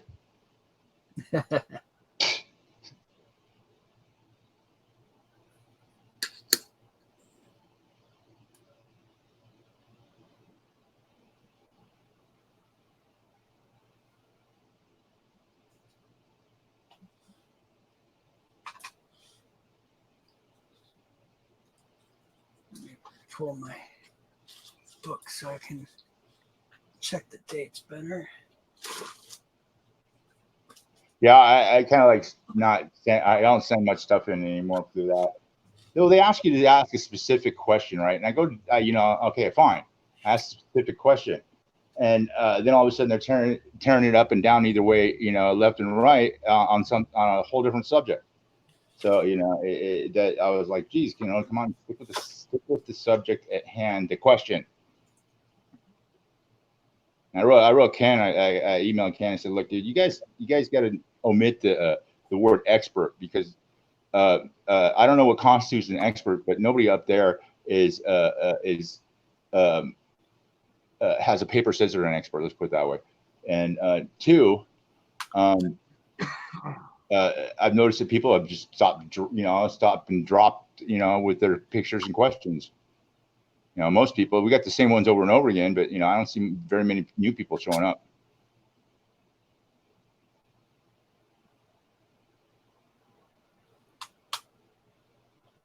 Oh shit! I thought I had a 77 in here, but They had one of those up there earlier today, on that. It was damaged, but it looked okay. Looked like it was arc damage, like from electricity. oh, yeah. That kind of sharp look to the hole or whatever it was in it, and it was either that or acid, because you don't get that kind of sharp damage unless it was something quick. Yeah. I've seen them do a lot of silver that way. In fact, I have a dime that's really screwed up because of them cleaning it that way. Great. Moth got in my place.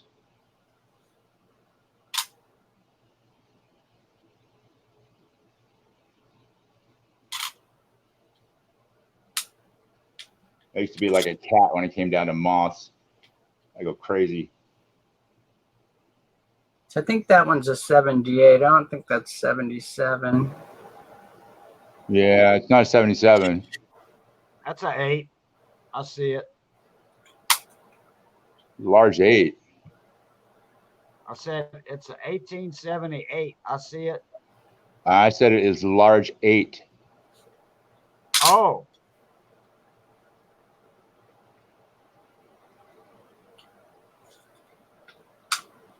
I don't know if there's any designation like that, but that's what it looks like to me. It looks like the 8's pretty large on the end there. No, I've never heard of a large 8 and small 8 on an Indian head. Well, it actually kind of makes sense if you want to overstrike a 77. Oh, I see your 8/7. Interesting. Yeah, but that's not what I'm talking about, Rich. I'm talking about the 88/7. Right. Before, yeah. Yeah. But yeah, doesn't that look like a 8/7 now? Oh, wait a second. That's weird, dude. I'm seeing it. It looks like at the on the top end of the 8 on the northeast side. It looks like a 7. Now let me see if I can't get it in a little better focus. There we go.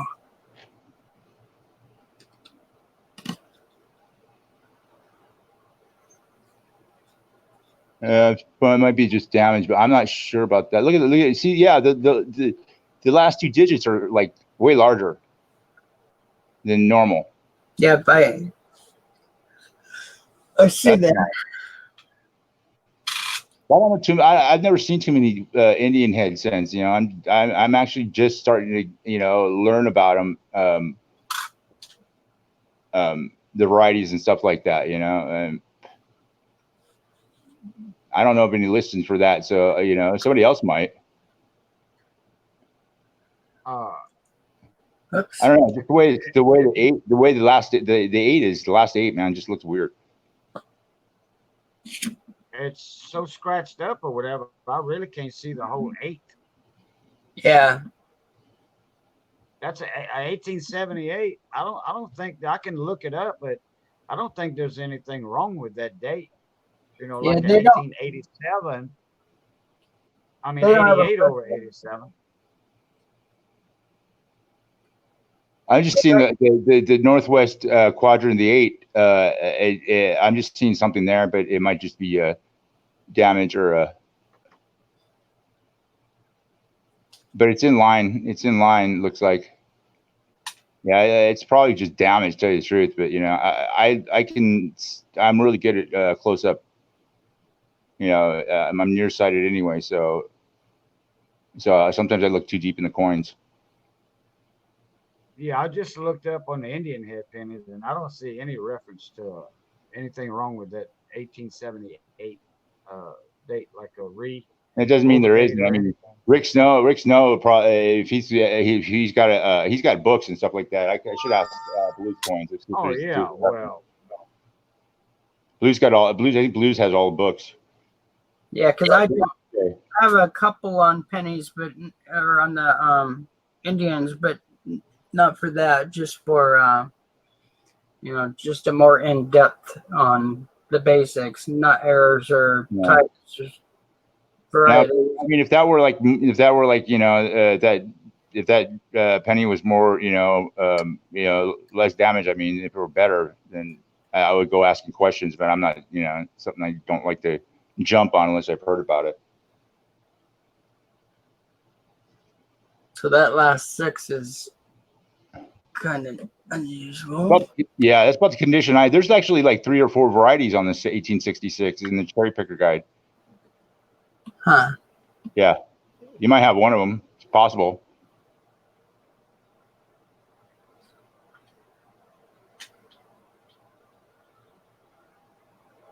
Yeah, that's about the condition I have that mine's in. Oh, that'd be great. It's a pretty valuable coin. See, I didn't know that. I don't know too much about them. I know they're worth a little bit, something, some others worth more than others, it's just. Yeah, no, I meant your 88/7. Oh yeah, definitely. Yeah. That one's actually mine's better than that. Let me grab it. Hold on. Right here. I keep stuff like that pretty close. Let's see. I graded them out at. Hey, Rich. Yeah. I'm gonna jump out of here. It's 6:30, and Oh. I told Missy I'd be going meet her in the room about 6, and I'm a half hour late. So I'll see y'all people later. Bye, everybody. Bye, Roadrunner. Later, dude. Mike, Mama Thanks, Lou, Young Coin Hunter. Responding to my email. Yeah, that looks like about a very good or a good 10. That one you have right there. I got one 88/7 that I think is about that grade, and the others are a little bit higher. One's like F15, the other one's I'd say about VF20, give or take. But yeah, I mean, shit. The VG10 was I saw on eBay going. Let me check. I should be able to do that with this up here. Can you still hear me? Yeah, I've actually got quite a few close to 4 diamond ones. It's kind of neat because I really pushed for that at one point. Yeah. Yeah, when you're like on a mission, man, that's what, Well, I was trying to get 10 of everything for my grandkids so I could, when I could afford it, fill up their collection at the same time. It looks like I have almost a Woody too.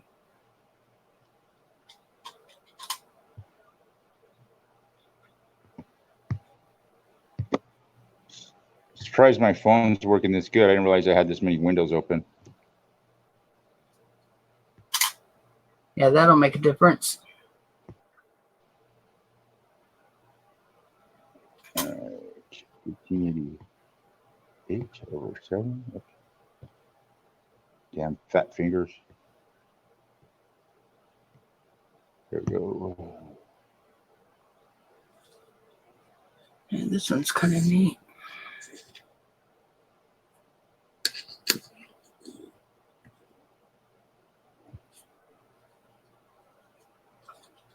There we go.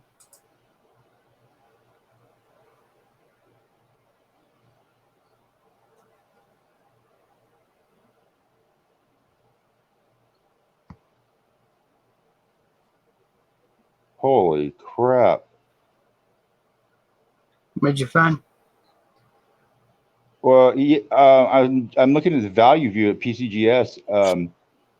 The Brown NMS 63 went for in 07 for 74,000, and another one in 07, I guess, for 57, same grade, MS 63.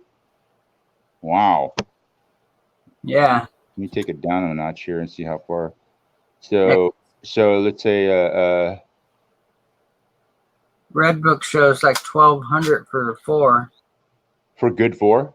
Yeah. That's about the price range here. The highest one I'm seeing for a good 4 is 1,800. Oh my God. That'd be a cool one to turn in. Well, I've got 3 of them, I'm pretty sure. Oh, really? Yeah. Wow. One's, like I said, one is about a good 8 or, a very good 10. And the other ones are higher, say F12, F15, and then the other one is a little bit higher than that, close to a 20, I would say. And 20 went for in 03 for $5,200. Or, geez. Is your scope set up? No, I put it under scope before. I've got, I know the basic pickup points are exactly the same. Everything's the same as far as the diagnostics. Yeah. Cool. So it's just, you never know what you have, but I mean, unless you actually get the slab back, tell you the truth. I've seen slabs come back, including my own, where they've been, I've accepted this, the fact that I didn't get a variety. Mike Badger is saying there's 2 different, I think you had said that too earlier, Roadrunner, the 88/7 and 88/88. Yeah, I realize that, but the 7 on the 7, the last 8 has it's really hard to see, but it is the main diagnostic, and there's a little like a little nub or underneath the 8 on the left hand side or on the southwest side of the 8, and that's the main pickup point. But also there's it pops up a little, just it's barely even see it, even in the higher grade ones, where the top of the 7 comes out of the 8. and inside the middle of the 8, the holes, that's usually where it's that whole area basically of the 8. The 8 over the 8, on the 8 over the 8, I'm pretty sure it's on the east side of the 8 where the diagnostics at. This is all on the west side. Thank you, David Carlisle. So we'll see. Yeah, it's fun to because I don't go through my Indians very often. Nice. I'm not going to go. I'm not going to, like you said, I don't like to say, I'm not going to send anything in I'm not sure about. So I'm more sure about my Jeffs than anything else. Yeah, and I wouldn't be the one to talk to you about the Indians at all. I mean, well, I don't know. Maybe Cheapskate Lewis. But I don't know if he knows about that particular variety, but he's locked in. He's pretty much locked in with Rick Snow. He goes to his shop all the time. Here's my 87. Hold on a second. I got to change the screen. Not very good shape. I got to get back to the right. Hold on. It's got some diamonds though.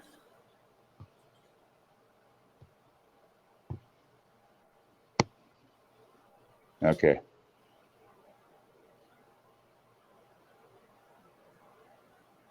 Yeah, on the kind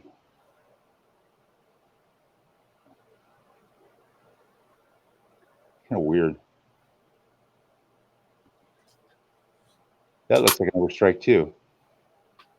I'm looking at in between the 1 and the 8 and the 8 and the 8 and the 8 and the 7. It almost looks like it, and then there's a whole nother date in between there. Oh, I see what you're saying. Yeah, and it's above, almost directly centered. Yeah, totally. Yeah, interesting. See, I see that. I look a little deeply in a coin. Sometimes it might pay off. I don't know, but usually people don't see that right away. Unfortunately, this one's got a lot of crud on it, but it does have a few diamonds. Yeah, it's pretty clear to me. Yeah, I saw it as soon as you pointed it out. That's interesting. I think there's an 87 double die. Is that look at the crown?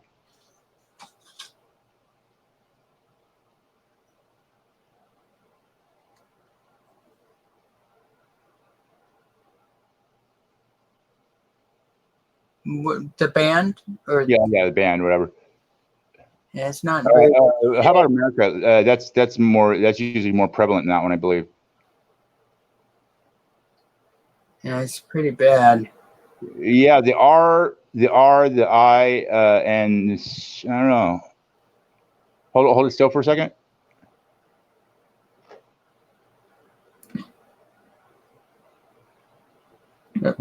Yeah, it's a little crusty. I can't really tell. The R looks pretty.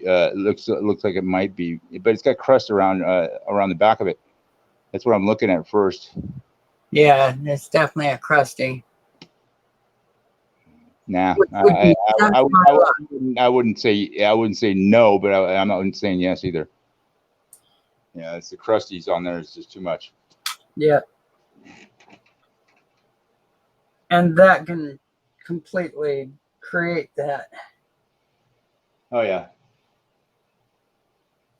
Little belly button lint. Just a little.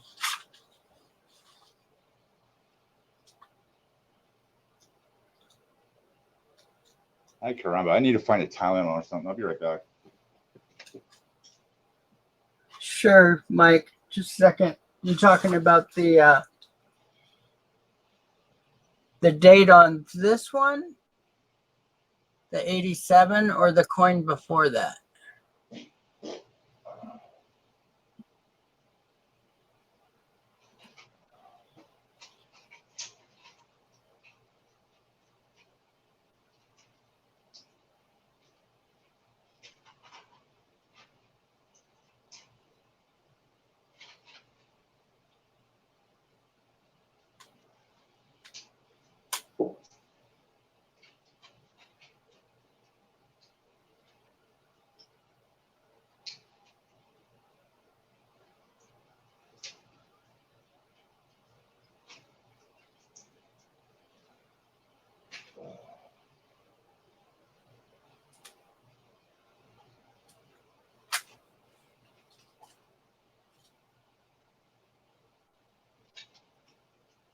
Oh, okay. Just a second.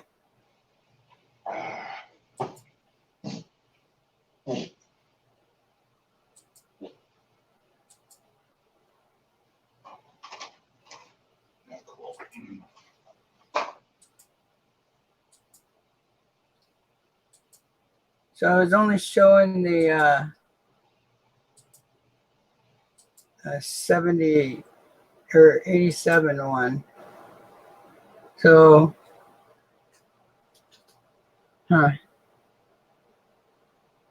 just stuck my finger in the picture. So that's real time. I don't know what your lag is. Oh, good. Okay. And let me turn it the way I had it before. Got a little more light like that.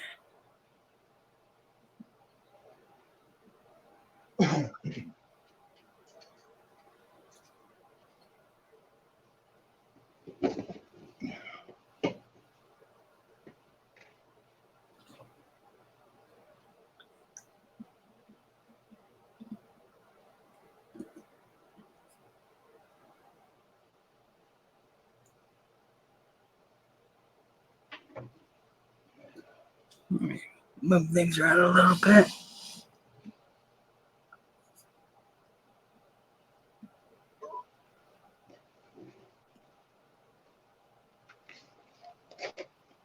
Oh God. Let me look with my loop.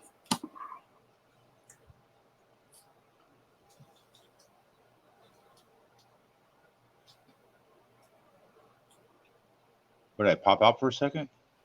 No, I pulled it so I could take a closer look with my loop.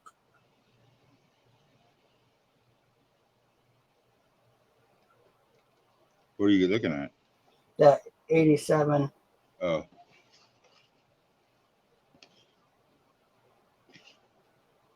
Too bad it's got that damage yeah. because it definitely affects that. But on the first 8, there's definitely something above it off to the left. Yeah, that's where I was seeing the offset. Yep. I don't see anything in the dental work or the quarter. It's it looks like it's just for the most part like almost centered like right in the middle, and then kind of offset to the northwest.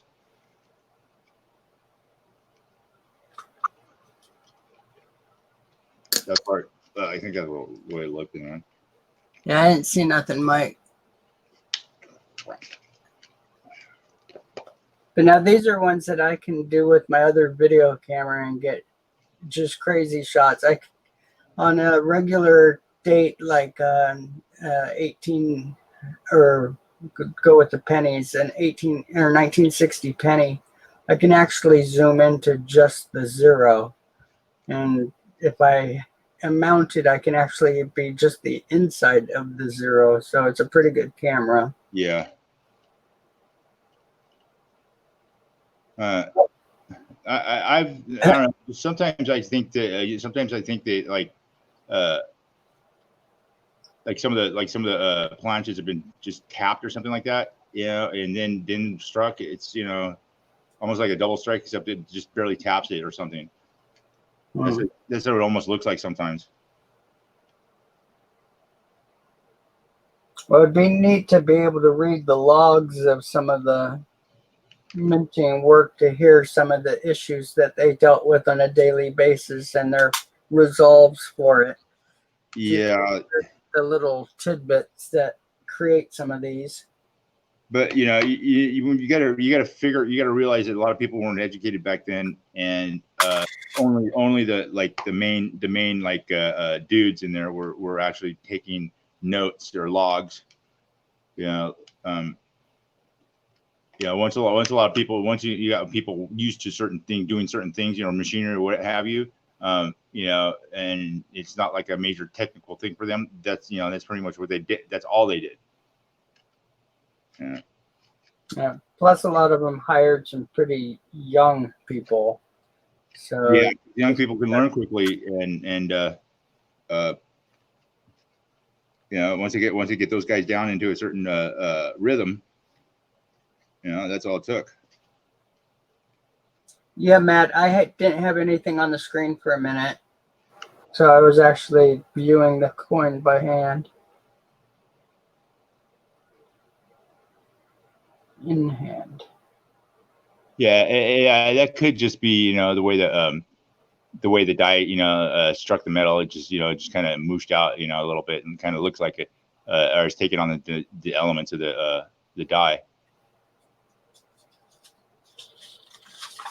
That's the only thing. That's the only way I could see it get doubled like that. It's just as far as it not being an overstrike.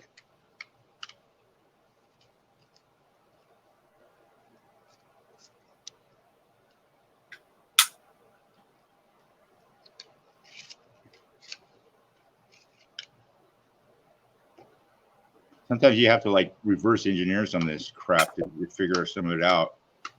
Yeah. It's a major headache, but it's not within my realm of abilities. It's funny because when I had originally showed my my Capital Plastic Indian set with all of them, it has a spot for the Flying Eagles. Uh-huh.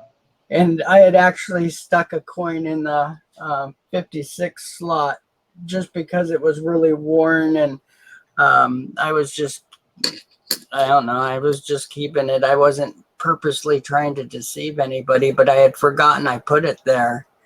Showed it to everybody, and oh man, the comments went off the hook. It was great. Oh my God, you've got a 56? That's crazy. It's like, whoa, wait a minute, guys. Sorry. Yeah, we're done just to freak them out. Yeah. We put it out and hammered it. Pretty funny. So what's on screen right now would have been my 56, and it's worn pretty hard, but it's your doppelganger 6. yeah. Yeah, it's pretty worn. This is a perfect fit for the haul.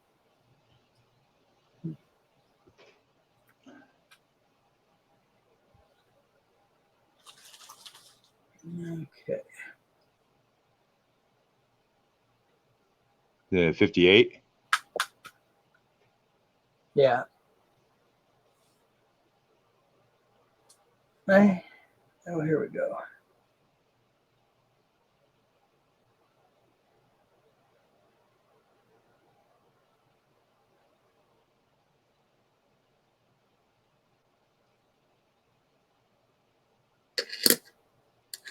So one of that dude paid for that thing here.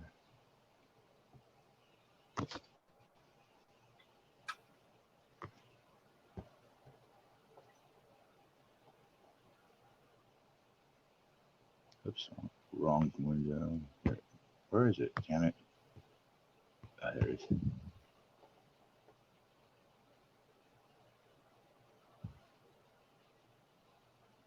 My one of my Eagles has a pretty good die crack across. Well, not a good die crack, a very light die crack. Yeah, those have some serious varieties to them because they were clashed with like different denominations. Huh. Big time. And a lot of those clashes are worth a lot of money. Cool. Well, in the higher grades, I would imagine, but they're hard to spot in like anything under a fine. Okay. Yeah, and they actually have a 58/7. Yeah, that one's worth some money too. I passed up a chance to buy something like that for $30. And it was a pretty. I've got one of those too. Just waiting for payment. Think about it. Wait a second. Let me see. It says waiting for payment, dude. Dude, you're supposed to buy the thing before I send it out, dude.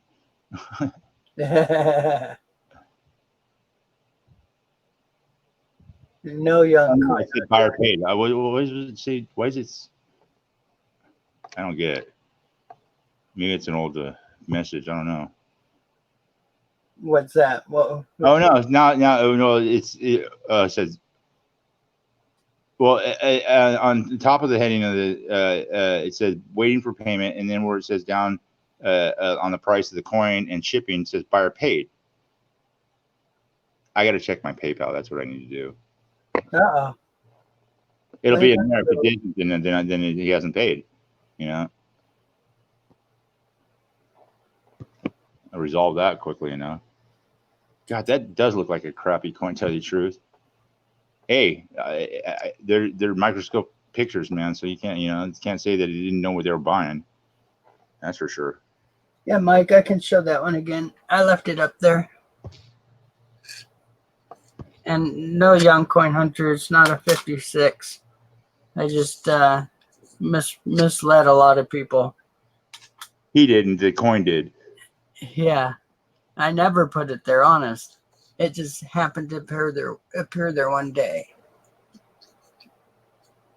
Yeah, too bad this one's in such bad shape.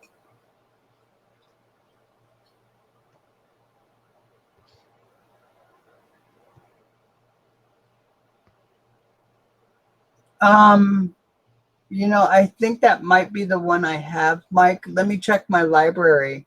If it's an extra or something and I don't have it, sure. So I'm about to upgrade a few of missing books out of my library for the cents. Excuse me, I won't say penny.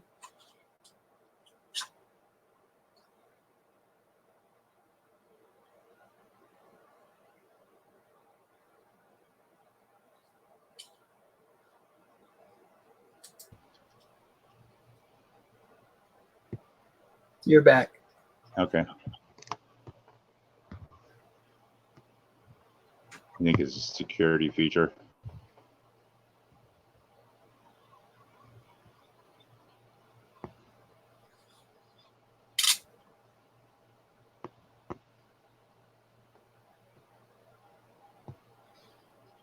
Yeah, I can't wait for Wednesday. I should have those coins if everything goes well. I have the wheats for sure, but the Indians, we might have to haggle a day or two to come to a conclusion.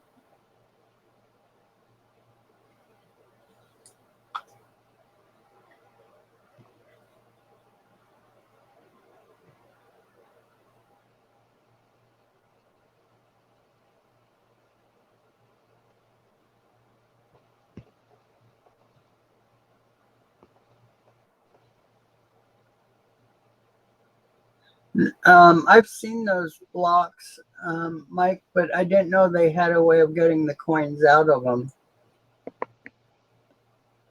No, I'm not seeing any payment. Well, that's too bad. Even if you were a couple days late on delivery. Well, it doesn't go out my door until it's paid for. Right. But I mean, I thought maybe you had a payment you missed. That would have been a bonus. Money you don't expect's always a plus. Yeah, totally. But I already got a confirmation from PayPal, so it would, Yeah. that's why I double checked because my notifications are set. So somehow the payment is in, just basically in limbo right now, I guess. Yeah, it's either that or they when they design the page for that, it's just a misprint. So Mike Badger was saying that there were clashes on the Eagles from different coin. Also, one was clash with a gold eagle die. Wow. Yeah, I think it was a 20 or a double or an eagle. It was $20 coin, I think it was. I'm not sure if it was.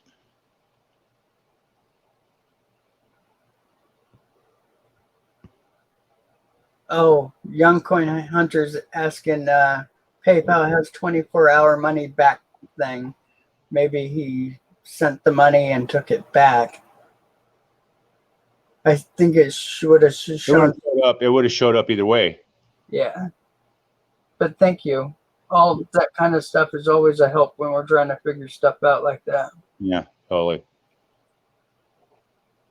Well, either way, if you didn't want it, that's fine. I mean that's cutthroat price on even that coin. So if you don't really want it, hey, yeah, there's 11 pictures in there from my scope. So I mean, if they're that adamant about it, that's fine.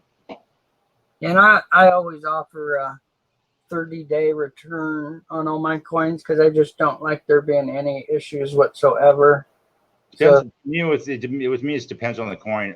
If it's slab, forget it. It's 14 days. But when they get it, I don't like people handling it for too much longer than that. Yeah. Last thing I need to do is come back with issues. But as far as the raw coins, yeah, normally I'll do 30 days. Depends on like I said, depends on the coin. If I know exactly what's going on with it, then I'm not gonna, I'd like to sooner get it done and over with. They can't figure it out within a few days. It's, it's a little bit, it starts to make me edgy. Yeah, I used to always put stuff in airtights just to, try to keep them on it. I do that. I do that with some of mine. Usually I just do the, if it's nothing, if it's nothing spectacular, I just usually use the 2x2s.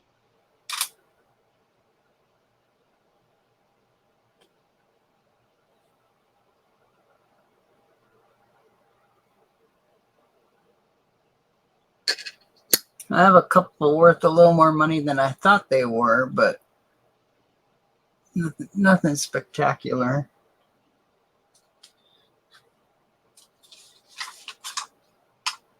So it seems when they either tally up everything after a while and see what's done what, then they adjust it. They start adjusting for they start adjusting the prices as they go. I mean, that's usually from auctions. Yeah.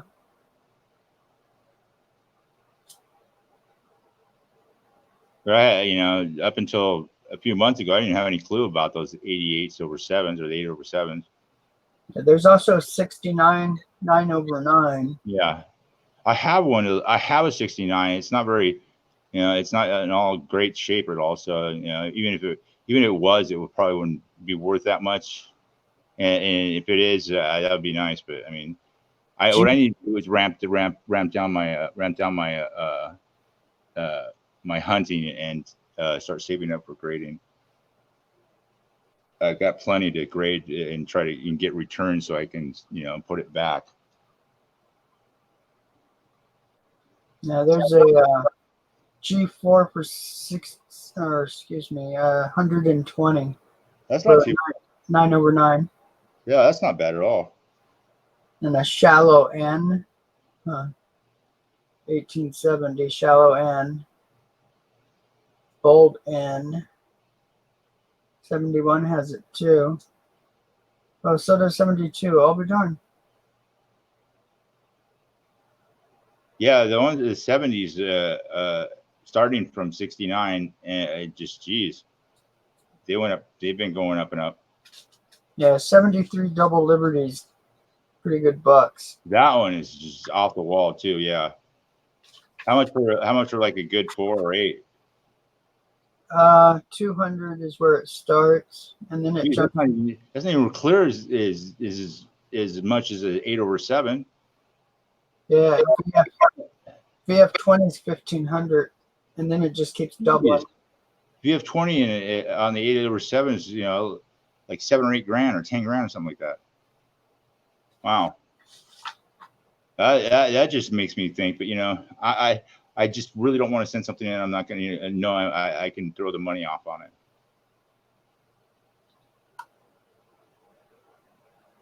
You know, I'll play with it later. Yeah.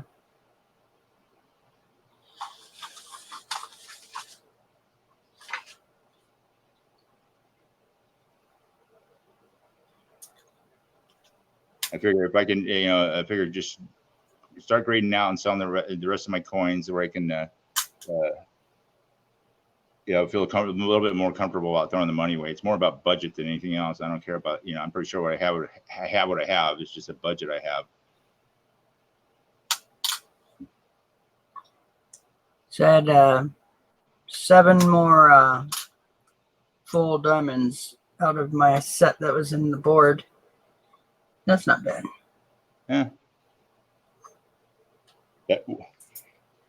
Oh, God.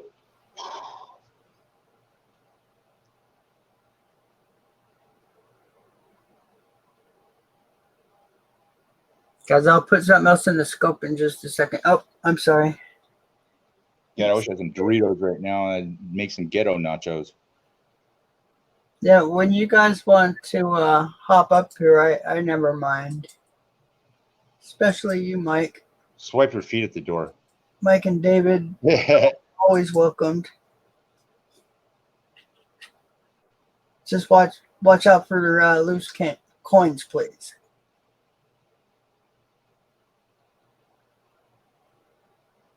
Yeah, but don't step on Scruffy. Yeah, Scruffy bites, and she's 200 pounds. That We haven't. ain't no joke. My last dog before Sammy and Luke there, he was a Ridgeback Rottweiler mix. Oh, I love Ridgebacks. And he thought he was a lap dog. The very, very smartest dog I ever owned. Ever.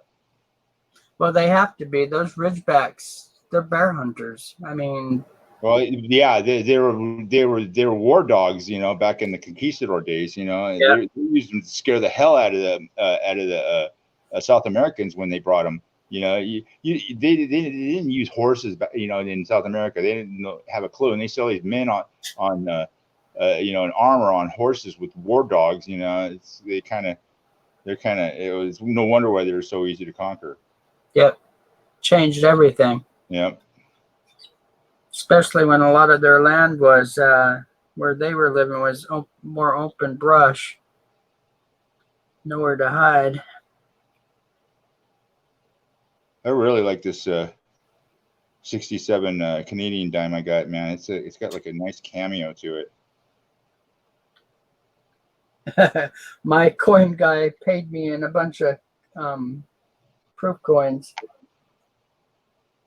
Well, He gave me a 50-cent piece, a quarter, and a dime, all in the 70s and from proof sets. Oh, okay. It's like, do you want to be paid back in proof coins? I said, sure. My grandkids will love it. Yeah, as long as it's decent. Yeah, and they were just pulled.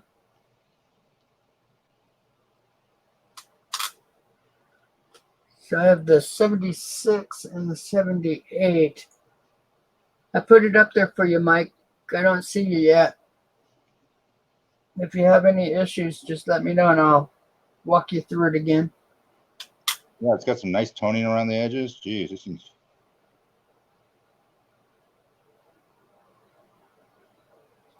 is a good one to have because it's their centennial or whatever edition from. I guess it must have been from a proof set or something. Yeah, the That's real nice. dogs that my kids not raised, but every vacation we went on, my buddy came and he had 2 of the Ridgebacks, and his male was huge. It was real big, and we had a bear come right into camp one time, and we're in Tahoe National Forest, and man, those dogs jumped right in front of where my kids were and would not leave their area. And he was calling them to get them over closer to the bears, but they wouldn't leave the kids. It was really impressive. So, extremely protective. And they'd been around my kids for years. That's probably why my kids rode those dogs. They were huge. So we always had those and some Great Danes that were camping with us. Yeah, I taught Romeo how to sniff out drugs. It's pretty funny. Every now and then I get a call from one of my buddies saying, "Dude, I can't find my stash. I gotta. Can you bring your dog over?" As long as you're willing to pay the fee. I get a cut, Yeah, no problem, man. I just gotta find it,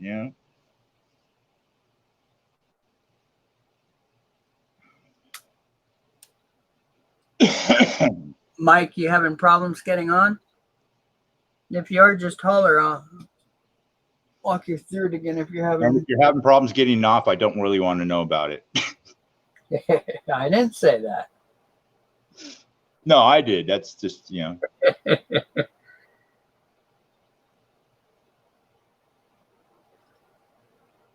I think ahead sometimes. I'm not going there either. Oh, yeah, I'll let that one go.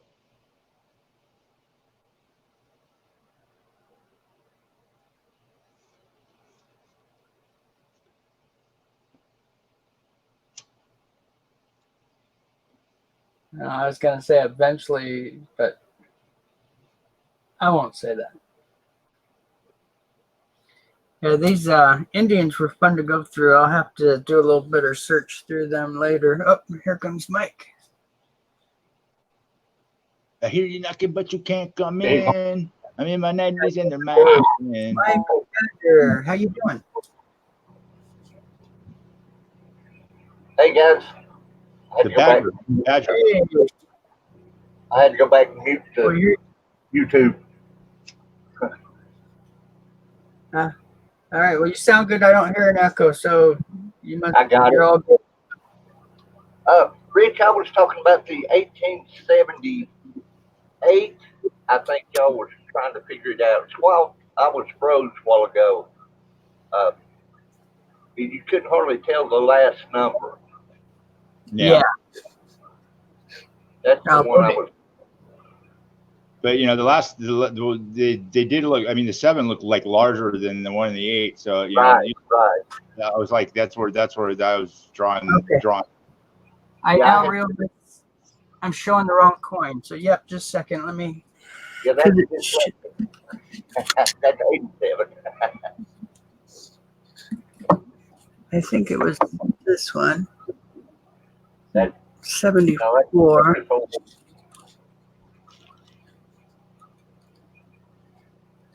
I'm trying to get my camera hooked up too. I was going to tell you those glass blocks, see if they were like the ones you saw. Was Yeah. it that one? I think that's it. Here, Yeah. I'll enlarge the screen. Yeah, that's it. There you go. Yeah, let me turn off my light. It helps a little bit. And a little bit of focus.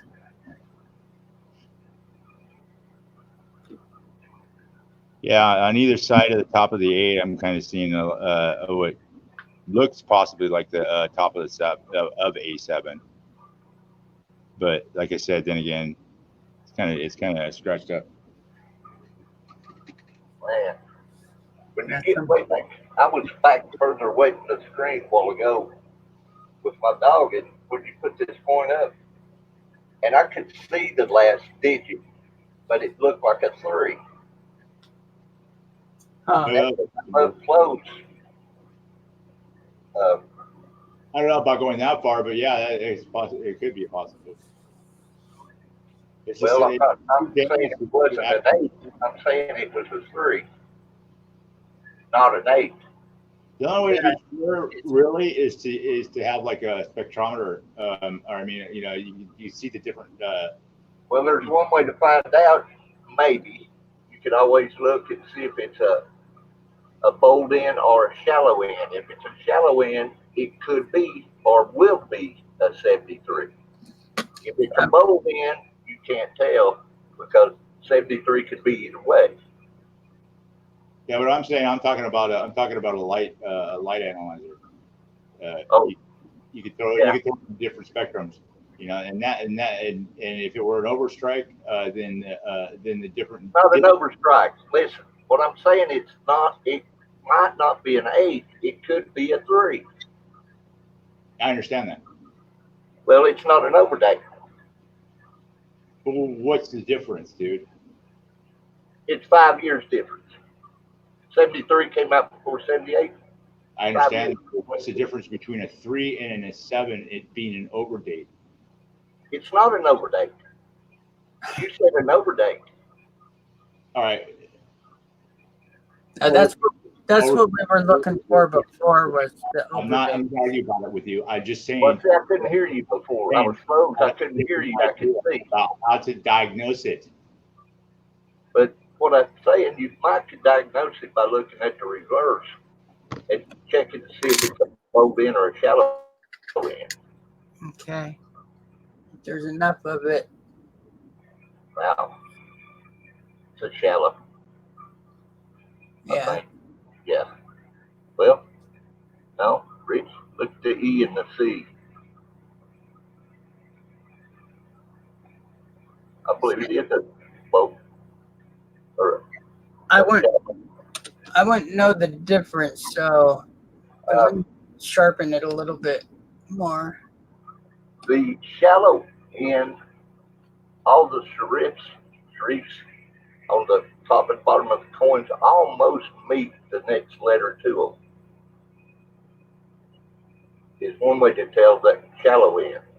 The bold end has a shorter sharif, which makes them look further away from each other. Huh.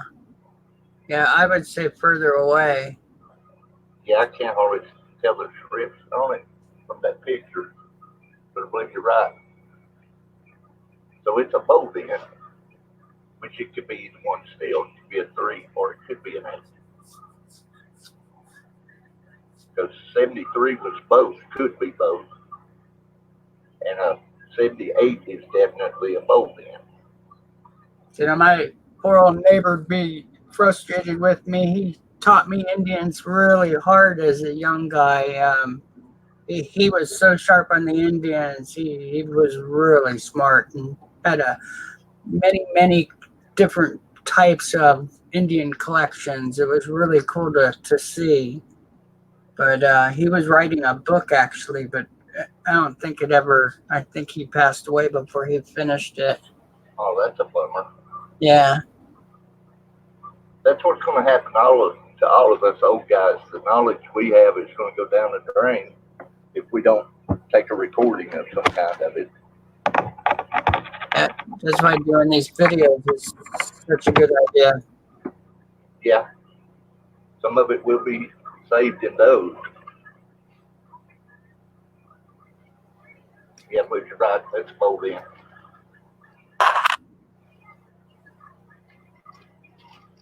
Oh, sorry, I wasn't paying enough attention to you to realize I was showing the wrong coin.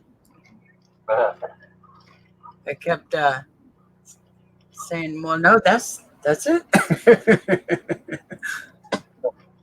We all get a little dyslexic every once in a while.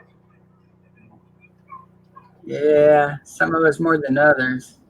That actually runs in my family, so I have a hard time with numbers sometimes. I always, whenever I'm repeating or copying down numbers, I always have to double check because I'm really bad at flipping a couple. My times. I do it too. I think mine's just old timers.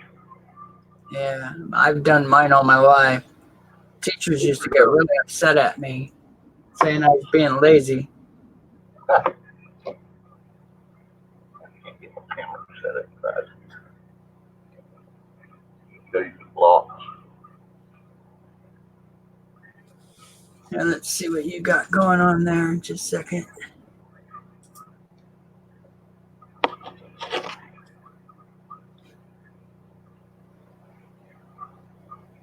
Those are those glass blocks I was talking about. Yeah, I remember seeing them, but I never had any. So I found 3 sets, and one of them was an 8-piece set, and the other 2 were 6-piece sets. So that made me think they were maybe put out by some company for a promo or something. so I these actually got a 1908 S out of one of them. wow. So these are old. Yeah. Glass. Okay. I'm pretty sure they're old because all I've seen have had Indian heads in them, which you can remove them though. They're open on the back and the coin will come out. They have a little rubber ring that goes around the coin, and then that's what holds it into the glass block so tight. Huh. You can't really see it, camera, but the coins are actually hard to get out. The way they cut it makes it look from the front like it's in an airtight. It's pretty cool. And they're 1/4-inch thick, and the edges are beveled. See? Huh. But they will stand up. That's cool. There you can see the little case kind of that the coin's sitting in. I was just wondering if you knew where these come from, because I'd like to have some more. Yeah, I've seen them. In fact, let me check here in town. Seems like I saw one of them at one of the local coin shops. So They look as neat as the devil standing up on a shelf or in a shadow box. I bet. Hey, Lincoln.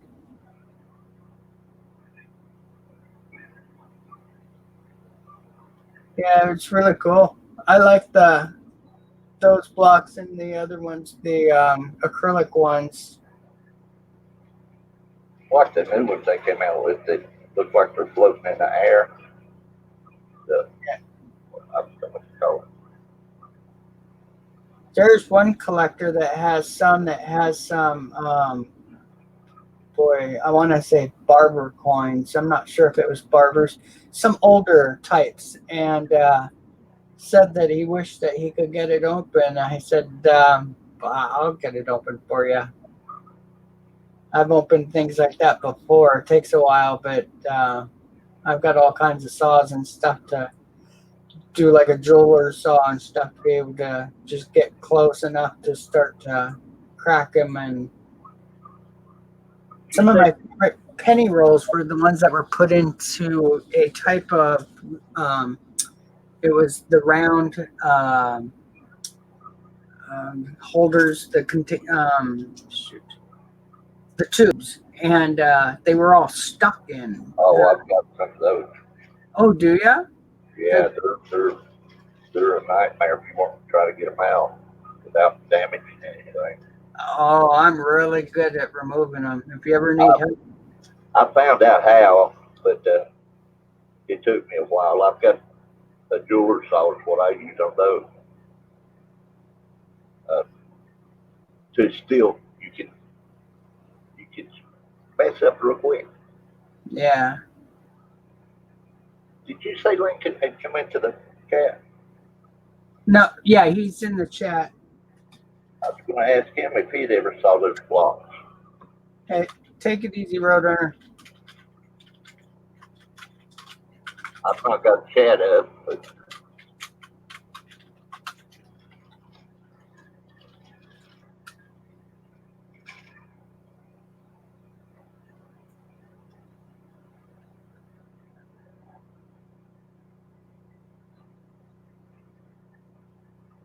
this is the rougher set of blocks that I got.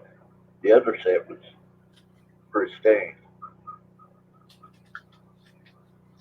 Now, that tube that you have, is it brilliant uncirculated?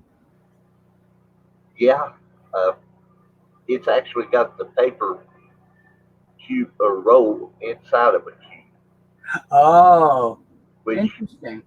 makes it easier to get into the tube without damaging the pennies, but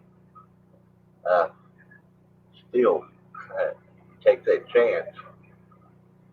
Yeah, you know, the easiest way to do it, I use a special pair of needle nose pliers. It's got to be some type of jeweler's set, because it just has some really odd teeth, and at the very end it's smooth. But I'm able to grab the lip and start peeling them, and I go in a circular motion and just slowly peel it like an orange. You just have to use the plastic against itself, and just start spinning the needle nose pliers with the screwdriver in between its handles. Yeah. You can slowly go around. I put it in a vise and wrap it with towels so I don't damage anything. And it works really well. I never thought about that, but I've got a pair of those pliers. I've done a lot of jewelry. Cool. Yeah, it really made the difference for me because it really held on. So, What do you think, Lincoln? Have you ever seen any of those glass blocks? he's trying to find more of them.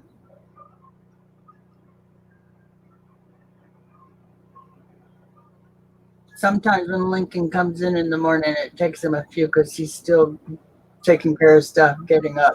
I don't blame him. He does me too. Yeah. I've been up about 1 o'clock. I got up. I slept 2 hours before I usually get. Yeah, I did a couple hours today. It's something I don't do too much. I'm a cat napper. I am and I'm not. I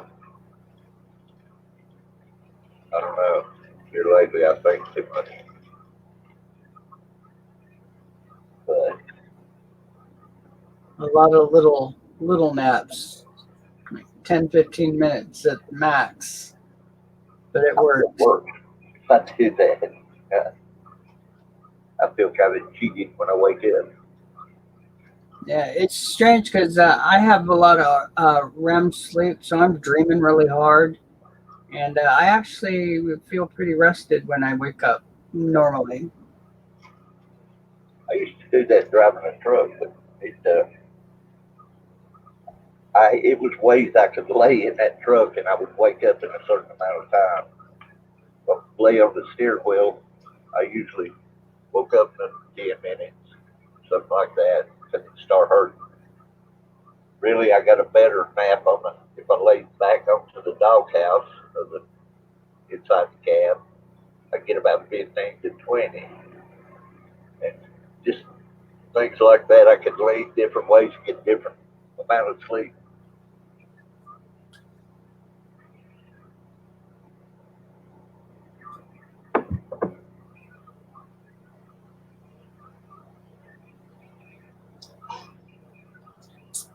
Well, those are neat. Yeah, I'll try to check on them for you. I thought you might know some different ones. Yeah, and it seems like I've seen different denominations too. I've not seen anything else, but I've not been looking for anything like that. Too. I know people used to make a big deal out of their lucky piece, lucky penny. Yeah, So, I don't know how many of those lucky pennies I've got different holder type deals. yeah, I used to have a couple pocket coins I'd carry around for years and years. Normally bigger coins. I came across something else. I'm fiddling knives a lot, and I came across a Shrade Walden the other day that is a switchblade. First of all, I never knew Shrade Walden made a switchblade, and it's a double switchblade. Oh, nice. It amazed me. And this one's not bad condition, really. I'm lagging. I'm still showing on YouTube. Yeah. I got that a long time ago. I'm probably 15 minutes behind, looks like. But here's that Shrade Walden switchblade. Totally different. Nice. That's your locks, your button to open. Yeah. The other side is the same way, but the other end for the other player. Oh, that's really cool. I never saw one. I thought I'd seen everything Shrade Walden ever made. Yeah, I've had a lot of switchblades in my life and stilettos, and never saw a double. That's just cool as I'll get out. I thought. Wow. It's, Sounds good. it clicks. It's got a pretty good spring still. Shrade Walden herself hard to get a hold of now. Yeah. What they quit putting the Walden name on them how many years ago? Several. I thought you might like to see that. Yeah, thank you. Something different. Also found you might know what that is. Can't hardly see it. It's been rubbed much. Oh, yeah. It's funny because I've got a couple. Actually, I have a Hopalong and, what's my other one? Red Rider. Do you really? Yeah. The Ranger. I'd seen them years ago, but I hadn't seen one in a long time. But the ones I had seen didn't have this on the other scale. Oh, nice. Have you ever seen one with the bullet and No. the stuff on the other side? That's totally different. My ones I've seen before. Yeah, that's really cool. Yeah, run across some old stuff every once in a while. So I bought the remakes for my grandsons. I've got like 3 different ones, probably Lone Ranger, Hopalong, and I think the other one's a Roy Rogers. And they have the clear plastic with the engraved painted picture inside. It's really nice looking. I haven't seen any of those. I had some at the flea market I used to run or work at or whatever. Yeah, my grandson. Oh, these are heavy. Oh, That's a Japan model. wow. You know, there's the originals that the old ones that are out there are worth a lot of money. That's crazy. This is close to occupied Japan right here. Just been Japan. They put Japan in Japan. But that was my find for this weekend, past weekend. Yeah, I'm surprised people set those ones out. I have my grandson. My dad died not long ago, and I have a feeling that's where those came from. The Roy Rogers harmonica. It's a beautiful one. No damage. It was pretty much brand new, and my grandson plays it almost every day. He loves that harmonica. I have to pull it sometime and show it. I've got tons of stuff from Roy Rogers and Hopalong Cassidy especially. I've got a signed picture, and when I was a kid, I watched tons of Hopalong, and my family always got me all kinds of stuff from the show. The old Cat sets they bring a lot of money too. Yeah. Played too hard with my stuff. Yeah, a lot of mine, yeah, too. I wish I'd have kept, but not played with it as much. Now, the other thing I have is a Hopalong Cassidy order magazine. You ever see one of those? I don't think I have. There's 1,000 pieces in it. They Wow. sold everything. Well, Carpets and bedspreads and it's crazy. They had everything you could think of. yeah, I never saw all that. I bet that was fun to play with. I probably wouldn't have it if I had it when I was a kid. Yeah, pretty crazy stuff. I love all that old stuff. Yeah, I've got old director sets and stuff that I had when I was a kid. I still like to play with them. I think that's what made me an iron worker. And I was a little older, when the Hot Wheels or the Matchbox, the red wheel ones came out. Yeah. And I took really good care of mine. And when we had moved one time, all I can figure is my box had fallen off the truck because it didn't make the trip. Either that or my sister dumped it on me. I had a real stinker little sister. Used to dump my stuff every chance she got. I had a nephew that he liked to damage my stuff. Do you remember the little rubber, totally made out of rubber cars? The only thing that was metal was the axles that held the wheels on. The rest of it was kind of soft rubber. He'd bite the heads off of all the racing car drivers. Oh, man. And stuff like that. He wasn't real nice. He's a year younger than I am, too. Yeah, buddy.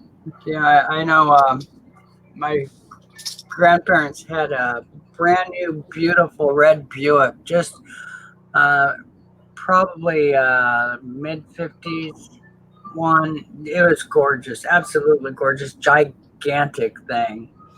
And one day I went out there, one of my cousins out there, about 3 years old with a big old rock in his hand, drawing his picture on it. So, and the other one was my cousin, female cousin, used to always draw on the walls with crayon. And she'd blame me for it, but she always signed her name. She never got on to that time. No, nobody let her know why she kept getting caught. It's like one of the idiots here in Cleveland that robbed the bank years ago. He wrote the robbery note on in one of his own checks, deposit slip. God. Hey, Lincoln. That's pretty bad. Yeah, I was just telling somebody the other day that there's this show I watch called After Prison Show, and it's about an ex-con who's going straight, and he actually does a lot for the convicts and stuff, and even the guys coming out, he gets them jobs and helps them get cleaned up and stuff and get places and all that. He's a great guy. He's got like 1.5 million subscribers, I think. But some troll's been really getting him and been causing all kinds of havoc for him, and sent all his neighbors letters of his convictions and that stuff, which he said he doesn't care. It's public information, and he didn't ever do anything bad other than drugs and a couple stupid things with taking cars and stuff. But the letters are all handwritten, and the town that he wrote them from is written in the address. The person, I forget what they call it, up in the corner where you normally put your name and stuff. Oh, the return. Return, yeah, the return address has a city. And he's written like 10 of these letters, and they're not little letters, they're paragraphs. And so the guy told him, he says, "Boy, I sure hope you're watching today. I've got a little news for you, because this has been turned over to the feds. They're pretty sure they're on to you. And I just want you to know that, it's kind of stupid to give me a hard time. I really don't care. But since you got so nasty with some of the neighbors, I decided to turn it over to the feds. And it is a federal offense. And, I'm really good friends with all the guys in prison. They love watching my show. And I will be in court with my camera. And they will know who you are. I hope you sleep well tonight, because you're not gonna for the rest of your life." Oh gosh, it was hilarious watching this. I like to see some of those shows. That sounds like fun. It's a great show. It's fun to watch. The poor guy, he's addicted to getting storage units right now, and he's just the unluckiest fella. He's always getting nothing but garbage. I did that, and that's all I ever found was garbage. Yeah. I wanted to do it. You could find a gold brick or something. I'd have to haul off garbage and pay for it. Yeah, I had an uncle that did it, and he found a real nice old motorcycle, a BSA, and a Triumph, and he found a whole slew of guns, and he was a gun guy, so that was right up his alley. And gosh, what else did he find? He found quite a few things that really paid off, but I think the money he actually put into it was a lot more than he ever got out. Yeah. That's one venture I never made any money at. But like I said, the guys they'd buy the one right next to the one I just bought. They'd find all kinds of stuff. I'd get the one that they left the garbage in. Yeah, that would have been me. There's a car junkyard that has just become open, kind of. An old guy that had it for years, he died a couple of years ago, and his son took it over. Well, his son just died about a month ago. this junkyard is not a average junkyard. It's got full cars that no parts have been took off of, like from the 50s through the 70s. And they're all complete cars. There's probably 2,000 or 3,000 of them. And they're going so cheap. The grandkids didn't want anything to do with it. One of those times I wish I had a pocket full of money. Yeah, because you don't find that anymore. There's 69 Camaros sitting up there. Just a little bit of everything. My dream car is over there, 66 Chevy 2 Nova. Oh, yeah. My buddy drove one of those. Oh, I love that one. He actually still has it, and it's in the low 9s. Wow. Yeah. Of course, it's not the original body. He's got it all, the fiberglass body on it and stuff. But, yeah, he's always had a fast car. That's always been a fast car. But nowadays, it's pro. I don't have one at the moment. I got rid of my truck. That was the one I've been working on. I had a 327 that been sitting in my shop since I was in high school. That came out of a Vega I built. I flipped the Vega, and that was the only thing I could salvage.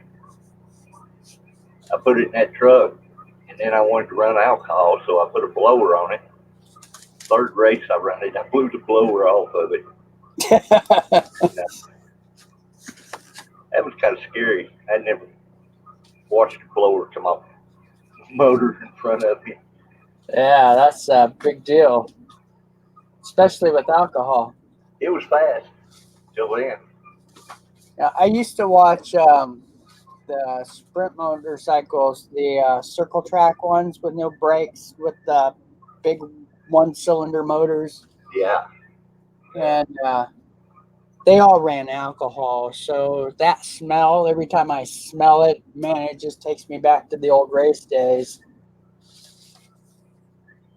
Yeah, it's a distinctive smell. Speedway is what that was called. I was trying to find my picture because I had just showed my motor the other day, and I just saw the picture this morning. Oh, shoot, I I should didn't have. take any pictures while I had that little truck built. Not a one. Oh, that's too bad. I don't know why. That's kind of dumb. Ah, here it is.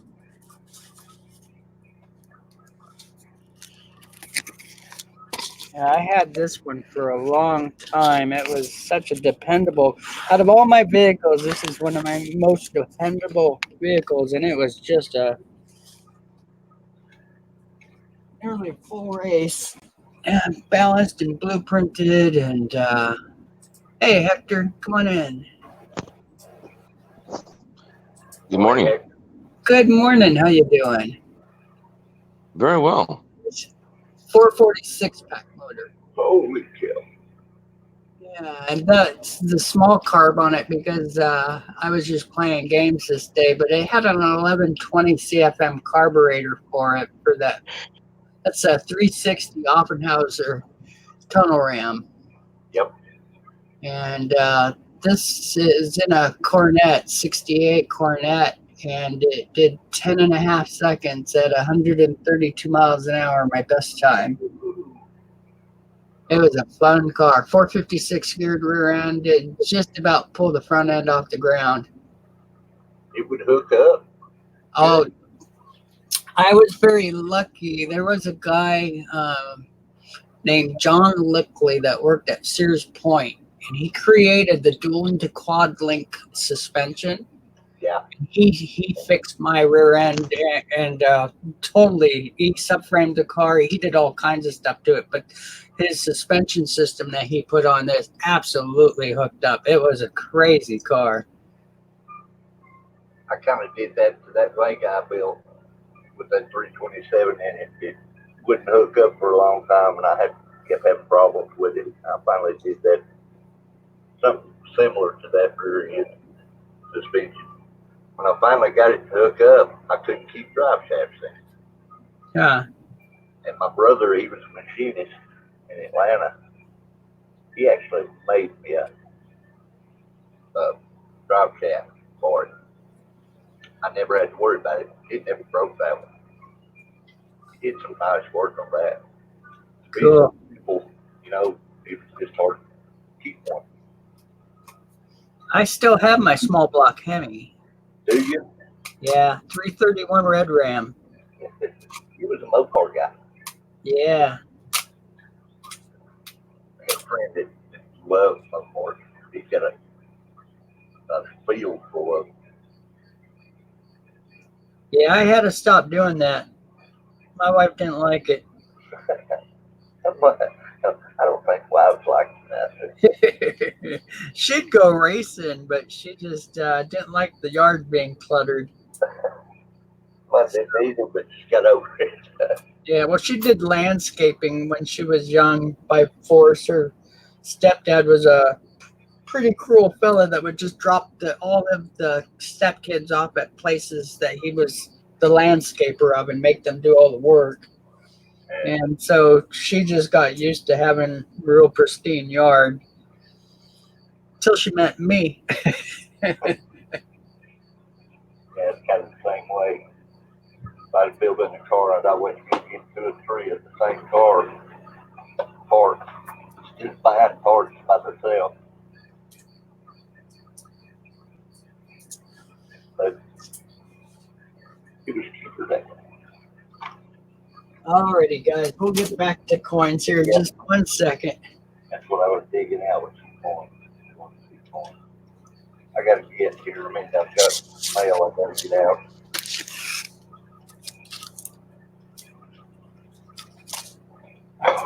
I don't know if you've seen it. I asked you earlier, Rich, if you was in Phil's stream last night. I don't think so. I think I was on there, but I think that's when I had fallen asleep. Because I remember when that gal came on and started chatting with them, and somebody had just left. And that's about where I kind of nodded out. There was a guy came on right at the last. He had found 14 W quarters, I believe, in one box or something like that. And he was talking about finding something that was one of a kind or the first high straight or something. I didn't catch what it was. I was just wondering if you knew what it had been talking about. No, I haven't heard about it.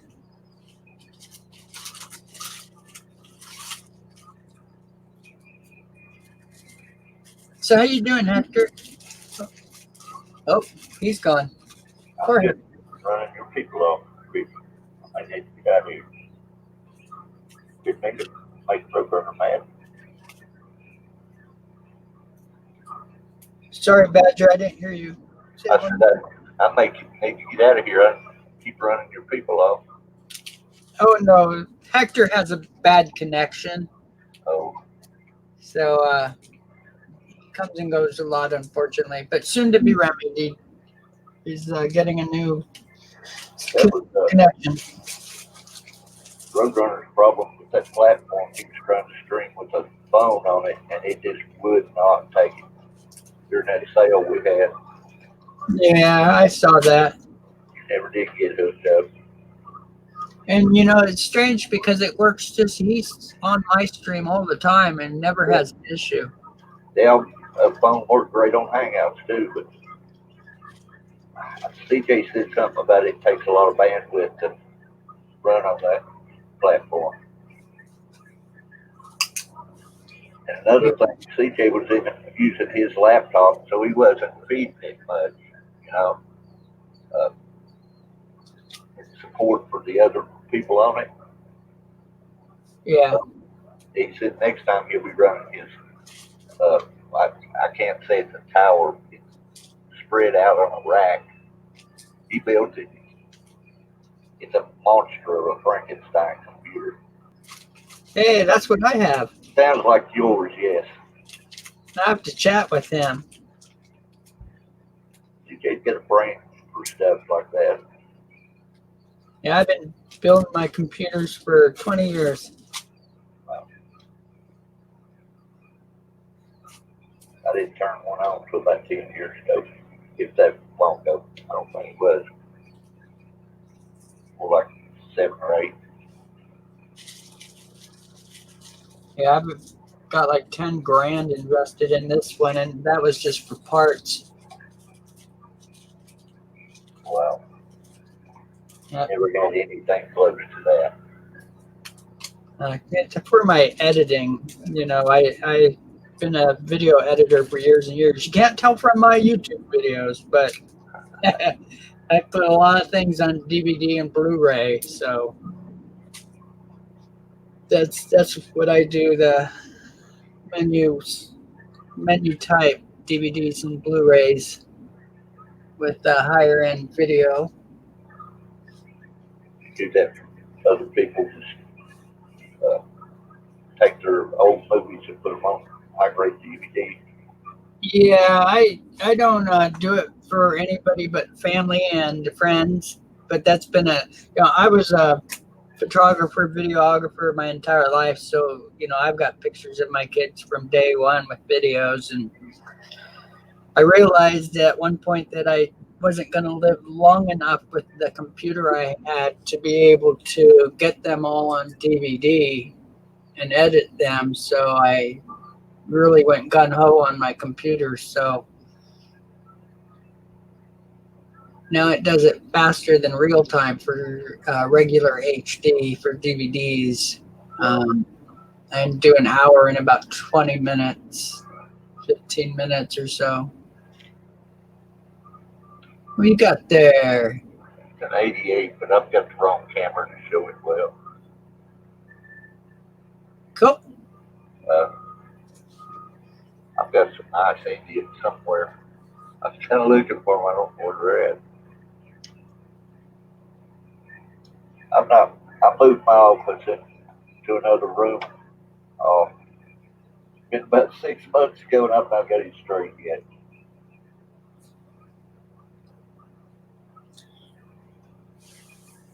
And I'll email you and quiz you when it comes time to figure if I don't get those Indians the first couple times. Okay. Yeah, I'd like to see them too. These are my forte right here. Yeah, I didn't realize. That's cool. Always liked the Indians. And I used to have a really nice, well, actually several sets of them. But I got this one still. This is my avatar. Nice one. Yeah, it was all red, but now it's probably red-brown. Wow. So this one I picked up for $3 in a purchase I made for a postcard. It was a New Year's postcard, and it had a little envelope that said good luck. So this was meant to be the good luck penny. Yeah. I wonder how many of these are still floating around out there. I've told people about it, so I'm sure people have searched hard for them, but I've not seen any out with Indian heads in a long time. yeah, it has a little bit of a mark on the forehead and to the letter T in state. That was the little manila envelope that was pressed up against it. It had a little, the little button ties with a string. It had one of those in miniature. It was so little. Did it rub it, or that what that mark is? It didn't rub it, but it was just sitting against it. So that's a part that didn't tone with the rest of the coin. And the part above, the little line above, is where the string on the inside was. So I wish it had been wrapped in plastic or something. It would have been a perfect coin. As it is, it's about a 64. Maybe a little higher. It's pretty good condition. Yeah, I don't see anywhere. There's a whiskey on the bottom curl. But like right in there, but see how the curl's flat. It's on the inside though, so it may not be wear. And it's pretty clean. Yeah. I imagine, and they probably came straight from the bank. They had to have 1903, so thanks, Lincoln. Yeah, this one's a fun one. And the Indians, when they're in this condition, are just breathtaking. That's what got me into this little hobby. When I saw the first Indian head, I kind of went nuts over it. Yeah, I collected. Go ahead. Sorry. I wanted more.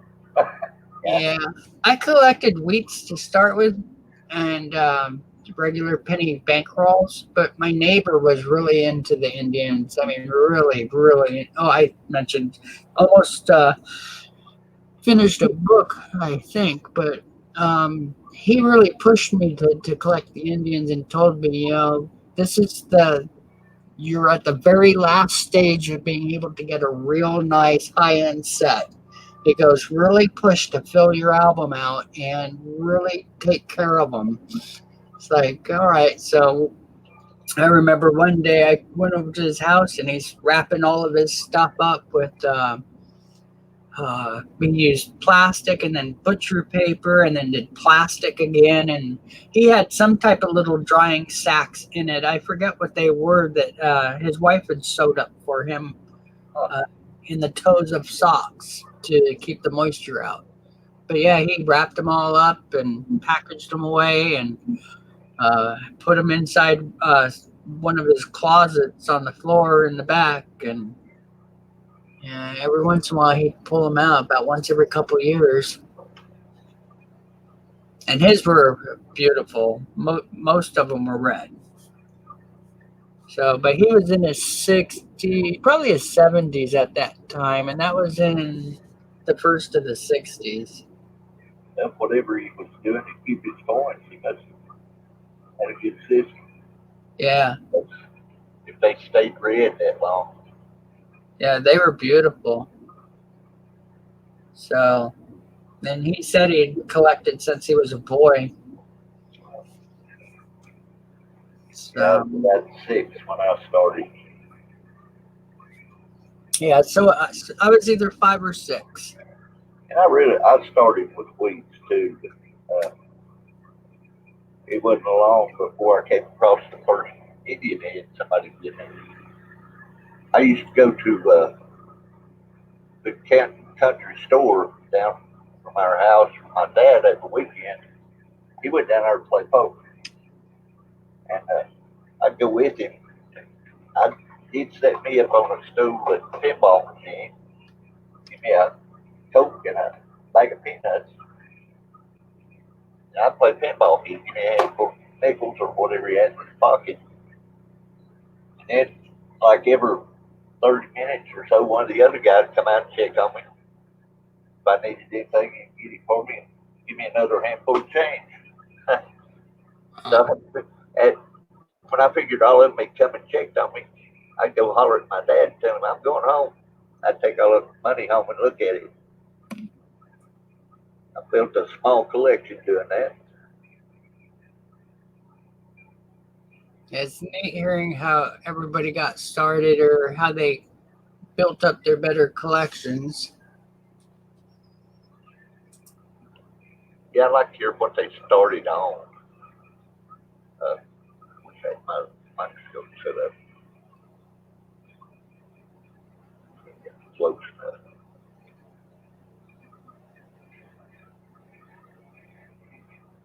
Looks like it's sandblasting.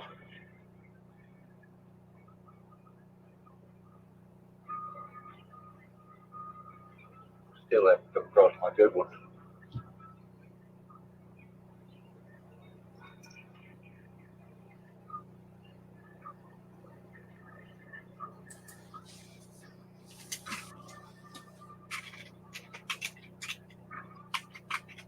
Cool. Reach I thought I had my computer fixed too for freezing, but it ran all day the day of the sale. No freeze ups after I updated the drivers for graphics card, the AMD, and all those drivers did great. Got it on stream, and it was doing great.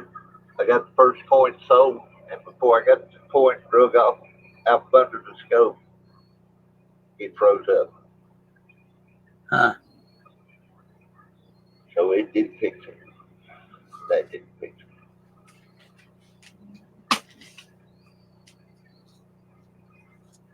I'm at a loss on it. You know, I pulled a bunch of my nickels that I'm sure were black beauties. I've yet to find them, but I knew there was something up with them because they had such a dark tone to them, and they were really high grade, probably MS62-3. And so I tucked them all together somewhere. Yet to find those. It's the only problem about having such a big collection. I've lost so much in the collection. I know I still have them, and they're in safe, but being safe and not being in my hands, I don't know. That's a tough one. I just wish I had things in an exact location, but I don't. Me too. I can't find nothing. Yeah. So, you know, I have 1,000 pounds of just the BU roll pennies, and it just gets a little overwhelming sometimes when you're looking for stuff. I heard you were pretty much losing a lot of rolls just from time. Yeah, well, I have so much that I'm constantly putting back into it. So I'm not losing rolls per se, because I add more than I take out. Right. But yeah, I certainly do see, 20 to 40 rolls a month. That's a big loss, really. I mean, Well, keep in mind it's like 850 rolls, I think, or 900 rolls, something like that. And I'm probably off because it's 1,000 pounds. So yeah, I had our last house, I had built a big safe in the basement, and I didn't think I'd ever have to worry about my coins anymore. A tornado can flat open a safe. You kind of treat it like it was a sardine can. wow, That's not a good point. Not a good point. pretty disappointing.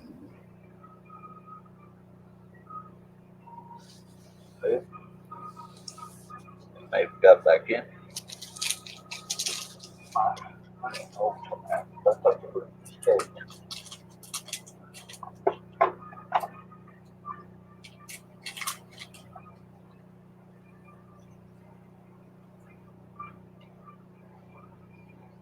Yeah, I only wish that I had the opportunity to buy that one man's coins. I was really good friends with the family, but he had a couple boys that were older, so I'm sure that's where the coins ended up. Well, my buddy, my best friend died last year. He had a collection. Oh my! It was. I'm sure it would go $100,000 for no problem. I don't know what his wife did with it. I'd say she pretty much gave it away. They She didn't care for me, so I didn't get a chance. Yeah, they normally just have no clue. She's money hungry, so I thought she would at least ask me, tell her what it's worth.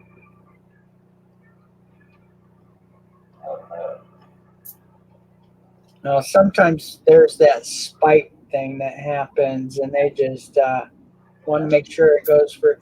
Well, like I had a friend that had a beautiful 53 Corvette. Oh, beautiful stock colors and stock motor, and it was a gorgeous, gorgeous car. And when he died, his kids wanted the car, and his wife sold it for like $1,000, maybe $2,000, and she did it on purpose. And she even ran it in the paper, first come, first serve, and guy showed up in the first hour or two of the paper going out, and yeah, sold it for cash.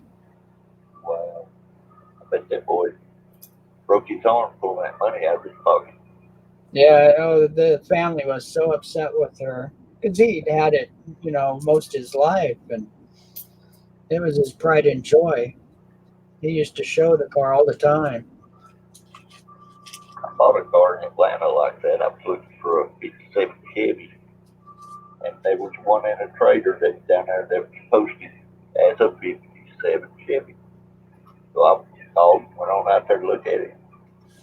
The little woman, she showed it to us, and it was out in the barn. She took us out there and showed it to us. Once we uncovered it, I knew when I was looking at it under the cover, it wasn't a two-door post like I was wanting. I covered it with a vet. Her son had died in Nam. It was his. He had set it up, took tires off of it, hung them on the wall, and had left it. He put it up right. She said, I asked her how much you wanted. She said $500. I couldn't do her that way. I didn't really go as high as it was worth because I didn't have the money, but what I gave her was a hell of a lot more than she expected, put it that way. I never even wanted a bed.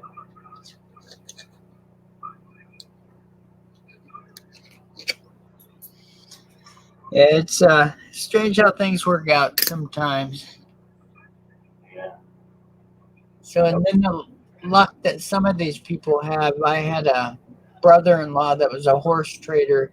Oh my gosh, this guy always fell into the best of deals. He went out to this one field and was checking out this car, and the people came out and asked him if he was interested, and he told them that, if he could get it started and drive it out of the field, that he would take it. Otherwise, he wasn't really that interested. And they really pushed for him to take it. And it was a GS convertible with a big block, the 4-speed, and the positive rear end.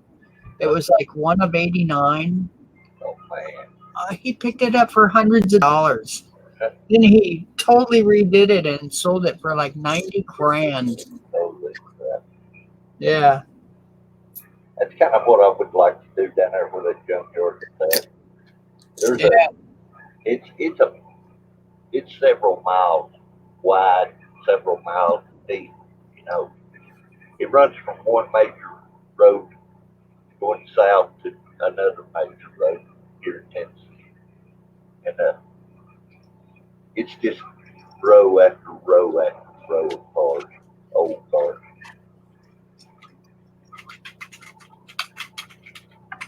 I'm gonna go do some trading with those kids. I've got to have something they would like. I'm sure they got something I'd like. Yeah, I'm sure. So most of these had like 90% of the diamonds showing.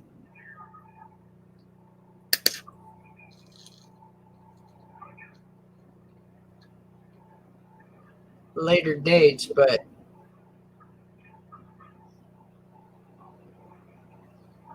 so I just pulled it looks like I have almost 10 of them with near full diamonds that I just pulled out of my Capital plastic board. And then a couple of these are in pretty neat condition. This one's got a really unique tone.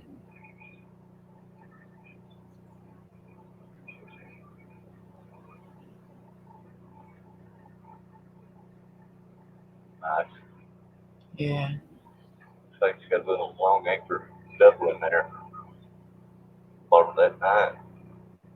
Yeah, there's something going on there. There's like a little channel that goes up that side, like a clash, or I don't know, maybe a almost lamination problem. I don't know. But yeah, there's a little ridge that runs. Let's see if I can point it out. From right Yeah. there all the way up to here. Can't find there's nothing that would be there for a clash. Unless it was part of the shield.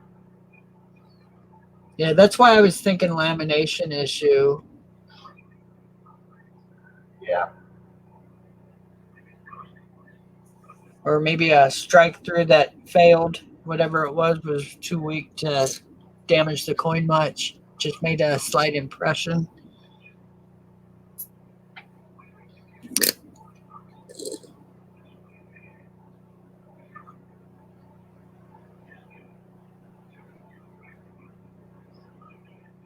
Not as good a condition, still has most of the diamonds.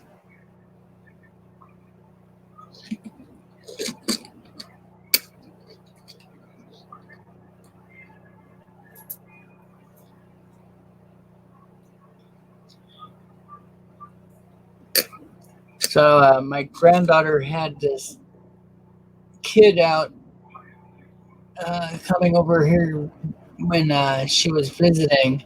She's 13, and I guess she told the kid that I was a coin guy, or at least I think that's the case. He obviously either knew coins a little bit, or he did a lot of studying before he came over. And I was going through a bunch of coins with him, letting him see a few things, and I pulled one of my real nice walkers, and it's low mint state and real nice coin. And he took a look at it, and he goes, "Oh, I didn't know they made the silver eagles in the $half size." It's so Liberty and stuff. Yeah, I loved it. I just spotted. I didn't say a word. So my granddaughter knew, though. She gave me the look. That's part of why I didn't say nothing. But the kid was trying. Yeah, hey, at least he knew what was what. Yeah, because most people, they don't even know what that stuff is. That or they won't say nothing, won't ask. Yeah. So, and he was full of questions, which was nice. I like it when kids ask questions about stuff. Of course, that might have been my granddaughter, too, telling them, here's what you have to do. He's been coached, in other words. Yeah, it's funny. So my little grandkids, every time they came over as babies, I'd pull out my Morgans and stuff in airtights and just let them play with them like toys. And they grew up with them, so that's pretty neat. So, and I got 3 of them that they can name coins and go through quite a few different types of coins, and they're just like 5 and 6 years old. But they've been around them their entire life, so. You got some that's enjoying them or knows something about them. Yeah, well, they've got their own collection too, so some of it might be from them telling others about their collection. So grandkids take interest in nothing like this. So. Well, they know that, the graded coins and the silver and stuff is all for their college education. So, that's been around for a long time. Every time one of my grandkids were born, that's the first thing I did was match their weight in silver. And then I'd keep up on it for a few years. But my grandkids are pretty big. My grandsons are big boys. So once they hit like 3, 4 years old, I had to stop because it was going over 30 pounds. Too much. Yeah. That would start costing us money right there. The weight. Good thing you didn't do it, no.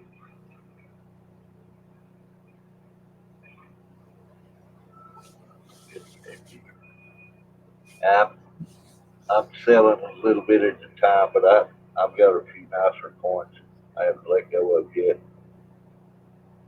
I've got nobody to leave it to, so before I croak, I'm gonna get rid of it to somebody that'll enjoy it anyway. Yeah. Well, it makes it tough when it's pennies. Even Indians, nobody knows their value. I know one woman came into the coin shop, and this is a coin shop who I don't get along with very well. We've knocked heads a lot because he's a ripoff. And so people come in there, and I'll be in there looking at stuff because I'm constantly picking stuff up anyway. Just have to really watch my prices with him. And as soon as they offer stuff or he gives a price on things, I just choke and walk out of the place. And sure enough, that works almost every time. People come out and ask me questions. So he's run me off a couple times. Say, do it again.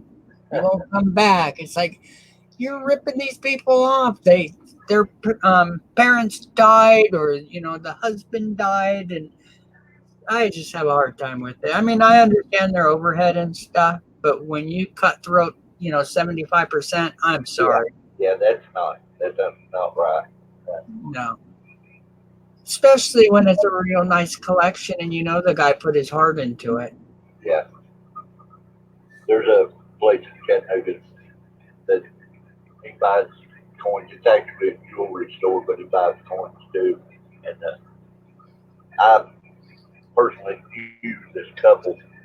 They inherited her dad's or granddad's collection. And I saw the coins. There was several flowing hairs in it, but I didn't get to look close. And they wouldn't give me a chance to look at it and give them a price. They run in Chattanooga, and he only paid them silver weight for the silver that was in it. Didn't pay them nothing for the copper. And the copper was probably where the money was.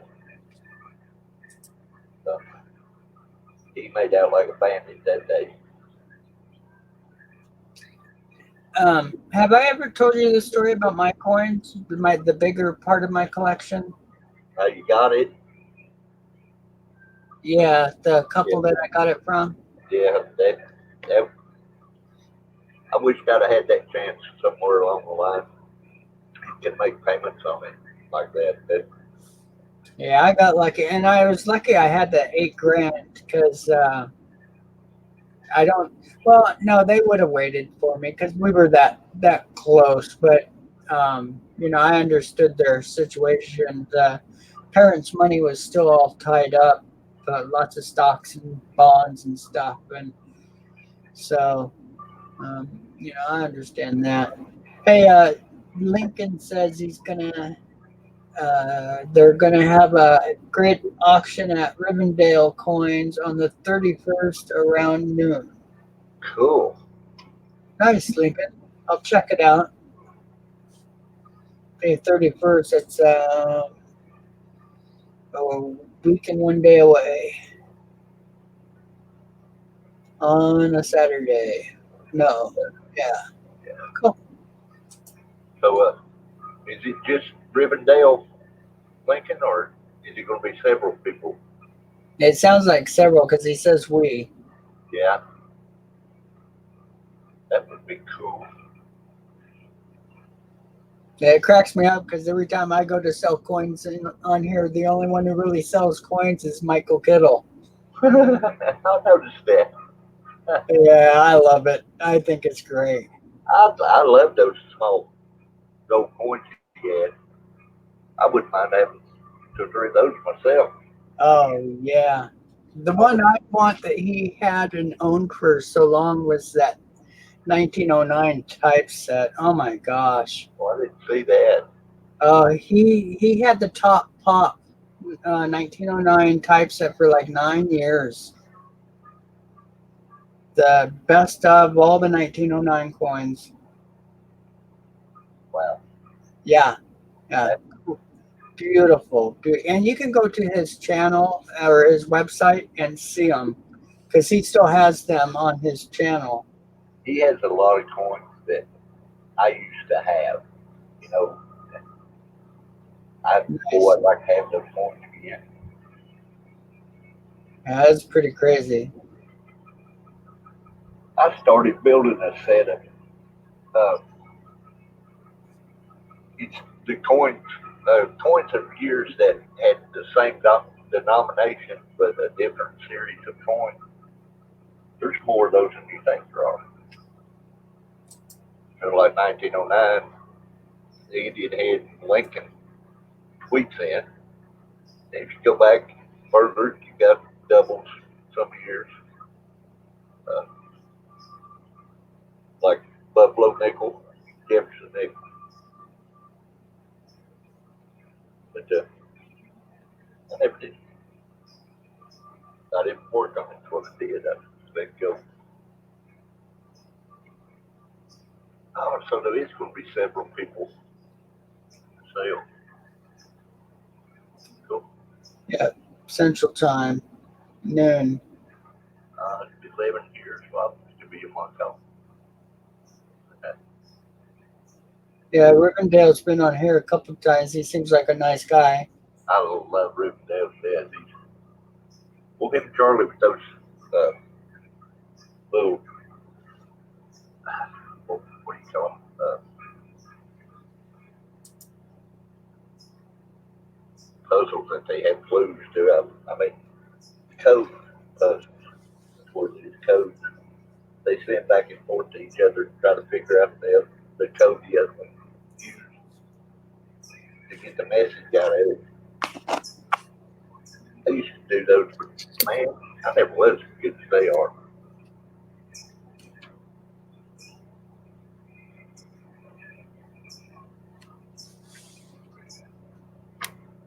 Yeah, I love these little half dimes. That's another one I always got stuck on. If I saw a good one at the shop or on sale somewhere, that's it. I was screwed. It's gonna be mine. I'm pretty much that way of that whole CD series.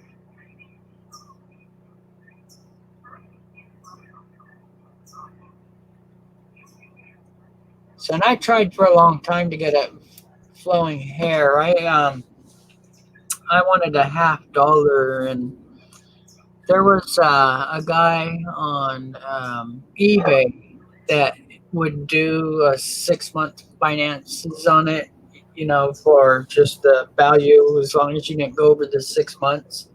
Yeah. And so many times I set up with him to start, just could never find the coin that was, you know, good enough and in my price range. Really tough. Such a beautiful coin. And he told me you should just need to settle for a lesser coin and then just build your way up with it down the road. You'll have a great down payment with the coin.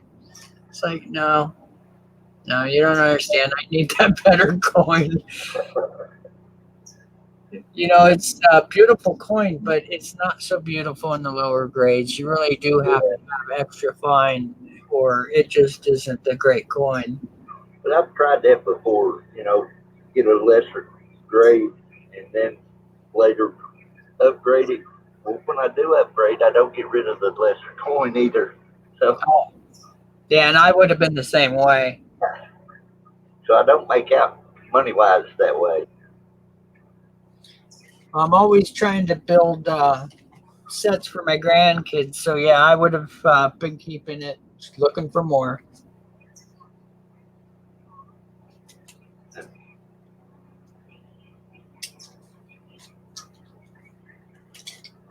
So cool. Now I should have almost a full airtight tube of all full diamonds or close.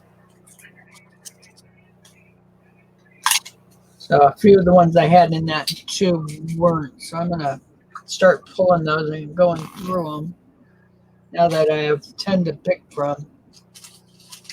Well, when have you expected the Indian heads and the wheats to come in? Wednesday. Wednesday, before Christmas. Yeah, I'm really excited. And you know, it's funny because I told him, I don't know. I'm probably not going to buy the Indians. I don't know. Just hold on to them and I'll let you know on Wednesday. And he's really good for me on this stuff. And so I started getting some of my monies together and I decided, well, let's go over there and look one more time just to see what's really in there. And that's when I spotted the 14. There's, I believe there's two 14Ds. There's two 24Ds. There's a 22D, but it's probably not quite extra fine, but it's a solid coin with the mint mark solid. It's not a no D or light D. And I just barely peeked. Those were some of the ones. Yeah, it's 75 rolls in this thing and a whole bunch in little envelopes. So,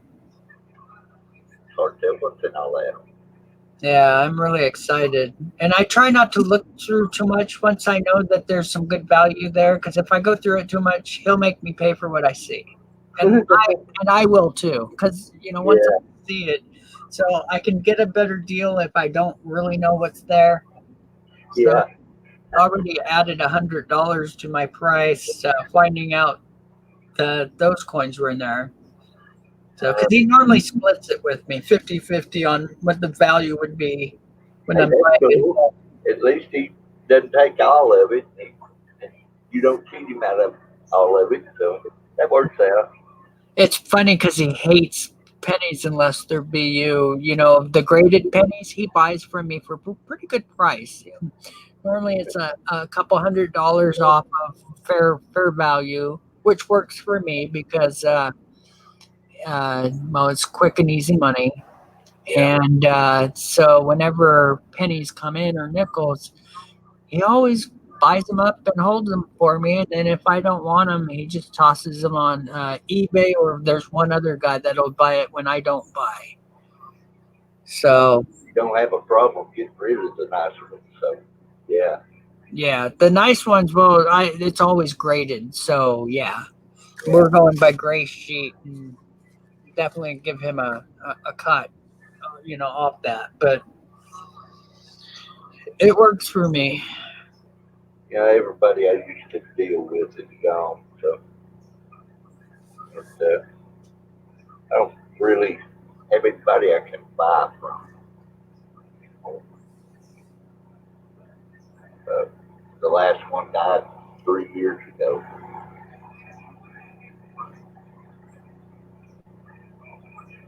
And what's left, I wouldn't get them to change $1 per Coke from me. They cheat me out of it. I'll try to.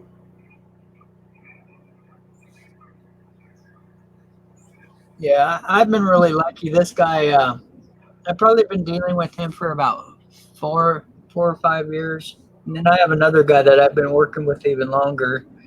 And he's actually from out of town. So whenever I have a coin, we just go out to lunch and pick a nice place and talk coins. And then at the end, he picks up the bill and takes the coin.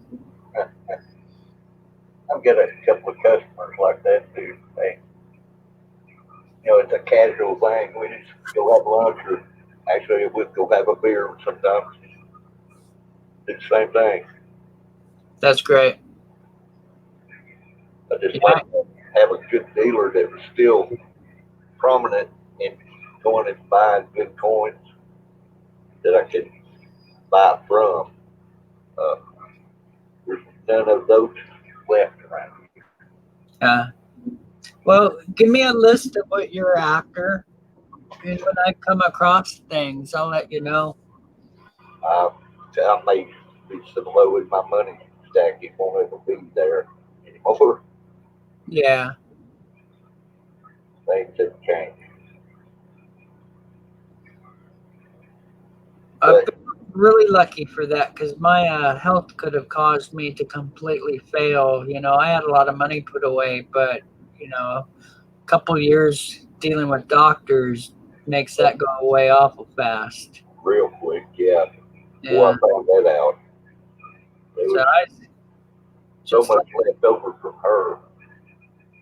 You know, just hospital bills here and there. Wow. It's overwhelming. yeah, I paid off my place a long time ago. So while I was still working, so that's what saved me. So when the bills started to accrue, I just started to pull from my coins, and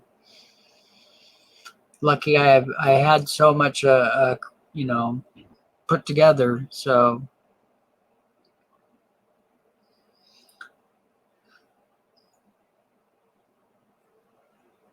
pretty spoiled to have, you know, been, and I say I won't say smart enough to put the coins away because I had no clue what I was doing when I was a young guy grabbing all these bank rolls. I'm just a hoarder at heart, you know, and it was part of that disease. It had nothing to do with, oh well, this will make me money down the road and, you know, keep me safe and da da da da da. No, that was nothing to do with it. It's like, oh man, how many more of these rolls can I get in my house? Oh, we lost Mike.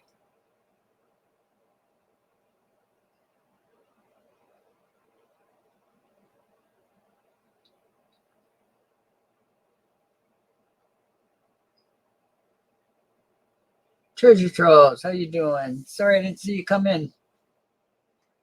Let's see, came in a minute ago. Good.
Alrighty, guys, give me just a second here.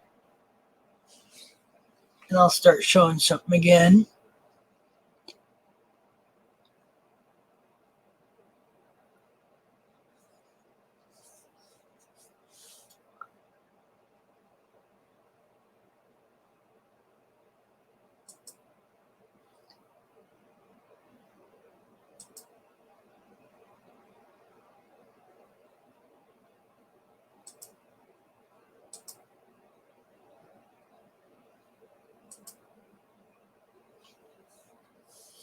Alrighty.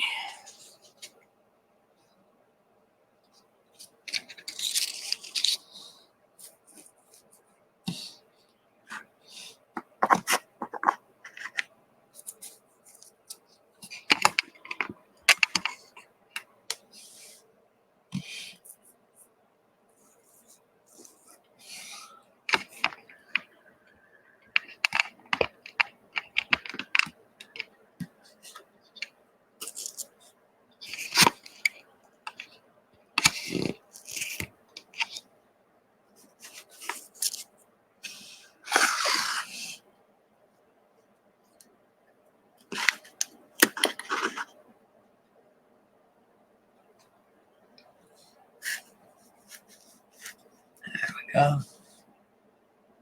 Kind of a neat one.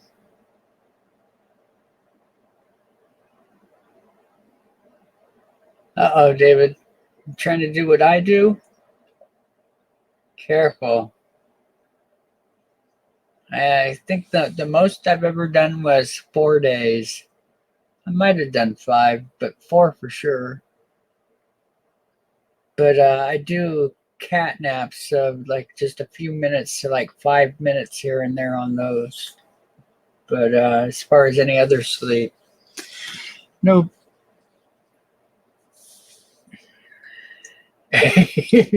Lincoln. Yeah, there's been a couple of us to fall asleep on my stream, but I believe that one was just for a minute or two. But I know I heard somebody say they heard something and everybody got quiet all of a sudden. And I think that's what woke me up.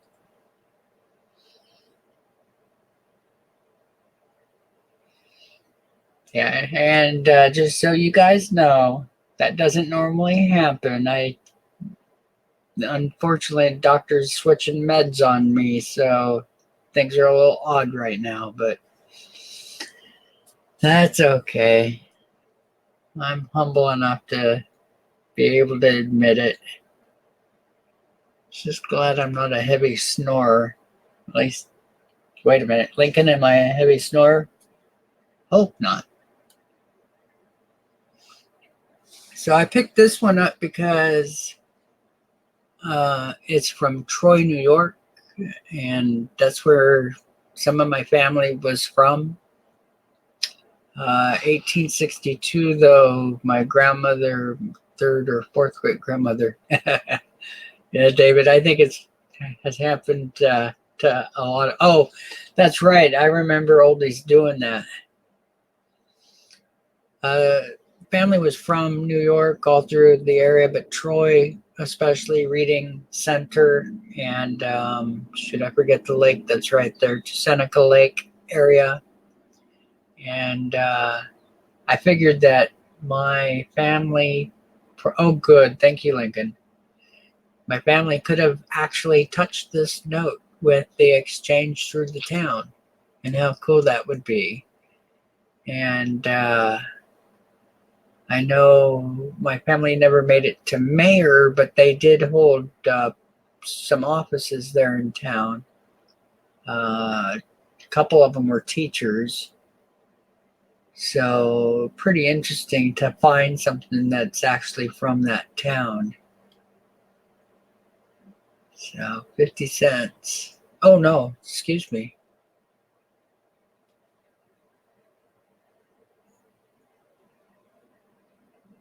Oh, it says $5 on it. Interesting. Maybe I need to read this one a little better. Maybe it's up to $5, and this is 50 cents is what I thought it was. At the Chamberlain's office. It looks like a number was never put down or is too light these days to see. October 1862. Pretty cool.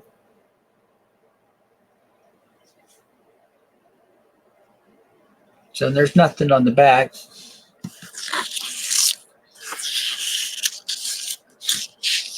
Just a plain back. So I have a few of them.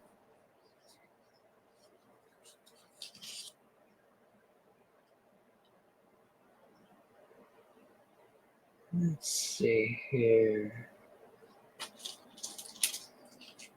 Does anybody have a suggestion?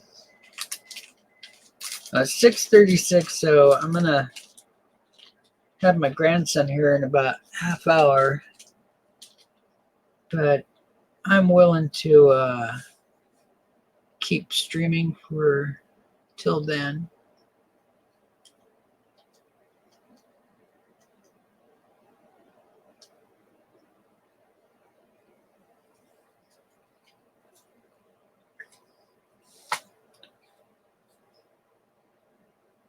Hey, MMMC. How you doing? Plays games. All right, what kind of games you play? Don't play no games in here though. Hey, take it easy. Take it easy, David. Thanks for stopping in. You a console player or you a PC player?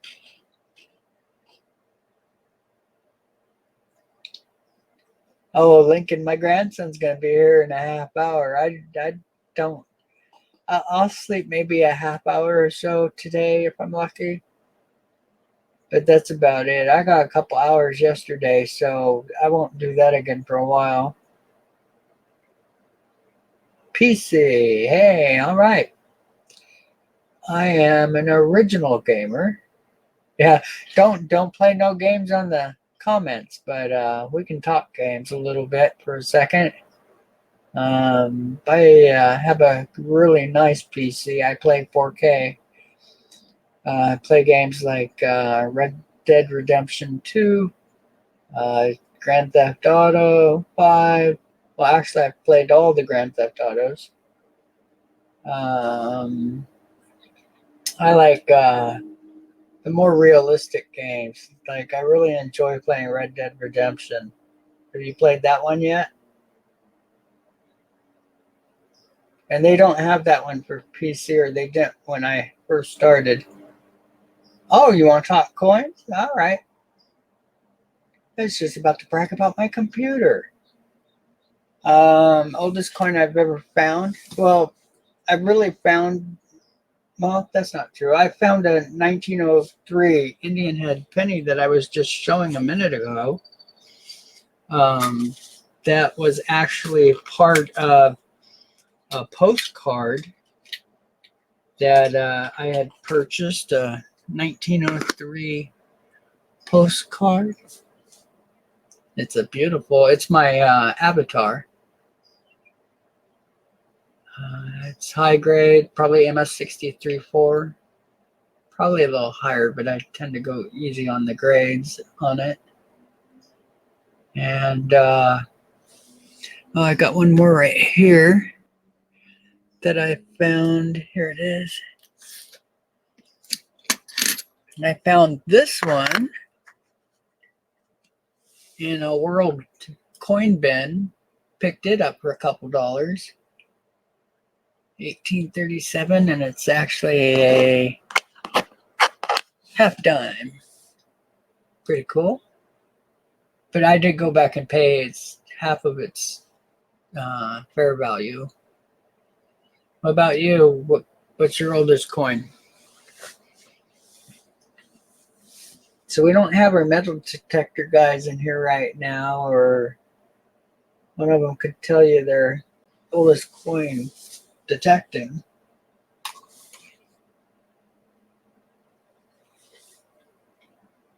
Bet you never thought you'd come in here, ask that question, and actually get to see the coins. So I probably have an older one that I might have found in a bin at one time, but it's so far back I probably don't remember. 1914 wheat. Oh, nice. Was it metal detecting or coin roll hunting?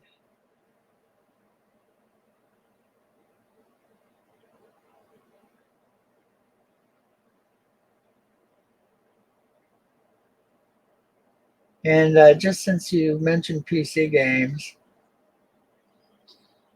I run a 20-core dual Xeon computer that I built. I built it for video editing though, but I've been a gamer since gaming started.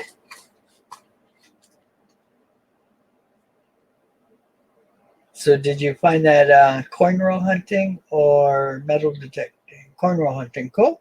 That's a nice coin. Too bad it didn't have a D, or did it? I can't believe how many people find the 14D.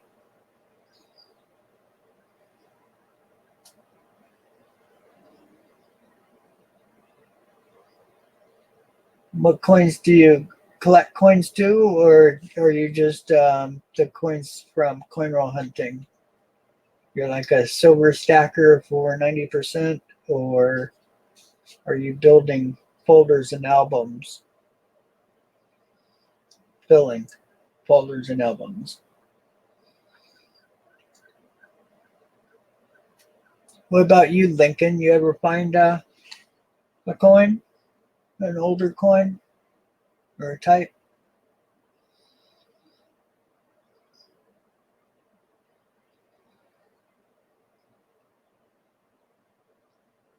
So I've been pretty lucky for the most part with the stuff I find. It's just from going through massive amounts of stuff at the coin shop.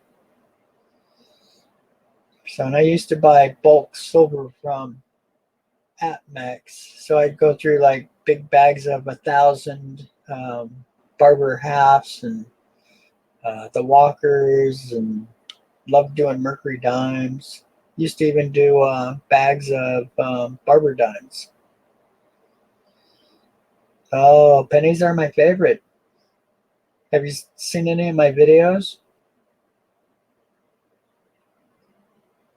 I'm actually a coin roll collector, and pennies is my favorite. I have about 1,000 pounds of brilliant uncirculated bank rolls.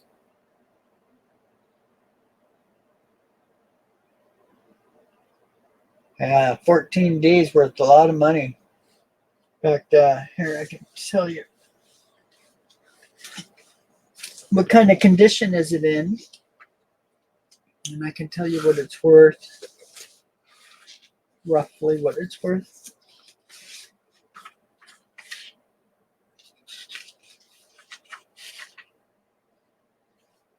A 14D starts at the lowest grade, which is a G4, which is good, at $215.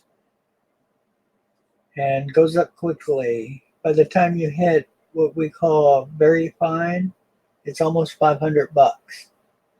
And a regular 14 is 75 cents, which isn't bad. But it goes up to like 50, about 50 bucks before you have to have it be uncirculated. So that's not bad.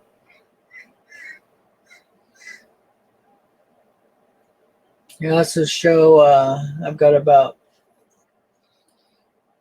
probably about 500 pounds or close to it. Excuse me, I have about 300 pounds of wheats that are circulated that I go through from time to time. So in one of my videos, I show, I think it's 68,000 or 72,000 pennies on a table that are all in bank rolls, all uncirculated. So I also have another video that shows 50 pounds of silver. It was just part of a purchase I did.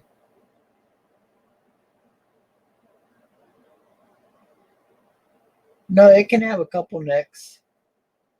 The way they grade these things is if it has all the rims and it's not slicked, it's a good. And then the more detail that shows up, the better your grade is. So you'd look at the weight stocks on the back, and if you can make out the little lines that's in the weight stocks, that starts fine condition. And if they're full, then you could have extra fine. So have you been collecting coins long, or are you just a beginner?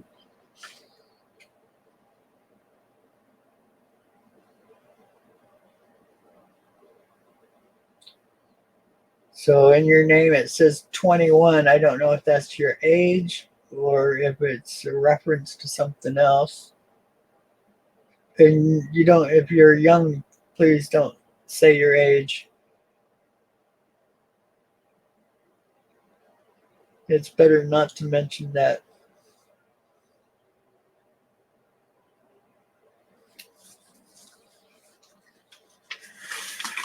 And I'll show you a couple things here. Here's some of my 44s.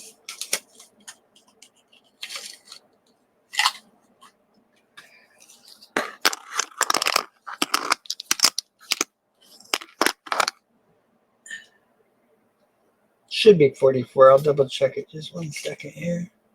Put my Indian away. It's either 44 or 51. 51s.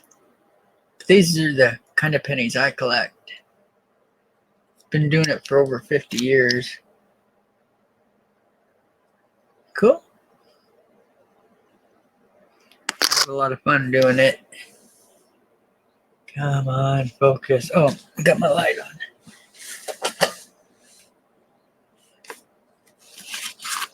See if I can get it to focus for you.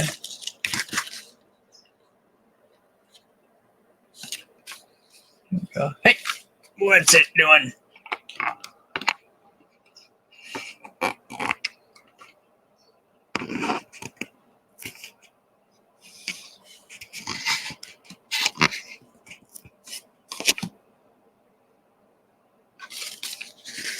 Oh, that's why.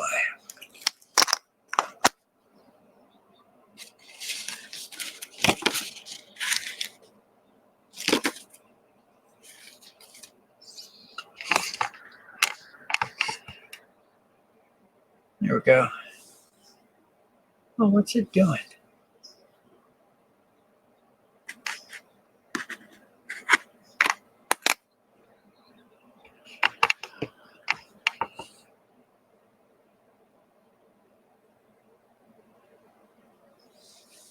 So my camera's been running for a few hours. It might be getting a little warm.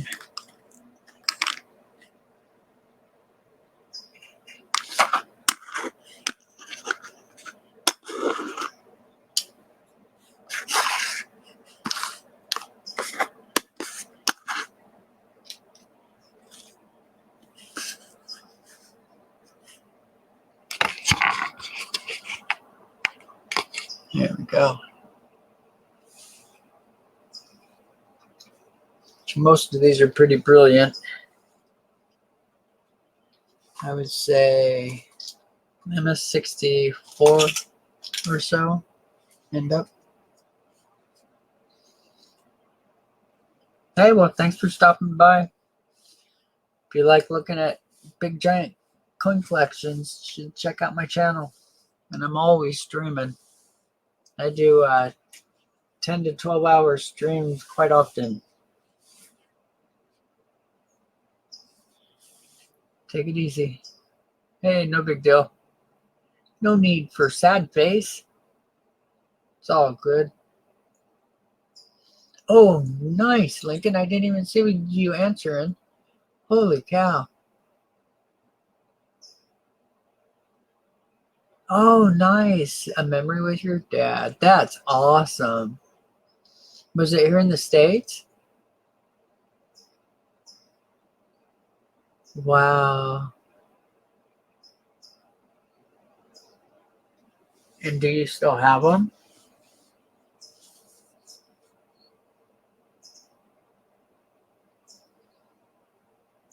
I don't even own a hammered coin. Oh, wait a minute. I might.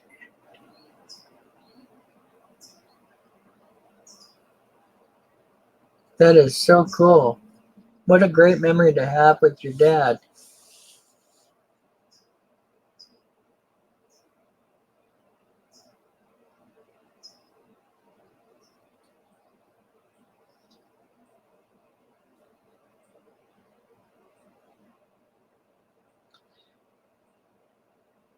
Oh, cool.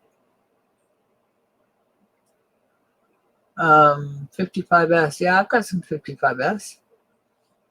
I've been trying to put together a 55 mint set. And I was going to start selling them. And I'm missing like 3 coins. The $50, unfortunately. And one of the pennies, I think. And one of the quarters. I have the 55D quarters, but I think there was a filler that year. Something like that. I'm really close. 7, 8 coins I have. And I thought that would make real nice sets or MS65s all day. I just don't have the $50.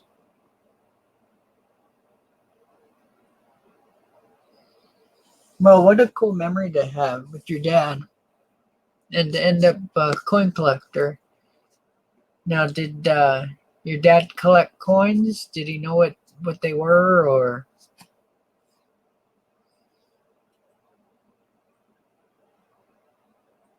Yeah, I know. That's why I wanted to do it, Lincoln, because it's hard for most people to afford them. And I was going to do them really reasonable.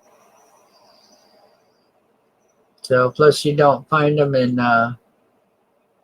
MS65, 6465. So I thought that'd be really fun. And I don't have a 55 proof set. I did at one time, but I forget. I think I broke it apart and had made a. I think I got the 55 $50 graded. I think I had a high grade proof. I forget now. Something like that. So I have, I believe, 53 and up. So I have 2 or 3 56s. Probably 3. Then I have like a half a dozen to a dozen 57s. So the mint sets and proof sets I did pretty good on. Oh yeah, did I tell you? And you should see my Ikes. Oh, I guess you will. Better than see them. You're going to own some of my Ikes. But that's okay. As long as it's going to somebody who appreciates them, I have no issues. A lot of people don't appreciate the Ikes. The Ikes are awesome. That's why I have a drawer full.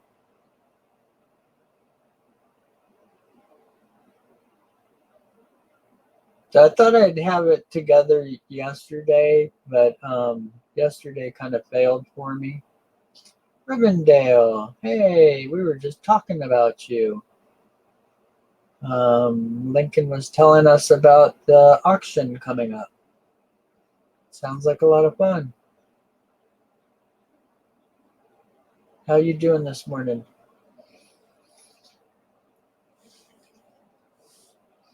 Here I can show off my Avatar coin.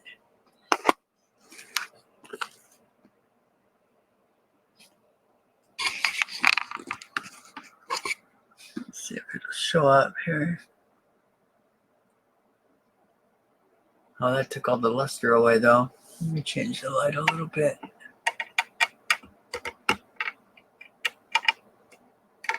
Because this is a super high luster coin.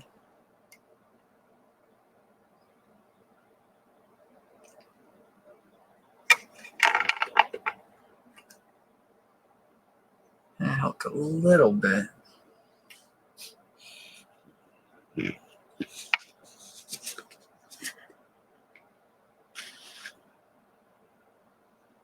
It's not flashing, but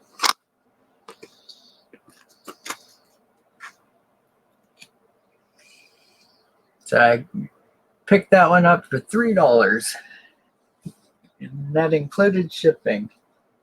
I'm a postcard collector, and I found a 1903 New Year's Eve postcard, and this was inside a very small envelope marked "Good Luck," and And the poor guy who sold it to me was also a coin collector and had no clue that there was a uncirculated Indian head penny in it. So I messaged him and let him know, and I offered to pay for it, but he only charged me half. That's normally what happens when I tell people that they've messed up. Here's another one of my mess ups. This beauty was picked up out of a World coin bin. I think I paid $2 or $3 for that one. So, and I think the only reason why he charged me that much was because I was Googling it for so long. Yeah, $3 for the Indian. Ended up paying, oh, I offered him over $100. I think he took like 50 or 60 bucks.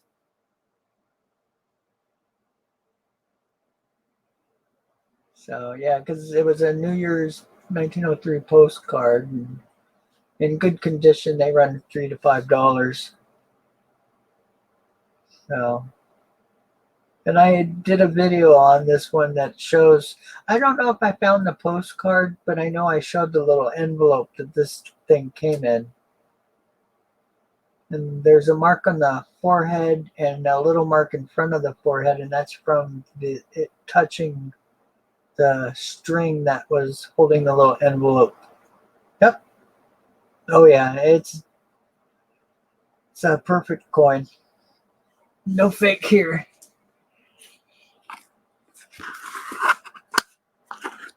So I'm sure it was meant to be a good luck penny. So they would have used a real penny back then. Otherwise, I'm sure it wouldn't have been considered a true lucky penny. Yeah, it looks much better in person. It is extremely brilliant. And when I first opened it, it was a red coin, but it didn't take but a week or two, and it got a slight little tone to it from being out in the air. Well, it was in a airtight, but still it had been out enough for it to get some oxidation on it. But yeah, it's a fun coin, and it is a real beauty. Let's see if I can show you up close.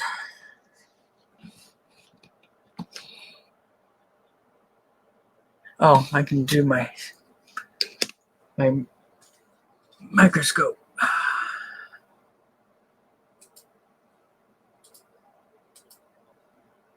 So, what is it you collect, Rivendell? Do you have a favorite?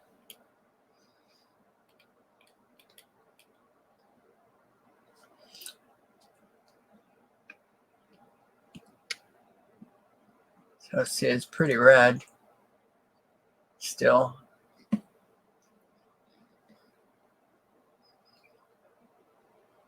So, the little marks on the face are the only thing that's an issue, and part of that is on the, let me see here.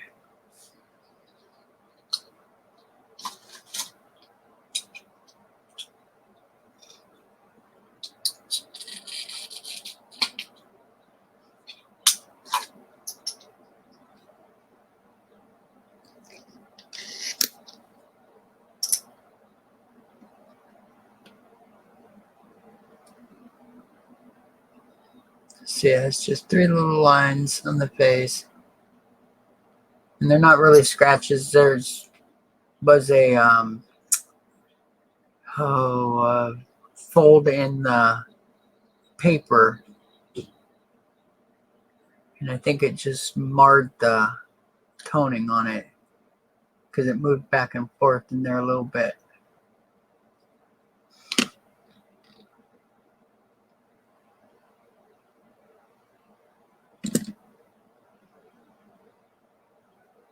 But the rest of the coin is super clean. And there's some more from the envelope. See if I can get that marker off.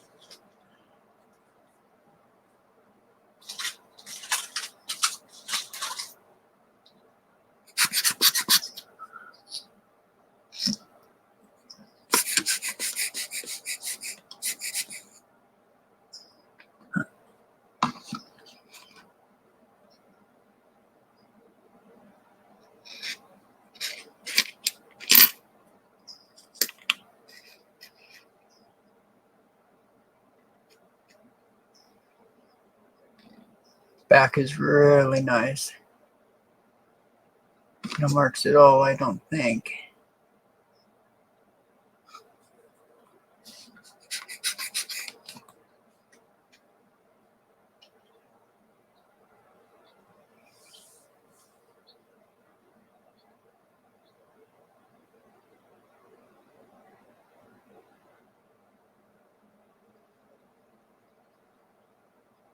Oh, cool, Lincoln. Yeah, I remember Rivendell, you were in here one day and helped us all out with some of the world coins we were showing. I wish I had the knowledge.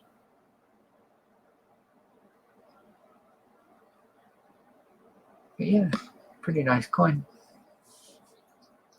Pretty lucky. Right place, right time for that one.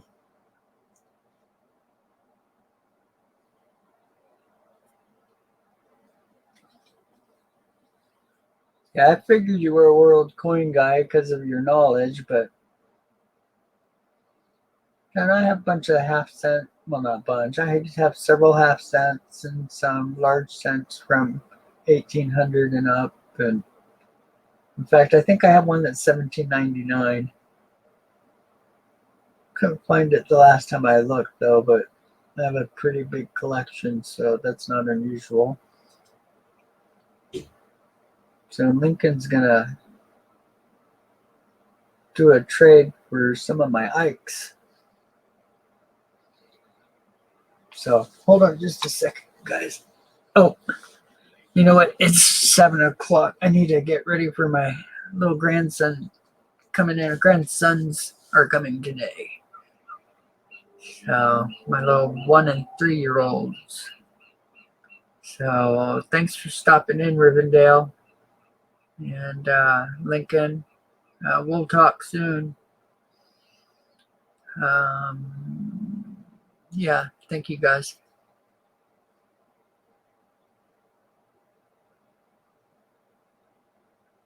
Have a nice day.